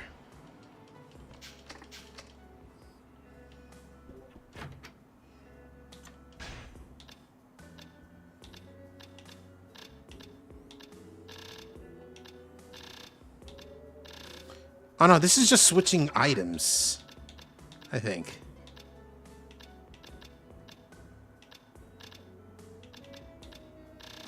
Oh, okay, I see. So there is one collective thing. Wait a minute. Okay. I was like, can I not grab these? I can. So you get the gun. Saejima, you're up. And now you... I see now. It's like when you hit that, you're switching between the items for everyone else. That makes a lot of sense. Anyway. Saejima, take the shotgun. And you know what? Sure. Take some toughness Emperors. You're definitely going to need them. And also Tarminer pluses.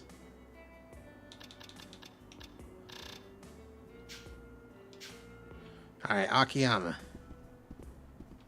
Your turn to get in there. Main character's possessions. When you're able to swap between main characters, money points accumulated from the casino and Coliseum, as well as items stored in the item box, will all be consolidated. Also, places that only certain main characters could enter may now be accessible by others. Try exploring Kamurocho with each of the 4 main characters. I got 500 asparagus points. Sure.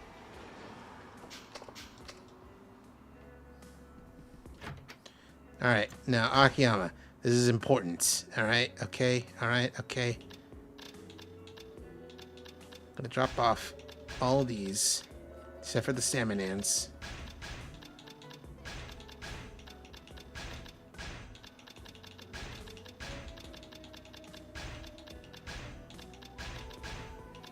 And now you're gonna grab all the weapons that you can. And you know what? I'm going to save right here, and we will come back to this next week. Now it's the part of the stream that is generally inadvisable, as like, geez, I don't know if you should do this. I think viewers aren't going to like it. And to that I say, viewers can go home and be a Family Guy for all I care. Time to watch part of the stream where we watch Minecraft Parkour Civilization. Nah. If I'm going to watch that, it's going to be on my own. Maddie's been forcing me to watch it. Yeah, how do you feel? Nothing. Everyone is like, OMG, it's so peak! And I'm here like, y'all need to read better other manga than just Jujutsu Kaisen, I swear to God. But do you like Minecraft? Yeah. Okay. I'm a trans girl, of course I do. I mean, listen, like, I think Minecraft's alright. I mean, it's alright. Anyway, as it turns out, no, actually. This is the part of the stream where Cheese is grinding in Black Panther. Like, yeah. like the message of how socioeconomics and capitalism controlling our lives is really bad and evil. That's a good message to teach kids, but the way this series is edited is just horrible. Every so, can I go into this or should I shut up? I don't know, man. I just don't care. Okay. I'll save this rant for my stream. Grinding in Black Panther. Anyway, yeah, grinding in Black Panther. While surprise stupid, I'm gonna also put on starring Chadwick Boseman. Yes. God rest his soul. But surprise stupid, I'm also gonna be putting on some action buttons, some Tim Rogers. But not like, one of his newer ones. In fact, this is like from 2-3 years ago. Ooh. His wrong one. His very cool. When I first saw the cover of Asura's Wrath on Xbox 360, I had an erection, and that irrevocably changed my life for the rest of time. I don't think he's even played Asura's Wrath. I forgot how he sounded. I just made up a voice. That's not even what I'm talking about. And I love that, like, you keep bringing up the whole thing about, like, he saw the novelization of the Tim Burton Batman, and he had an emotion when really the emotion was, oh God, I remember that. I remember my brother. I thought it was he had a T-shirt of the movie. Yes, and then it turns out he didn't even like the movie. Yeah, but he likes Batman because Batman's cool. Batman is cool, but he likes the shirt because it's like the first piece of clothing he ever bought with his own money, and it fits still. Which is crazy. That should really say something more about his hormones than his nostalgia. I mean, what are you saying? It's like, how old was he when he bought that shirt? Volume. He was between the ages of 5 and 11. He hadn't. So this is implying that he hasn't grown at all since the ages of 5 or 11. That, or he just bought a large shirt as a child, and he hasn't grown much. Anyway, he's going to talk about Pac-Man. Hello, and I did not mean for it to start literally right there. That was just a funny guess. Turn down a little bit. Welcome back to Video Games. I'm Tim Rogers. You are watching the action button review of Pac-Man, a video game designed by Toru Iwatani, developed by Namco, and released by Namco and Midway into worldwide arcades in June and October of 1980. For those dispossessive of an appetite adequate for consuming the totality of criticism contained in this program, let us begin with the bottom line. Pac-Man has come a long way from itself. Since probably the second or third largest game released after Pac-Man, mainstream media persons asked to speak for a moment on the medium of interactive electronic games have silently conspired to reheat an identical expression, that video games have come a long way since Pac-Man. The New York Times said it about The Last of Us Part 2 in 2020. Somebody else said it about Death Stranding in 2019. Somebody had to have said it about Red Dead Redemption 2 in 2018, probably the same person who said it about Grand Theft Auto 5 in 2013, Grand Theft Auto 4 in 2008, and Grand Theft Auto 3 in 2001. Maybe somebody somewhere said it about Super Mario Brothers in 1985. I do recall that Computer and Video Games magazine said it about Q*bert in 1983, and Video Games and Computer Entertainment magazine said it about Street Fighter II in 1993. Computer and Video Games magazine also said it about Solomon's Key in 1987. Computer Games magazine said it about Oil's Will in 1984. Radio Electronics magazine said it about Donkey Kong in 1983. The Daily Aztec said it about Hitman Absolution in 2013. In 1999, the Lakewood Advocate said it about Lottie Minnick's Nickel Ranch Arcade. The Marin Independent Journal said it of Killer 7 in 2005. The New York Times said it about World of Warcraft in 2006 and The Walking Dead Season 2 in 2013. Angela Bassett, star of Mission Impossible Fallout, said it of Tom Clancy's Rainbow Six Siege in 2015. Local 21 News said it about video game loot boxes in 2018. Electronic Gaming Monthly said it about Street Fighter II and Ren and Stimpy for Sega Genesis in 1994. IGN said it about Katamari Damacy in 2020, which later on I'm gonna get into why that's actually pretty fair. Kotaku.com said it about the Nintendo Wii in 2012. Wired said it about the Nintendo Wii in 2010. Game Set Watch said it about Call of Duty 4 Modern Warfare 1 in 2009. Edinburgh University said it about careers in game development in 2018. Forbes said it about Call of Duty Black Ops 2 in 2012. The Mary Sue said it about The Last of Us in 2015. The University of Texas at San Antonio said it about video game violence in 2012. The Independent said it of Lara Croft in 2004. The Idaho Times News said it of Mortal Kombat 3 in 1995. In his 2005 memoir, The Game Doctor, Bill Kunkel said it of Tetris creator Alexei Pajitnov. Cashbox said it about Tron in 1982.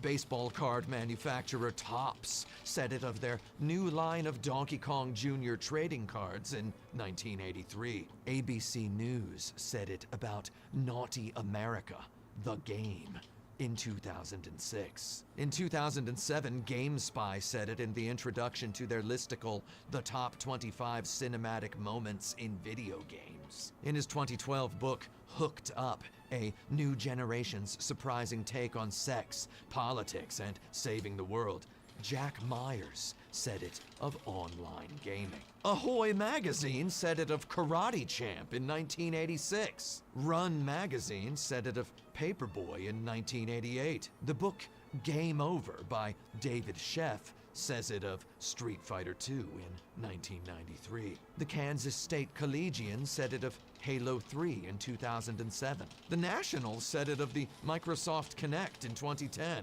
Engadget said it about LA Noire in 2010. Eurogamer said it about The Legend of Zelda: The Wind Waker in 2012 and Slender in 2015. The Daily Mail said it about Grand Theft Auto 5 in 2013. The Budapest Times said it of StarCraft 2 in 2014. 94 FM, The Fish, said it of dangerous games your teens might be playing in 2014, while the Journal and Courier said it of video game charity programs in 2015. Inverse said it about the Emoji Movie in 2017.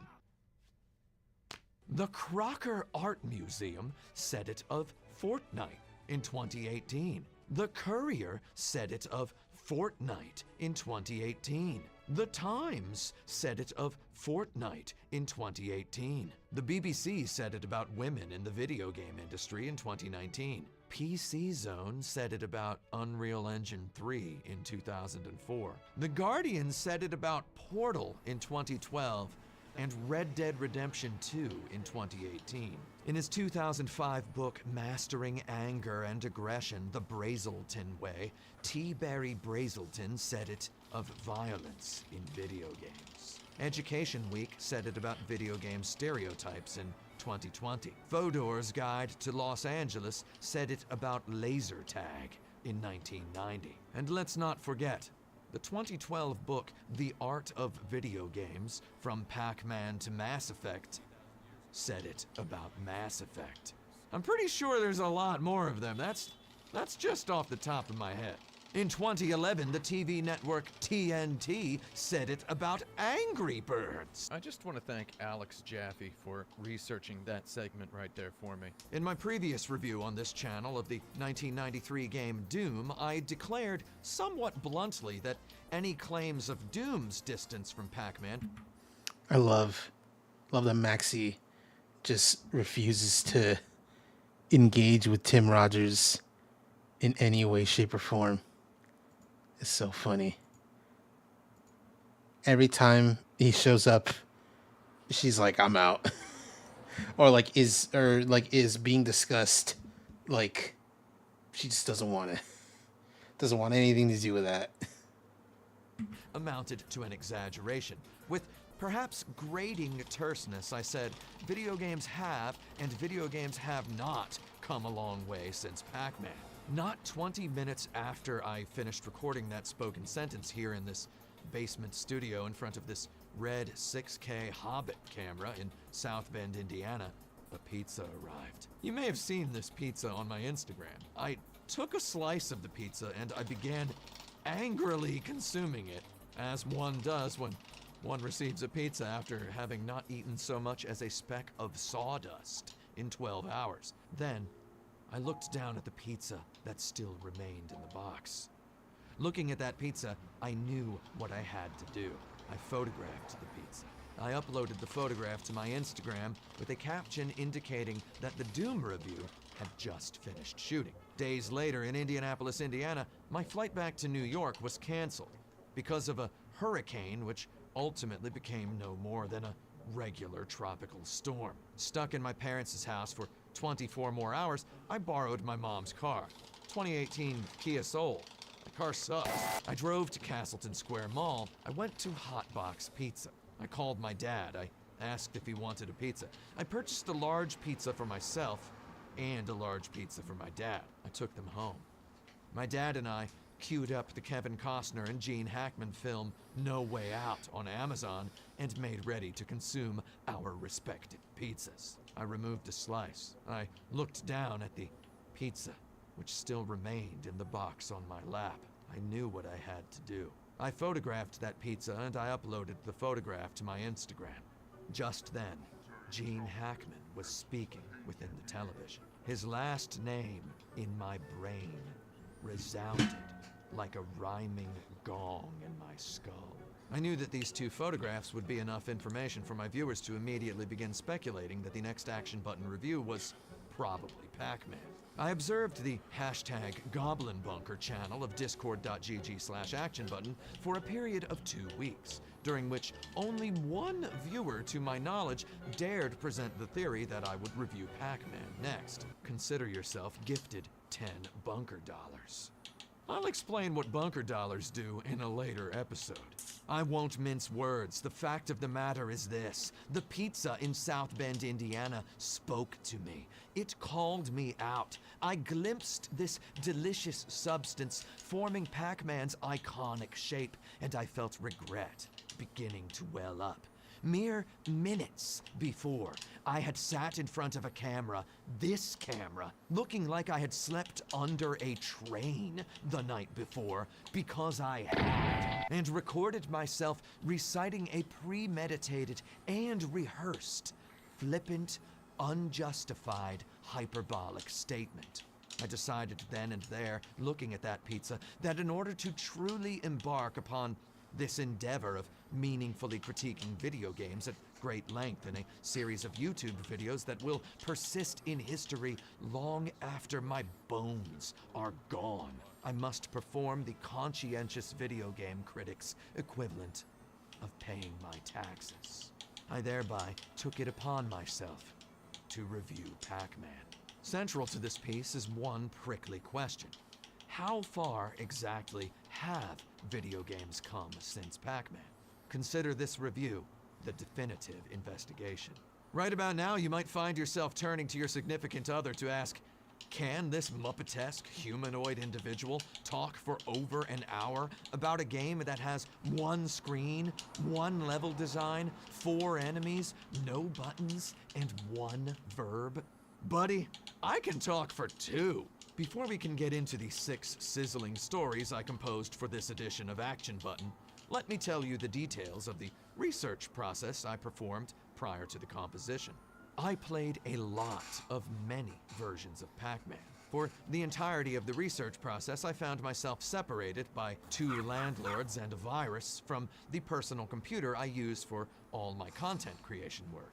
The research process began while I spent a summer month lying low in a friend of a friend's New Hampshire ski resort town mountaintop winter vacation home, and continued while I squatted in my own apartment waiting for the building management to pencil me permission to purchase furniture and move in my belongings from the storage unit in Brooklyn. We had the apartment walls painted gray. We removed the glass door from the shower. We reglazed the bathtub. We fixed a broken light switch. We replaced a bunch of outlets. All the while, I assessed Pac-Man with a multi-pronged philosophical toolset. In addition to playing as many versions of the game as I could buy on my Nintendo Switch, I downloaded numerous MAME ROMs while skeeving Wi-Fi off the Starbucks across the street. They're not even open. I had to stand outside with my laptop in the palm of my hand. Fun fact, Starbucks leaves their Wi-Fi on even when they're closed. I read websites and game facts on my phone. I watched lectures by game designers throughout history. Hello, CG. I hope you're having a good day and you're not dying like other people are in the October California heat. On my phone in bed, on an air mattress, I silently, stone-coldly spectated multiple complete 5.5-hour perfect games of Pac-Man in an attempt to own my own skills at the elusive ancient game. Somewhere during all this, our air mattress got a hole in it. I had a cough so bad. I'm pretty sure you can hear it on the outside of the house. Ooh, all those tumbleweeds from like the heat, and the heat's probably not making it any better.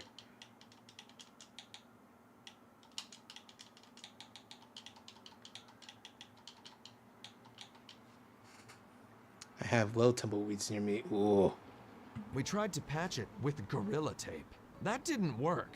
Gorilla Tape sucks. Lying on my back on a flattened cardboard box in my bedroom that, as of this writing, still doesn't have a bed in it. As of this shooting, it does have a bed in it. I played Pac-Man on 2017's Namco Museum for Nintendo Switch.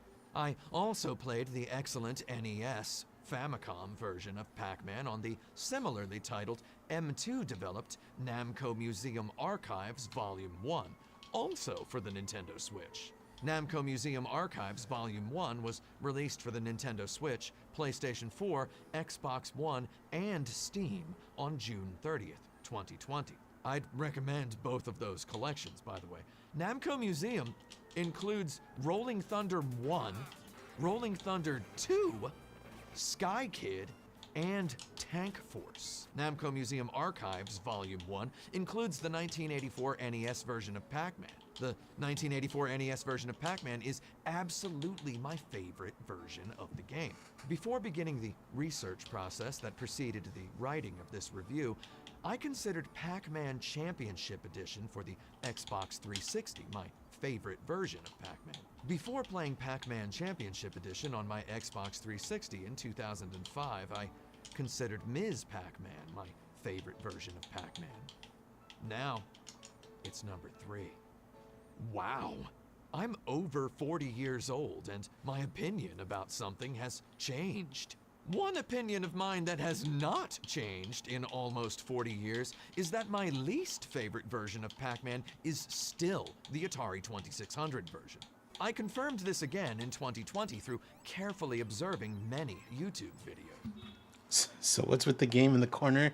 I'm grinding right now in Like a Dragon Black Panther because I'm the story for Yakuza 4 is just about done, and I want to save like the last chapter because there's only like maybe 2 hours of like story left for next week.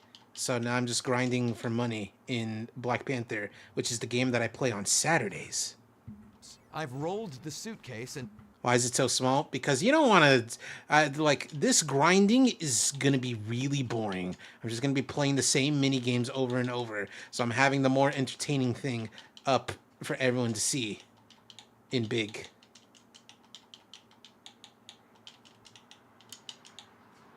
To the middle of my living room, figuratively and literally. And in a segment of this video, we will unpack the ramifications of that being the first version of Pac-Man I ever played as a ridiculous child back in 1983. Spoilers. I don't even consider it Pac-Man anymore. When we get to that part, know that I wrote that entire essay without even bothering to replay Pac-Man for the Atari 2600. I don't need to ever play it again. Watching it on YouTube videos is more than enough. It sure is a good thing that no one in my immediate proximity possesses an Atari 2600 game console, much less a Pac-Man cartridge for that Atari 2600 game console.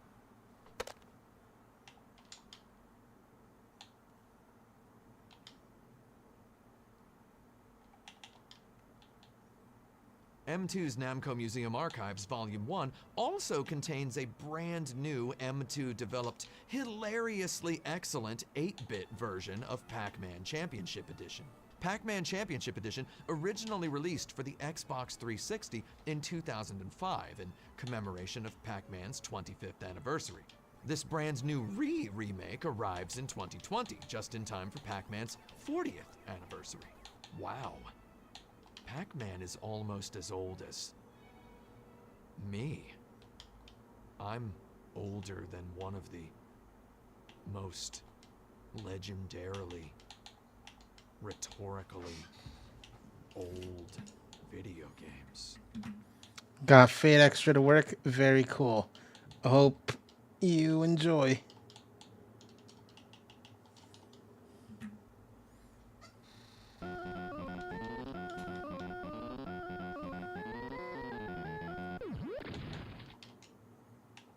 When Pac-Man arrived in 1980, the world... well, I don't know what the world said.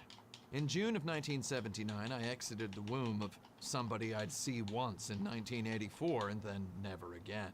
My first memory of my life on Earth is of my mom speaking the words Pepperidge Farm in a high-ceilinged supermarket in August of 1982. My second memory is of my mom reading the words Dietz and Watson off a package of hot dogs 2 minutes later, also in 1982.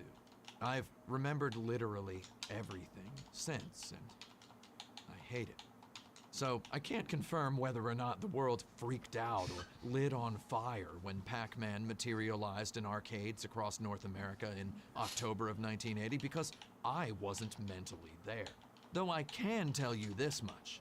Despite the historical hugeness of the event, I'm pretty sure no local news anchor said of it that video games have come a long way since Pac-Man.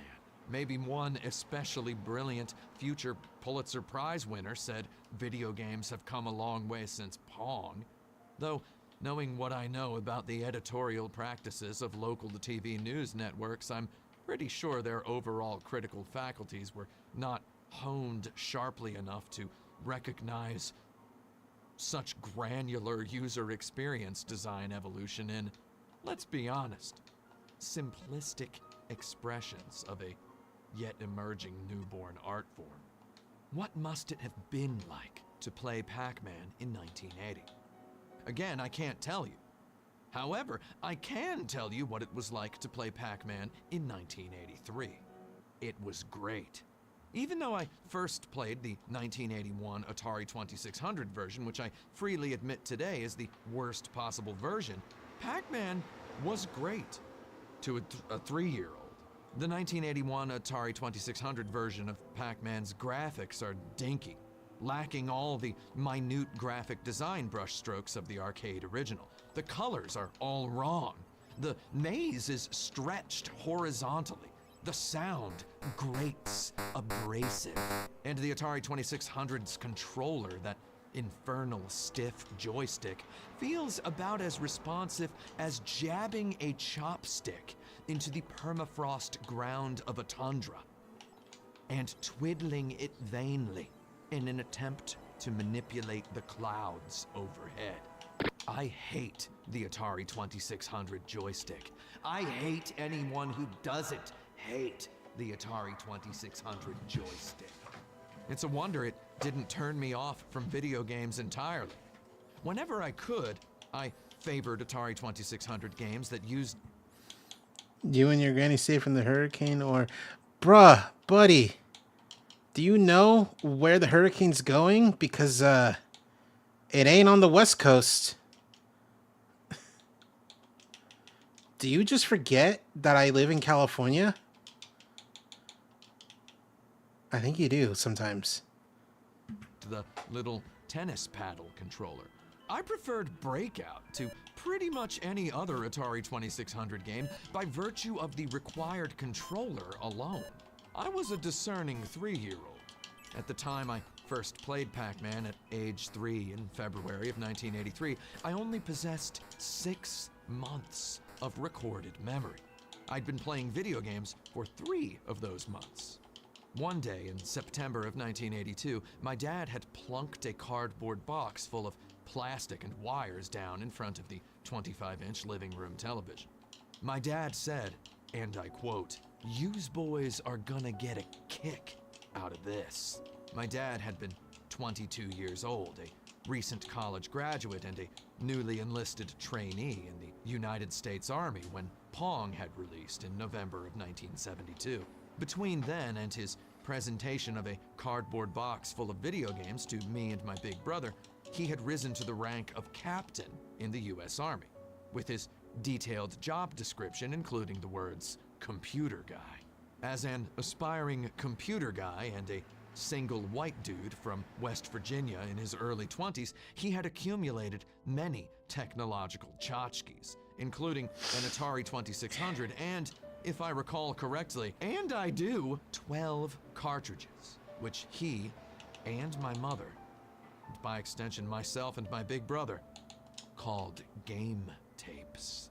My big brother and I had yet to know what a video game was, much less that they were going to eventually own one of 2 of our lives. If it had been only 5 years later and you'd put a box of 12 Nintendo Entertainment System cartridges down in front of us and said, "Bon appetit, little buddies," we'd have screamed until we dry heaved, and dry heaved until we were unconscious. Back in 1982, we took it in stride. Such was the impressiveness of an Atari 2600 game, much less a box full of them. We worked our way through those 12 game tapes with an infantile sort of forensic curiosity. Anyone who has spectated the ever-presence of Ridge Racer at the launch of the PlayStations 1, 2, and 3 will likely take interest in the fact that the first of the 12 games my big brother selected after a long and stareful selection process that day as my dad set up the Atari 2600 was none other than Activision's Grand Prix, the box of which portrayed one cartoon car passing several others, its heroic swerve around an oil slick depicted by a multicolored rainbow trail. Moments later, Grand Prix was the first video game I ever saw, and minutes later, think about 28, 32 minutes later, it was the first video game I ever played. Grand Prix, designed by Pitfall's David Crane, presents the player a top-down, horizontally scrolling view of race cars. I liked Grand Prix. I liked it about as much as I liked my alphabet blocks and eating Star Wars cookies. I liked Grand Prix so much that when I later learned the name of its designer, David Crane, in an article about the game David Crane's Amazing Tennis, it lodged in my brain forever. Grand Prix's unorthodox side-scrolling view of top-down motor vehicles perhaps inspired the game I've been designing for going on 4 years. Truckheck. David Crane's name's juxtaposition alongside Amazing Tennis perhaps inspired the full name of Truckheck. Michael Kerwin's Truckheck. I'd call it Tim Rogers's Truckheck, though who really wants to say Rogers's? I don't even want to say Rogers's. I don't like the sound of that S''S. Good thing I don't have to ever talk about myself in third person. Much as I liked Grand Prix, it sucked. It sucked then, and it sucked today. It was then as it is now. A baby's toy, a gnarled plaything for knuckle-dragging rubes. Grand Prix races depicted slow-moving opponents so brain-dead, the inanimate oil-slick obstacles practically had PhDs in comparison. Though the vehicles accelerated and slowed with something resembling physical friction, I never felt like a participant in the game. I felt like the game was letting me control the car because someone had told it to be nice to me. I haven't played the game since that day, and I don't think I should, because I like how crystallized that critical thought of it is. Such is the messy mind of a 3-year-old. Naturally, the second game we played was The Empire Strikes Back. Had my dad purchased this game in 1982 and not shared it with his children? I have known what Star Wars is since literally my first conscious memory. Had he not shown us The Empire Strikes Back on the Atari 2600 until that day? What was he doing with Atari 2600 Empire Strikes Back in private? Every toy we owned was Star Wars. At the time, we had no idea that the Atari 2600 game, The Empire Strikes Back, was just a shallow, ham-handed retread of Midway's infinitely more design-nuanced Defender. We enjoyed the raw thrill of seeing AT-ATs and snow speeders more or less replicated pixel identical to their cinematic counterparts, at least as far as a 3-year-old and a 5-year-old were concerned. We played the game for several hours. Mostly my brother played and I watched. I recall an unease building throughout the experience. I was yet no expert on the plot subtleties of The Empire Strikes Back. Return of the Jedi didn't even exist, so we didn't know yet that Empire Strikes Back was the best one. Though The Empire Strikes Back, the video game's ironclad clinging to the Battle of Hoth, rode up on my soul like a cheap pair of footy pajamas. I distinctly recall wondering at one point, where's Darth Vader? Then it was, where's Han Solo? Finally, distinctly remember thinking, where's Yoda? So it was that at the age of 3 years and 3 months, with the second ever video game I had ever played, I began to lay the foundations for a lifetime of expecting things from media. Initially displeased with video games as we were, we soon returned to our G.I. Joes and our Star Wars toys, with which we could more than replicate the entire plot of The Empire Strikes Back. We could speculate about Episode 6. My brother even began writing Episode 7, in which Darth Vader and Cobra Commander buy a Lego house together. We on occasion tentatively dipped back into that box of video games. My brother decided he liked Breakout, and I humored him until I also liked Breakout. I chose the game Asteroids as my repeat favorite, firstly because its box indicated it involved space, which is where Star Wars happens. I shortly fell into an introspective sort of post-toddler obsession with Asteroids.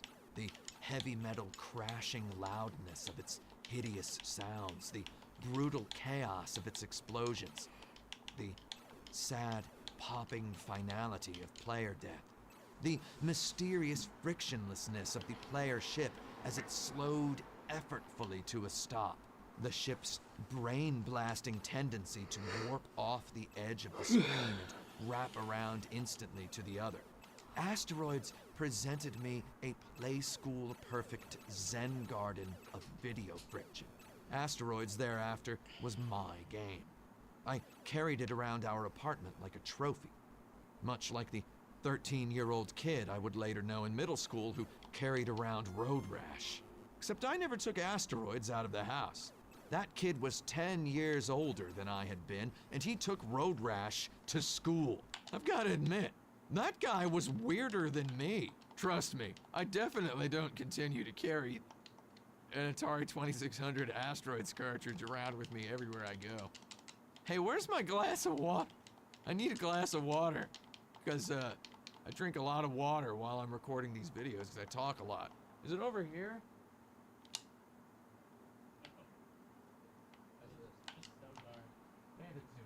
Yet all those weeks I spent with an Atari 2600 Asteroids game tape in my unmistakably clean for a 3-year-old hands, I still regarded the game with a shallow interest. My relationship with the game remained casual. I did think about it a little bit at night, plotting flight paths and blaster angles, though the game never actually spoke to me. It was a toy. A superlatively good toy, though a toy nonetheless. Nowadays, Asteroids means nothing to me. I don't care about it anymore. It's not like I carry an Asteroids cartridge around with me everywhere I go. Something a serial killer would do. My big brother was playing Missile Command one day when my dad walked in and said, "What is that, Missile Command? Why ain't you guys playing Pac-Man?" He put in Pac-Man and showed us Pac-Man. We watched my dad play Pac-Man for 40 minutes. He was pretty good. I can recite his instructive monologue off the top of my head. "You're this guy, and you're in this maze. You eat these wafers. The ghosts chase you. Don't let them kill you. Eat a pill like this, and then you can kill them." I was 3 years and 8 months old at this point. I knew what a Rubik's Cube was, though I didn't know it was something one could solve. I thought it was just something you hold in your hands, click and chalk around its colors, and gently squeeze from time to time, palpating the buckle and quiff of plastic. My brain was a spaghetti of eels when I watched my dad play Pac-Man. The eels in my brain began to yell as I watched my big brother much more poorly play Pac-Man. By the time I myself played Pac-Man, I had already watched 1 hour of Pac-Man. When you're under 22 years old, an hour feels about 6 times longer than it does when you're 40. When you're not even old enough to be in kindergarten yet, an hour feels like a week. By the moment I stepped up to the plate, Pac-Man was already the first good video game I had ever played. The California coast is really just an extension of the Gulf of Alaska. That's pretty good. I like that. That's real funny, Gran.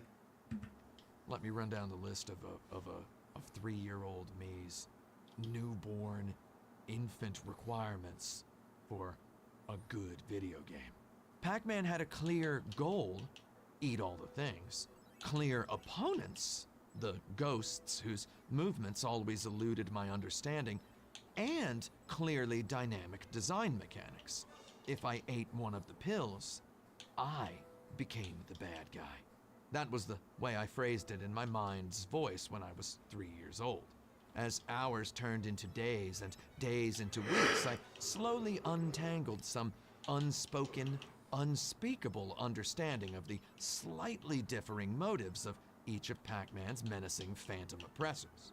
Pac-Man represents the first good video game I ever played, if we define good the way the Legend of Zelda series director Eiji Aonuma does. Aonuma says that a good puzzle in a video game makes the player feel smart. Doesn't actually teach the player anything, it makes them feel smart. I felt smart for sort of figuring out Pac-Man's ghosts as an almost 4-year-old. For a period of 2 months, my brother and I played this terrible version of Pac-Man. Cheese can pick the card. I'm thinking of poker cards. Ace of Spades. And if you don't have that, I don't know, I guess the 4 of clubs or the King of Hearts.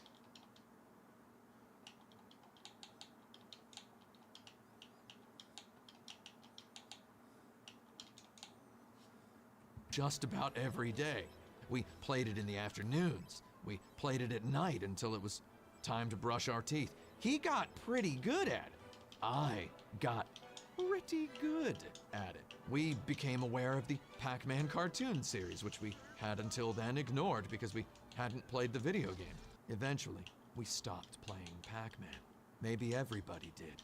My brother and I never realized that in the 3 years between its inception and our ever laying hands on Pac-Man, an entire AAA video game franchise's worth of iteration vortex had befallen the character, his game, and the very concept of a video game genre. Before we even ever knew what it was, Pac-Man had performed irreversible good damage to the burgeoning core values of electronic game design. 6 years later, which, if you're keeping score, felt like 20 of a 40-year-old's years to a 3, 4, 5, and then 6, 7, and then 8-year-old, I played Pac-Man on the Nintendo Entertainment System. Colloquially known then as the NES, or NES.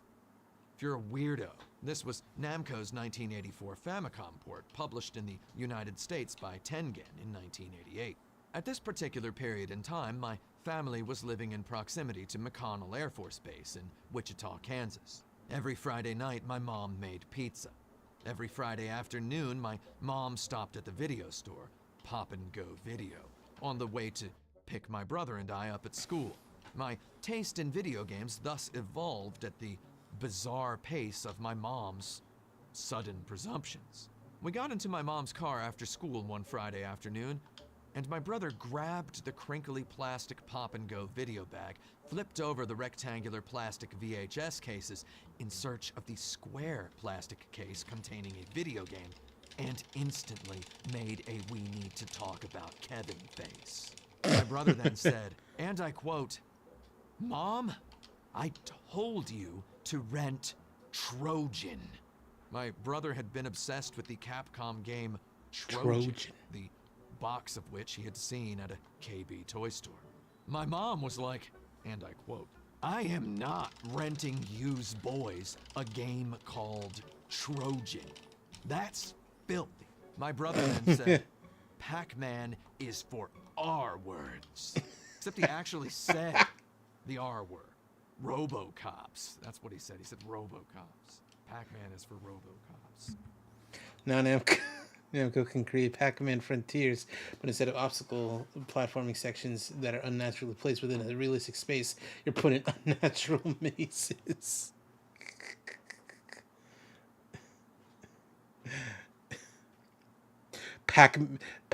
Yeah, it's just Pac-Man Worlds 4. Now he's got a gun.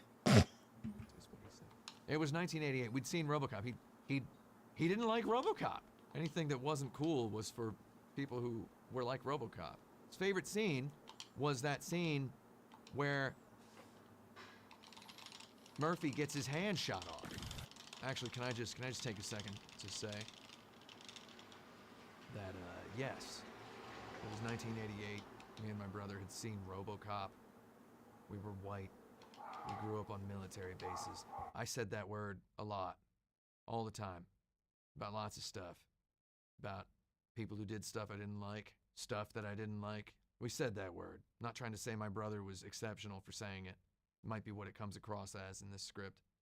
I said that word all the time. I don't say it anymore. And you know what? I don't miss it. I don't know if you've noticed from any of the other reviews I've made, other videos of mine you might have watched. You can take one word away from me. I'm still gonna have a pretty goddarn good time with the other several tens of thousands. My brother said Pac-Man is for R words. And my mom said, "I thought yous boys liked Pac-Man." As moms do, she had dredged up a memory ancient and shameful without any ulterior motive or ill intent. My brother made an exasperated sound, blowing a huge gust of air out of his mouth. I take from this today 2 truths. First of all, if our house had been on the other side of the school, maybe my mom would have picked us up from school before going to the video store, and we would have been able to pick games ourselves. In that case, maybe my video game taste would have evolved quite differently. Without my mom picking the occasional piece of weird trash, how would I have learned what a bad game was? Without learning what a bad game was, how would I have learned what a good game actually was? Without the roguelike-like element whereby my mom occasionally rented the bad games again months later without warning, and without my upbringing stressing that I should always strive to get my money's worth, meaning I played those bad games again all weekend, and I let my mom see me playing them because I didn't want her to feel bad. How else would I have ever developed a razor-sharp critical faculty? Without that, who'd be watching these videos? I probably wouldn't even be making these videos. So, thanks, Mom. The other thing I know today is that if you'd shown me the NES version of Pac-Man first, and the Atari 2600 version of Pac-Man never, I'd have bought that Pac-Man t-shirt I saw at Urban Outfitters last year. However, by the time I finally played the arcade faithful NES version of Pac-Man, I had seen RoboCop. I had experienced the cathartic arrival of a newborn baby brother. And, perhaps most importantly to the trajectory of the rest of my life, I had played Super Mario Brothers. Super Mario Brothers had sufficed as a Pac-Man fever vaccination. Having said that, in 1988, I beheld Pac-Man with all the dignity and wisdom an 8-year-old can muster about a toy he played with 20 years ago. That is to say, I immediately preferred the black background and blue maze walls to whatever the Atari version had been going for, and I thanked God that the ghosts did not flash constantly as they moved around. Pac-Man on the NES was an excellent game, excellently presented. I played it all day, the entire... Don't put lemon on a cold sore. Follow up, don't put salt on a cold sore. CG, I love you, but that just seems kind of, you know, obvious. Don't put a citrus on a cold sore. Weekend. Before my mom had started the car on her way to return it Sunday night, I had already booted up The Legend of Zelda again. Though I did play it all day, all weekend. In this review of Pac-Man, I'd like to archaeologize a kernel of sincere universal truth from the experience of that bygone weekend. Because of that weekend, I realized that Pac-Man is great. I sat before Pac-Man and let him talk. I gave him the respect I'd elsewhere given my grandparents in Delaware and great uncle and great aunt in West Virginia.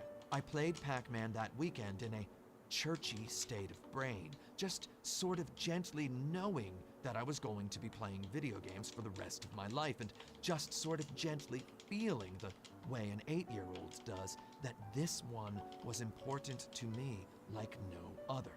Yet that after that brief weekend, it would be going away, and I would be going elsewhere, forever. Unless my mom, for some reason, decided to rent it again, which, auspiciously, she did not. It occurs to me that reviewing Pac-Man requires me to wrestle with 2 transient questions. Firstly, did Pac-Man save video games? And first and a halfly, if so, did Pac-Man save video games from what? And secondly, given its name's synonymity with the ancient history of video games, why does Pac-Man, unlike, for example, Super Mario Brothers, lack a comparable cult of similarly devout worshippers today in 2020? In typing all that out and then proofreading it and then editing it into something I can speak aloud without wondering if the FBI is watching, I realized these 2 questions converge into one question. Did Pac-Man sacrifice himself for the good of video games? Is Pac-Man a Pac-martyr? Without Pac-Man and its 2-year fireworks display of spin-offs and tweaked versions of half-sequels, how many nowadays legendary video game designers would have remained normal humans? Shigeru Miyamoto himself has gone on record as saying that without Pac-Land, Pac-Man's odd, accidental invention of the side-scrolling mascot platformer, he wouldn't have ever dreamed of Super Mario Bros. When I pour over a statement like that, I start thinking about the original Pac-Man and Donkey Kong, Super Pac-Man and Mario Brothers. I think what's on the tip of probably all of our minds' tongues, that Pac-Man is the nucleus vortex at the center of video games. Asteroids, Missile Command, Space Invaders, Pong. These were little games. These were insubstantial games. It pains me to call them that. I have many wonderful memories of all of those games. I have memories of playing Space Invaders with my dad, the way some other people might have memories of playing Pong with their grandmother, the way some other people might have memories of playing Wii Sports Tennis with their... Genzo! Oh my god, Genzo! Okaeri nasaimasen, Goshiji-sama. I can't believe you're here.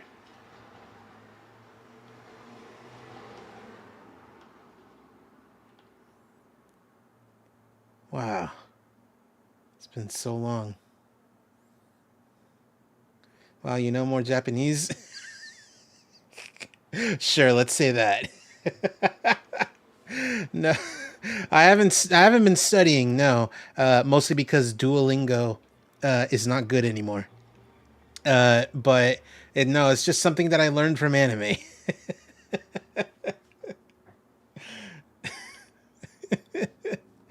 Anyway, hello. It's good to have you around.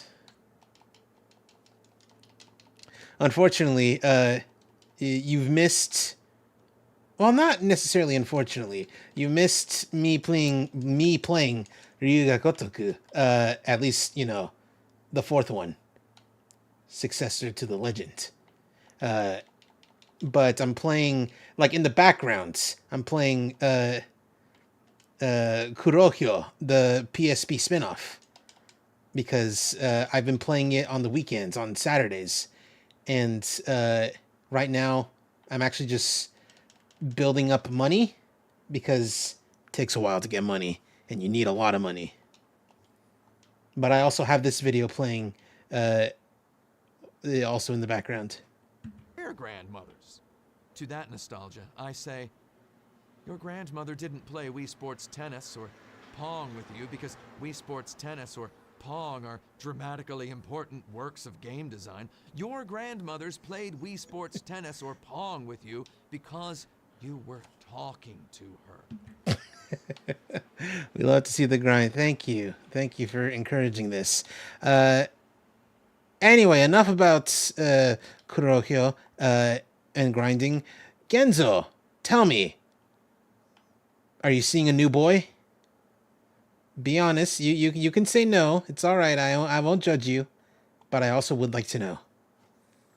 I like the gossip. And offering her a venue for spending time with you. I have a darker, hazier memory than this of the day my big brother and I saw Super Mario Brothers for the first time at a rich kid's house, and then we told our mom we wanted a Nintendo. She said, and I quote, "Yous boys already have an Atari!" To which I instantly retorted, "Mom, Nintendo is the real video games." What profundity I produced by accident that day. I realize now that Pac-Man was the beginning of what my 7-year-old self pitched to Mom as real video games. In order to unpack what I might have meant by this, we're gonna have to get on our hands and knees with a toothbrush to extract every last morsel of Pac-Man grime from between the tiles on Nintendo's floor.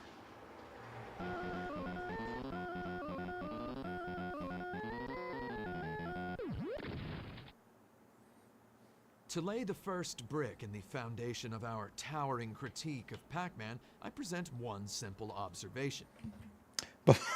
Before I answer, does my hubby? I love hubby and not darling. Anyway, the answer is still no. I don't know why that tickled me so much.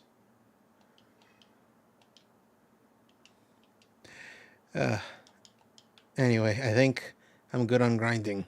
I think I'll just hang out and relax. And I'll do some more grinding, like, on my free time. I remember saying darling a lot. Yeah, you did. Oh, God, 3. Whatever. Pac-Man is simply a game about movement. Other games of Pac-Man's day had movement in them. Some games, like Grand Prix, had expressed dynamic acceleration and deceleration. Some games, like Asteroids, had even given movement passive effects, like inertia. Some games, like Lunar Lander, had even been entirely about one hyper-specific and difficult movement-related task. However, had a game ever done so much with movement as Pac-Man? In Pac-Man, it's not how you move, it's where you move, it's why you move, it's deciding when you move. It's about what happens around you as you move. In plain terms, what happens is your enemies scheme and move, and your resources diminish. Pac-Man's only player-executed verb is thus move. Other verbs, such as eat and collect, happen as the player moves. The player's movement path depends on the flavor. Let's get one more fight in there. Pac-Man only has 2 game flavors, by the way. Be hunted. Took a break, Senpai. I've been focusing on myself lately. That's very cool. I'm glad to hear about that. Honestly, you're at the time, like, this is an American thing. This is an American feeling, and even then, like, not many Americans will agree because I don't know, depending on how they've been brought up, they might be feeling differently. But me personally, as an American, your 20s are the perfect time to, like, figure yourself out because you have more freedom, you have, like, more time than you think. You can just do things that make you happy or find out what makes you happy.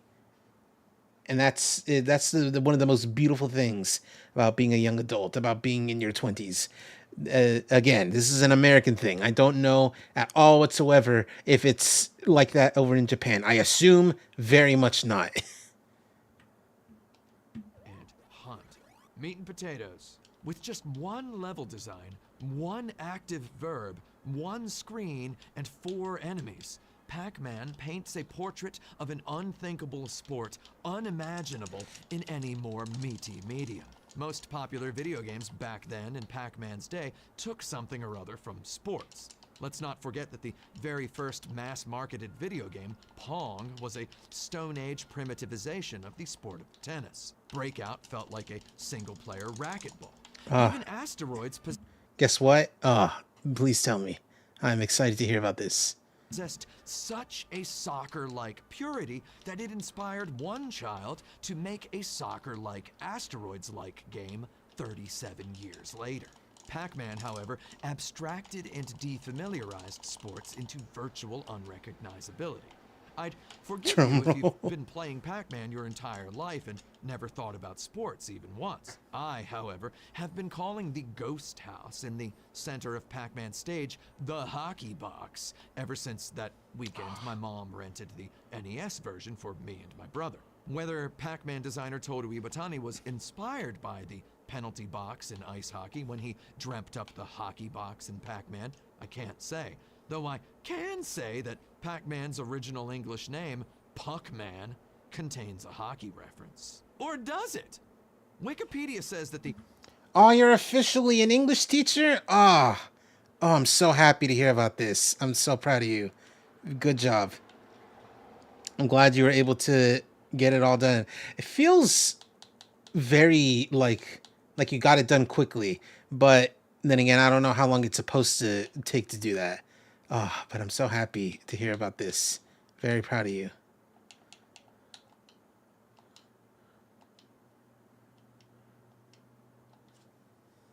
English title was Puckman because the circular hero, quote-unquote, resembled a puck. However, the Japanese title, Pakkuman, includes the word Thank you. I try my best because of dreaming of traveling to 2.5 America. syllable Oh, word, we would love to have you here. puck becomes the Japanese onomatopoeia for representing a mouth opening and closing multiple times in rapid succession, as though chomping repeatedly on some peskily persistent, repetitive food item. We could localize the Japanese name Pakkuman, therefore, as I'll keep on grinding. Mr. Chompers, I look forward to Chuba, seeing you here. Munch Boy, or Nash Dude. Whatever the case may be, North American businessmen, assuming the worst in children and fearing easy vandalism, nixed the name Puckman, settling instead on the more mysterious Pac-Man. I'd like to take a moment here to commend Namco 40 years later on the names of their early arcade games. Puckman is crazy. You've never heard of Puckman? Like, I'm surprised you've never heard the story about how it's supposed to be Puckman, but you've never seen Scott Pilgrim versus the World? It's like one of the most famous quotes in there. Scott talking to Ramona about why his name is Pac-Man, because of the onomatopoeia Pakuma, Paku. Anyway, this is one of my favorite parts. Pac-Man, Dig Dug, Galaga, Galaxian, Xevious, Bosconian, Mappy, Baraduke, Grobda, and Druaga remain today remarkably pleasant words to simply say out loud. Actually, can we go back and I just want to say those words out loud again. It makes sense if they're trying to say it as it is pronounced. It's like a localized name is what the phrase is. It is localized. If the word localized has escaped you, it basically means it's more than translating, because translating just means going from Japanese to English, but localizing means going from Japanese to English in a way that makes sense. Like trying to make a pun work in English when it's only in Japanese. Like how in My Hero Academia, Boku no Hero Academia, there's the character Kamie, very cute gyaru type girl, who speaks in Japanese with gyaru slang. So what they do to localize her speech is to give her Generation Alpha type language, talking about Riz and like, oh, you're looking pretty sus, stuff like that. That's localizing. And Pac-Man is a localization of Pac-Man. Well, no. Kind of. I'm sorry. Pac-Man, Dig Dug, Galaga, Galaxian, Xevious, Bosconian, Mappy, Baraduke, Grobda, Druaga. The joy that went into the graphic design of each of these games' ancient logos palpably emanates from the upper right corners of Wikipedia pages, even today. One feels more than a fragment of the shape of a transcendental meditation mantra lurking within each of these mysterious from elsewhere word-like letter collections. Even the less abstract Rally X rallyingly exudes a product design confidence seldom residing in any marketed the mouse is the best. physical or virtual today. Namco, congratulations. As far as we are concerned here at Action Button, in the years between 1980 and 1985 alone, you established an unbreakable record for the best video game names of all time. Please accept the Action Button Godfather Award. If our game Truck Heck is any success, then we'll be taking it back from you after we release our next 8 games. Wait, hold on. Namco had a lot of really good arcade game names in the 90s, too. So hold on. I want to Google Namco arcade games. I'm no... Sorry. But Senpai, where is he? So right now it's October, and if you remember, October is when Flaw will watch a new horror movie every single day. It is a thing that he's done for many years now. I don't remember if he said what movie he's watching though. I'm overwhelmed here. Wow, I don't know. Nobody better at naming games. Okay. I have composed a top 10 list. Before I can do the top 10 list, I'm just going to give you all my favorite Namco games. Names. Are you ready for this? I wrote them down. I've excluded the top 10 because I'm going to do those at the end. Hold on. GB, Bombi, Cutie Q, Navarone, Galaga, Dig Dug, Xevious, Mappy, Pack and Pal, Fozon, Gaplus, Druaga, Grabda, Baraduke, Motos, Thunderceptor, Ordine, Philios, Solvalu, Emeraldia, Cybersled, Aqua Jet, Panic Park. Wait, so does that mean I won't be able to see him in live? I don't think so. Mostly because right now, for him, it's midnight. It's 12:07, so he might have gone to bed also. And now, Action Button presents the top 10 best Namco video game names of all time. Number 10, Rally X. Number 9, Bosconian. Number 8, Pac-Man. Number 7, Galaxian. Number 6, Xvania. Number 5, King and Balloon. Number 4, Wonder Momo. Number 3, Tinkle Pit.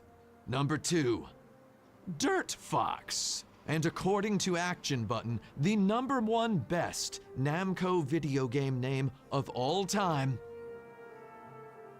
could not possibly be anything other than Lucky and Wild. So, Mike, can you tell him about me on a guy this? Absolutely, I will do that because it is important, not even just to you, but to Ani Frosto, the both of them, that they find out what you've been up to. I'm actually thinking I did Panic Park a little dirty. Panic Park could have been in there. Top 11. Panic Park is definitely number 11. Put the list up. Wait, is the list over here? Put the list back up and have Panic Park there at number 11. I'm happy with the list now. I definitely should have put the Out Foxies on that list somewhere. You know. All right, Genzo, I have probably the most important question I will ever ask of you right now. Have you seen Dan Da Dan? Or better yet, have you read it? You can watch it now. You have? Oh, Genzo, my sweet summer child Genzo. You are not around where I'm online. Like, you're not on Twitter. You're not on Discord. Yeah, I watched it, plus the opening is fire. Absolutely. But you're not anywhere else where you can see me talking with normal people. I've been telling everyone I'm going to be so annoying about how much I love Dan Da Dan. You can see right in the corner. That's the manga. I was reading it before the stream started, and it's pinned there. So that means when I open up my browser, it'll just be there. I'm making sure I get as much of it in my life. I'm going to catch up very soon. Well, not that soon. I'm only on like chapter 50 right now. 52 somewhere. But I'm so excited to see the rest of it animated, because like those stuff that I've read already, I'm so excited to see animated. Plus I saw it in theaters when they had the first 3 episodes, and that was what first got me really excited. Oh, speaking of watching something in theaters, even though this is much later for you than it was for me, I went to see Look Back. You know, the one shot made by Tatsuki Fujimoto. that they made into an anime movie, very beautiful. I love the whole thing. It's a very good. Anyway. Speaking of Dandadan, there it is. Excuse me. You know what? Sure. Why not? Combining the two best openings of this year. Oh, you did see that? Oh, what did you think of it? Because I love Look Back. And I was gonna say, you know, I implore everyone to watch it, but starting tomorrow, like tomorrow is the last day anyone in the US can watch it. So, you know, running out of time, people. But you know, if it's available to stream at some point in the future, I will tell people you gotta watch it. It's not even an hour long. You can do it. Anyway.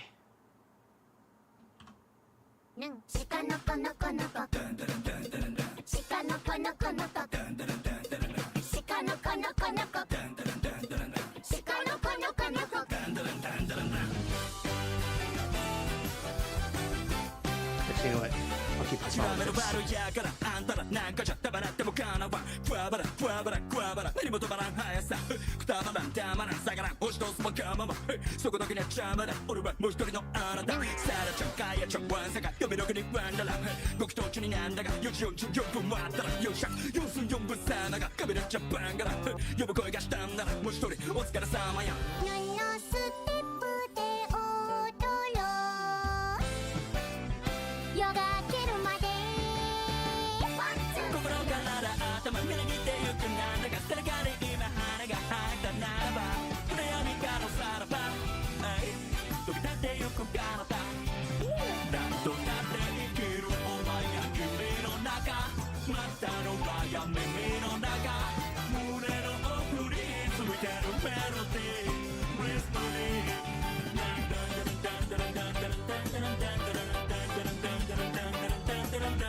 Very cool. So I plan on ending the stream at some point because I'm tired, I'll be honest. It's been hot over here. Kyomoto. Well, what about Kyomoto? How do you feel? No. Well, I know what happens to Kyomoto. Anyway, I will end the stream soon. I feel like, though, I would like to talk to you, specifically, Genzo, about what you've missed, because you have missed quite a lot. It was just sad. It was. And in case you don't know, Look Back, and this is for everyone else too, the manga Look Back was created by, for people who don't know, Tatsuki Fujimoto. He's the guy who created Chainsaw Man, Fire Punch, and other things. But he created Look Back as a tribute to the people who lost their lives in the Kyoto Animation arson attack. And it's beautiful. It's so sad, but it's such a lovely, like, expression of and like exploration of like why he creates things, because it's kind of autobiographical. It's kind of about him, even though the characters are two middle school girls who get older and grow up and become adults. Anyway, let us go over things that you know what? No, not this way. This way. Let's go over things that that I played that you've missed. So it was a lot. It's been a lot of stuff, but I won't go down too far. I'll start at the beginning of the year. So, beginning of the year, I played Shadow the Hedgehog, and I began playing through all the Ryuga Gotoku games. I played Pizza Tower. I started playing Cyberpunk. I gotta get back to it because the only reason I stopped is because I was afraid of Cyberpunk making my computer overheat. But then I found out, no, that's not how you do it. No, that's not what happens. It'll be fine, actually, if I stream it some more. I played Persona 5 Scramble. I don't know if it's still called Scramble in Japanese. But it's Strikers in America. I introduced a new character. So while CheezVT is here, there's also Rose Karantz, who is an opossum, a possum girl. If you're curious about what that's like, watch the streams. Go back and watch them. I played Idol Showdown. And you know, Idol Showdown is fun for a little bit. I played Castlevania because I played all the other ones like way before. Oh, I played a whole lot of Death Stranding. Played Castlevania Symphony of the Night or Nocturne of the Moonlight, as it's known in some places. I forgot to tell you one more thing. I got my shoulder tattoo. Whoa! It's covered, so when I get to class to teach, I wear big long sleeves that my dad hasn't talked to. And after that, oh, okay. Life story you missed out. Yeah, I guess so. Does he talk to you now, or was that just like, or is that still ongoing? Because 6 months makes sense, but like, ooh, that's a long time for tattoos. And at least they're... Oh, not yet? Okay, well, here's hoping that he talks to you again. It's still ongoing. All right, here's hoping. I played Sonic the Hedgehog 2006. Not a good game. I still made... Power Rangers Battle for the Grid. It is a Western fighting game based on specifically Power Rangers, not Super Sentai, not Kyoryu Sentai Zyuranger, even though that's over there. It's on the thing. If I need to get my own apartment soon, though, that sounds very cool. Power Rangers. I played Bayonetta. I played Metal Gear Rising Revengeance. I played Bayonetta 2. And then I played all the classic Mega Man games, the classic Rockman games. 1, 2, 3, 4, all the way through all the way to 10, 9, 10, 11. And I played Rockman Tofote. What the heck was this? Oh, that was a video. That was commercials. And that was the intro. I'm cooked. I missed out so much stuff. You don't have to catch up on everything, because I'm kind of just telling you. I played, what is it called in Japanese? Because I can tell you what it is in English.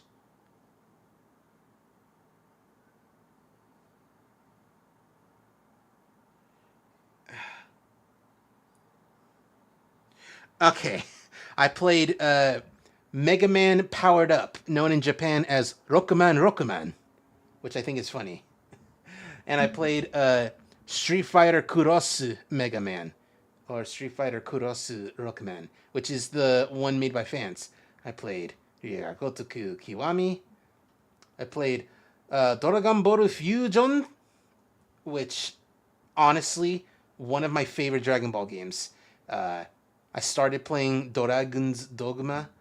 I did not finish. I also did not finish Dragon Quest 9 because, well, the actual answer is because the game, The game just would not. It would not stop crashing. It would just keep breaking. You know what I noticed, Senpai? More Rockman games. I have so many on my Switch. I can play the Mega Man X games. I can play the Zero games, ZX. I need to get the Battle Network games though.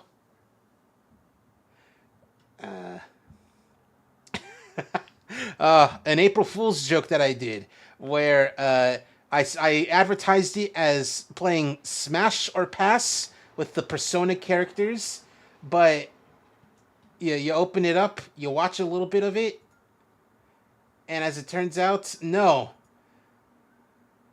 I'm talking about the demons. I'm talking about the personas themselves.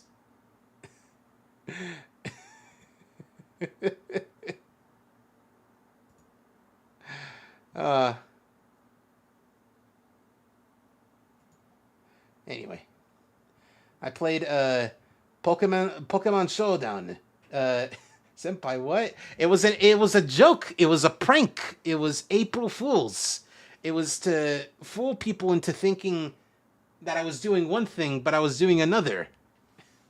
I played Pokemon Showdown with Furosto, which is basically, if you don't know, is a way to play Pokemon online on a computer with like other people. I played Saints Row, which is basically Grand Theft Auto, but more silly. I played... yeah, those games. No, yeah, you want those games, right? So here you go. See, now let's see if you can clear them. And I made it into a short. I streamed it vertically. Whatever. Friendly. Anyway. Rose Krantz streamed Doki Doki Literature Club Plus. Very good game. Dragon Ball Z Budokai, which they just call Dragon Ball Z. Zeto. Pokemon Infinite Fusion, which is a version of the game where you can fuse almost any Pokemon with any other Pokemon. Very cool. Saints Row 2. Dragon Ball Z 2, which, not very good. Like, Z1, pretty good. Like, the story that the way they present the story is fun and it's good. Z2 is bad. I played Rockman Dash 2 prologue episode, Roll Gets Kidnapped, because it was recently translated by some very nice people who translate Japanese games for free, mostly. I gotta play the Dr. Slump game that they translated at some point, because I really want to play that. I played some Final Fantasy XIV. There's Ryuga Gotoku Kiwamitsu. Doki Doki wants to see him now on Halloween. Nah. I played Sonic World Adventure. Some more Final Fantasy XIV. Saints Row the third, because I did 2, 3rd, 3. Dragon Ball Z 3, which is my favorite. My favorite one of those. Started watching more Megas XLR. That was 3 months ago, and I still haven't gone back there.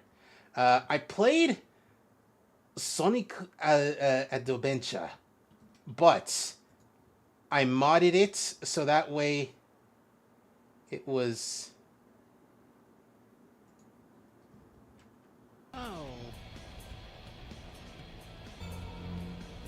Because it's not just Sonic.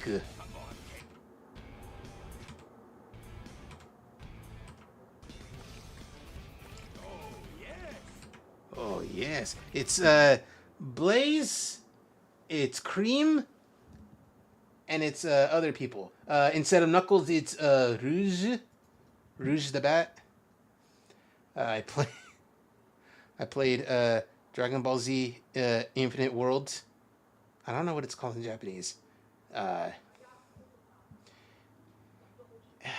And I was getting really excited for Dawn Trail for Final Fantasy 14. So every time I would stream a different game, I would set aside some time afterwards to play to get ready for some Dawn Trail.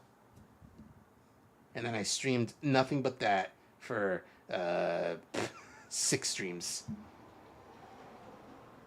I played Sonic Adventure 2, which is the specifically the Japanese dub of it, because I heard that it was much more different in Japanese than it is for English, at least for some things. I played Final Fantasy 13, which is is a video game. I started playing Jet Set Radio, and there was a bug that happened, and none of my data saved. So at some point, I'll have to go back to it. At some point, Ryoga Gotoku 3, Saints Row the 4th, Saints Row 4. I played all the way through Persona 4 Golden. It took a month. And you know what, Genzo? I was wondering for a while why you just didn't like Chie so much. Was it just because you didn't like how she treated Yosuke, or was there some other thing? And it took a while, but I think I had figured it out by the time I was done with Persona 4 Golden.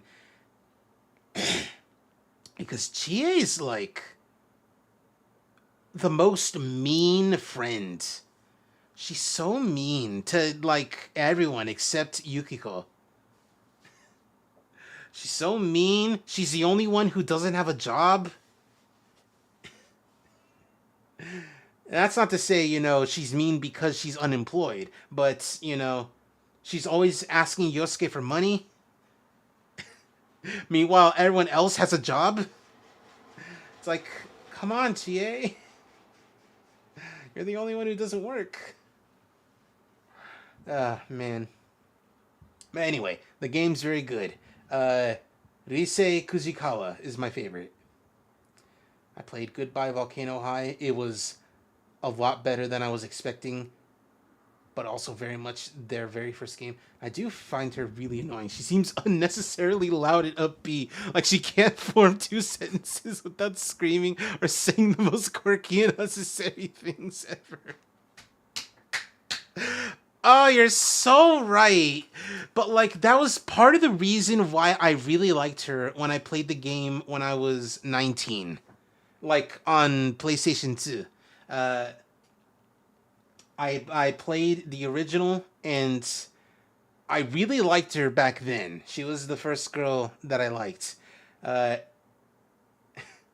then I grew up, and then I realized, wow, you were just loud and mean.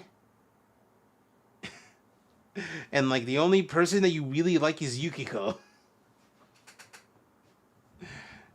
Anyway. Yeah, there it is, Kurohyo.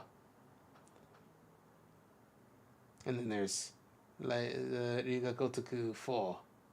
And then I started playing Persona 3 Reload, but it was a special version where, thanks to a bunch of people working on the game, on this project, people were able to create a mod that puts in Kotone Shiomi, or Minako Arisato, whatever you want to call her, the female main character that you can play as in Persona 3 Portable. I was able to get her in there, and we've been streaming playing the game as her ever since. And finally, one of the coolest things, not coolest things, but one of the things that should get you excited.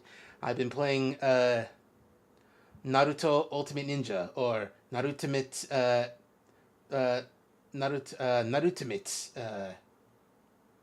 Narutimate Excel? No. What do you call the Ultimate Ninja games?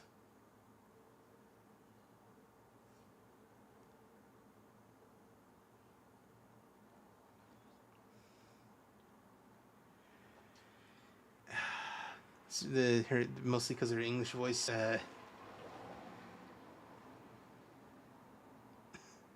I understand. I get it.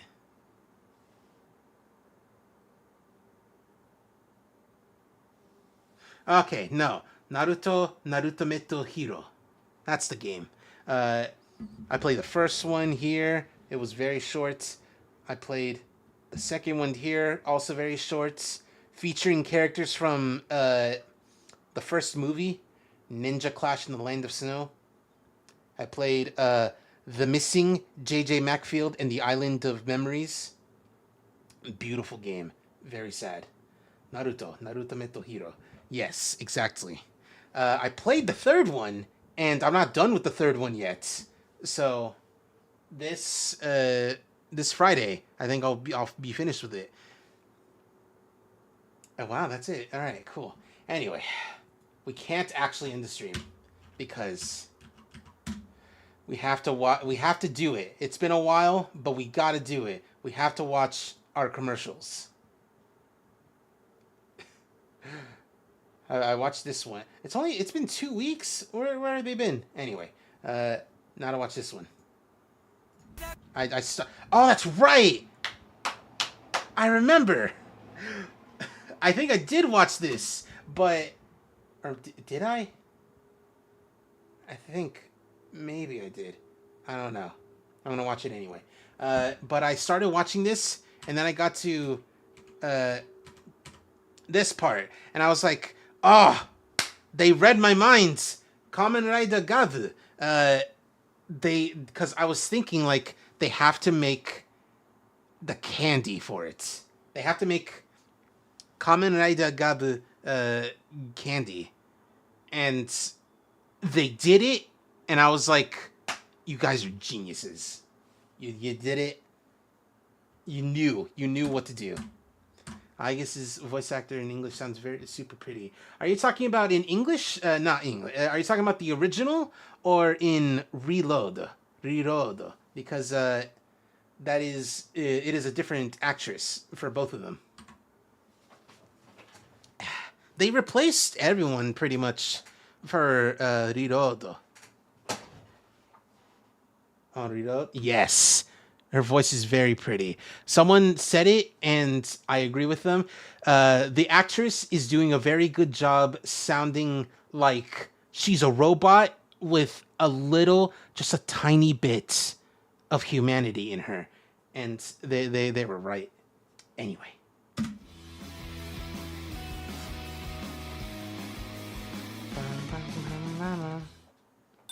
姉ちゃんってさ、なんで U パック派なの？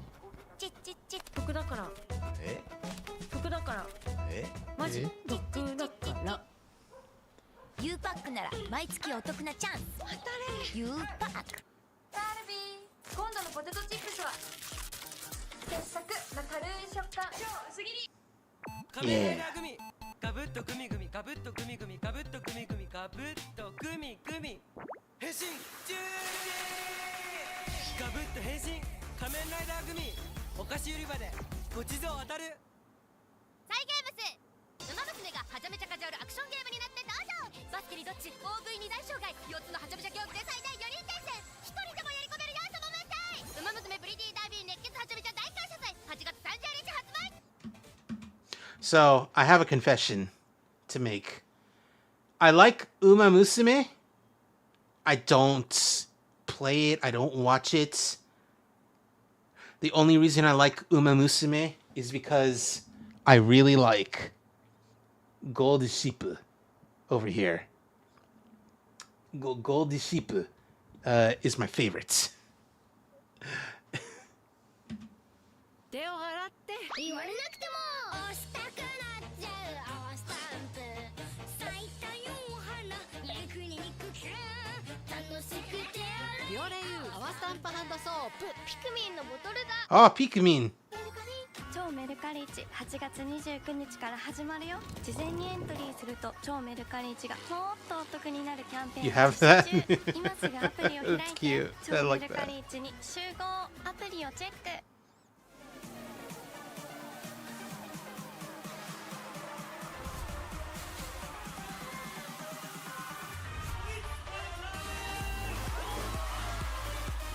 I wonder who this is. This band. This J-pop group.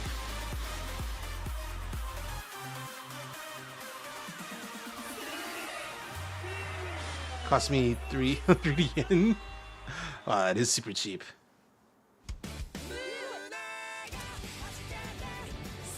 Whoa.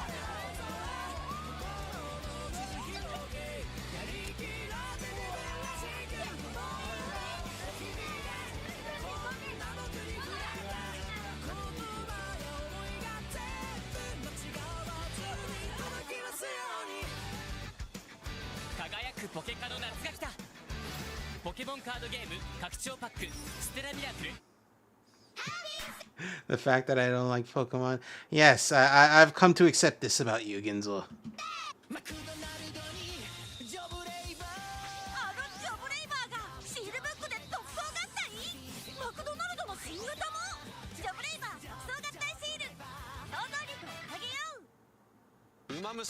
Yeah!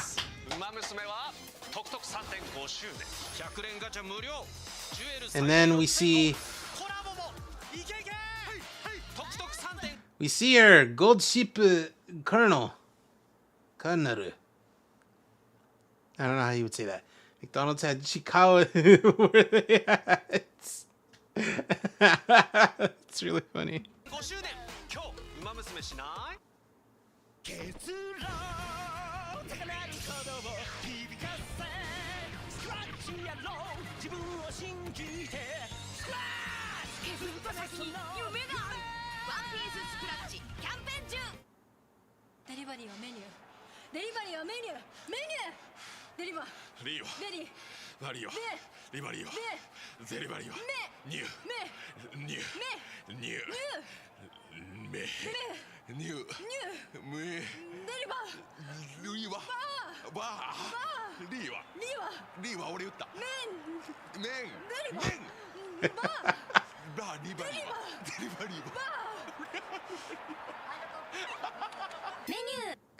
Oh, I love that. I'm tired of watching One Piece ads on my TV. Listen, Genzo. It's not One Piece's fault that it's the most profitable anime right now.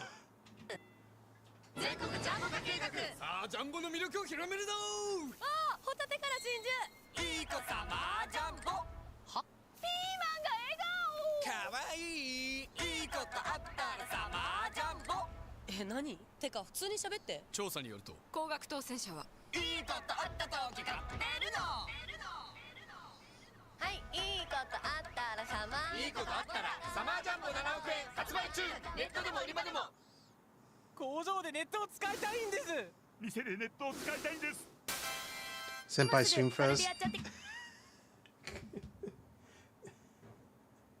Okay.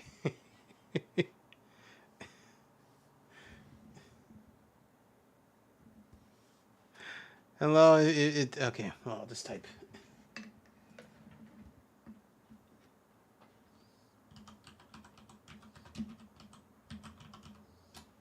Hello, welcome back. The stream decided to have a less internet for some reason. This happens sometimes. I don't like it when this happens. It's happening right now again. It's very annoying.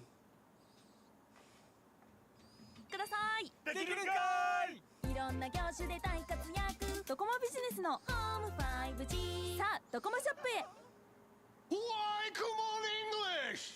それはね。キクキククマンイングリッシュ読む読むスラスラクマンイングリッシュ。先生教材教室で英語の学びをトリプルサポート。基礎からしっかり。だから安心。実は私もやっててよかったです。Let's go! のびのびのびよクマンイングリッシュ。新学期体験受付中。今日は初めてのインターンシップ。地元の新潟だからこそ身近で得られる本物の体験がある。それこそが初めの一歩なんだ。インターンシップも新潟就職応援団ナビ。インディード。休み取りづらいしな。こんにちは。いい未来探します？なんですか？行きましょう。まだ仕事残ってるんですけど。ディード。あれは私？ユミ仕事変えたんだよね。プライベートも大事にしたくてさ。いいじゃん。こんな私もあるんだ。もっと違う未来も見ます？いい未来は探せる。インディード。Ah.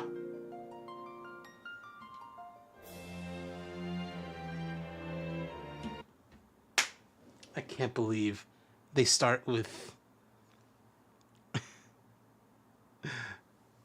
with the main theme. The main theme of Final Fantasy for some reason makes me feel emotional. There's only one other main Final Fantasy theme song that makes me emotional, and that's Eternal Wind from Final Fantasy 3.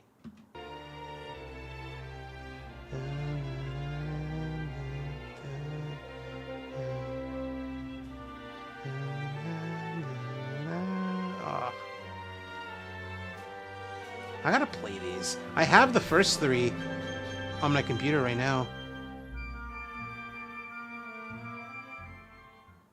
愛してる。愛してない。 Classic song, absolutely. IT 愛がすごい。 IT SCSK。 SCSK。 SCSK. スーモならこだわっていいな。どんなこだわりを？こんなこだわりを。ウォークインクローゼット。まさか。システムキッチンにモニター付きインターホン。嘘だ。さらに宅配ボックスも。そこまで。ほら見てごらん。こだわり条件検索で絞り込めた。こだわり条件で探す住まい探しはスーモ。物件数ナンバーワン。まだここにない出会い。リクルート。Dポイントライフ。先生、新ニーサってどこで始めるのがいいんですか？マネックス証券で積み立ては D カードゴールドがナイスチョイス。そうなの？毎月の積み立て額の 1.1% D ポイントがたまって very とってもお得。わお！さらに D ポイント増量キャンペーン中。Very とってもお得。欲張り柔軟剤レノアリセットセラム。柔軟剤たくさんあるけど結局どれがいいの？シラピーシャキ香りウキウキ消臭完璧。全部欲しいなんて欲張りかしら。欲張っちゃえ。リセットセラムなら洗うたび衣類を補修する。ピンシャキも香り長続きも消臭完璧もこれ一本。ホワイトリリーミネラルジャスミンホワイトピーチ。欲張ることは幸せだ。レノアリセットセラム。チップスター。プレミアムチップスターか。どの辺がプレミアムかというと、ポテトと一緒に贅沢に甘エビを練り込んでいるから。5紙ぐらいでエビ試してチップスター。クエン酸イン売れとるぞ。Ah, この部屋干しくっさ。 based on the manga. 古い肌着洗ったのに臭くてたまらん。タオルは生乾き臭が多いきん。しかも最近あまり水を吸わん。それならこれです。 I keep forgetting the little eyeball creature is voiced by Masako Nozawa. ペン剤？柔軟剤？いや新ジャンルレノアクエン酸イン超消臭。柔軟剤トレイに入れるだけで100日分の蓄積匂いを剥がし取る。新品匂い。吸水力も蘇るの。レノアクエン酸イン超消臭。我々のビジネスは常に脅威にさらされている。QT プロのゼロトラストセキュリティ。どんな状況でも、どんな攻撃でも場所やデバイスを選ばずしっかり守る。アタック。I love that the song playing in the background is almost the Kamen Rider Ichigo theme, but it's not. It's a little bit different. 仮面ライダーが多様な攻撃から社員一人一人を守るよう、それがゼロトラストセキュリティ。頼むぞ我らの QT プロ。QT ネット。今夜眠れなかったら電話してもいいですか？あ、ごめん。仕事とプライベートは分けるタイプなんで。じゃあメッセは？ごめん。通話もデータも込み込みでお得。仕事の関係？有給。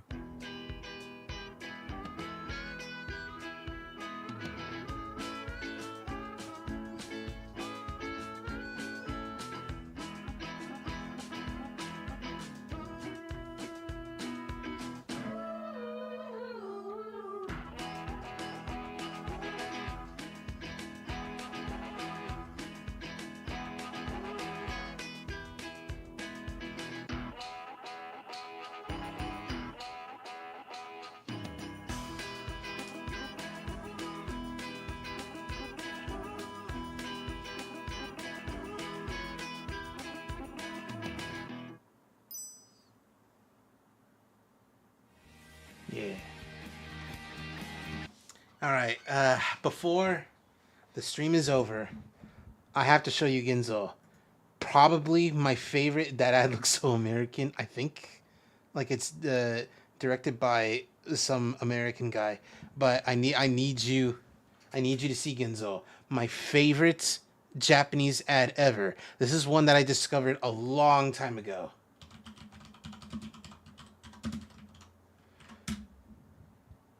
This one, genuinely one of my favorite ones ever. I think I'm gonna play this one because it looks visually better.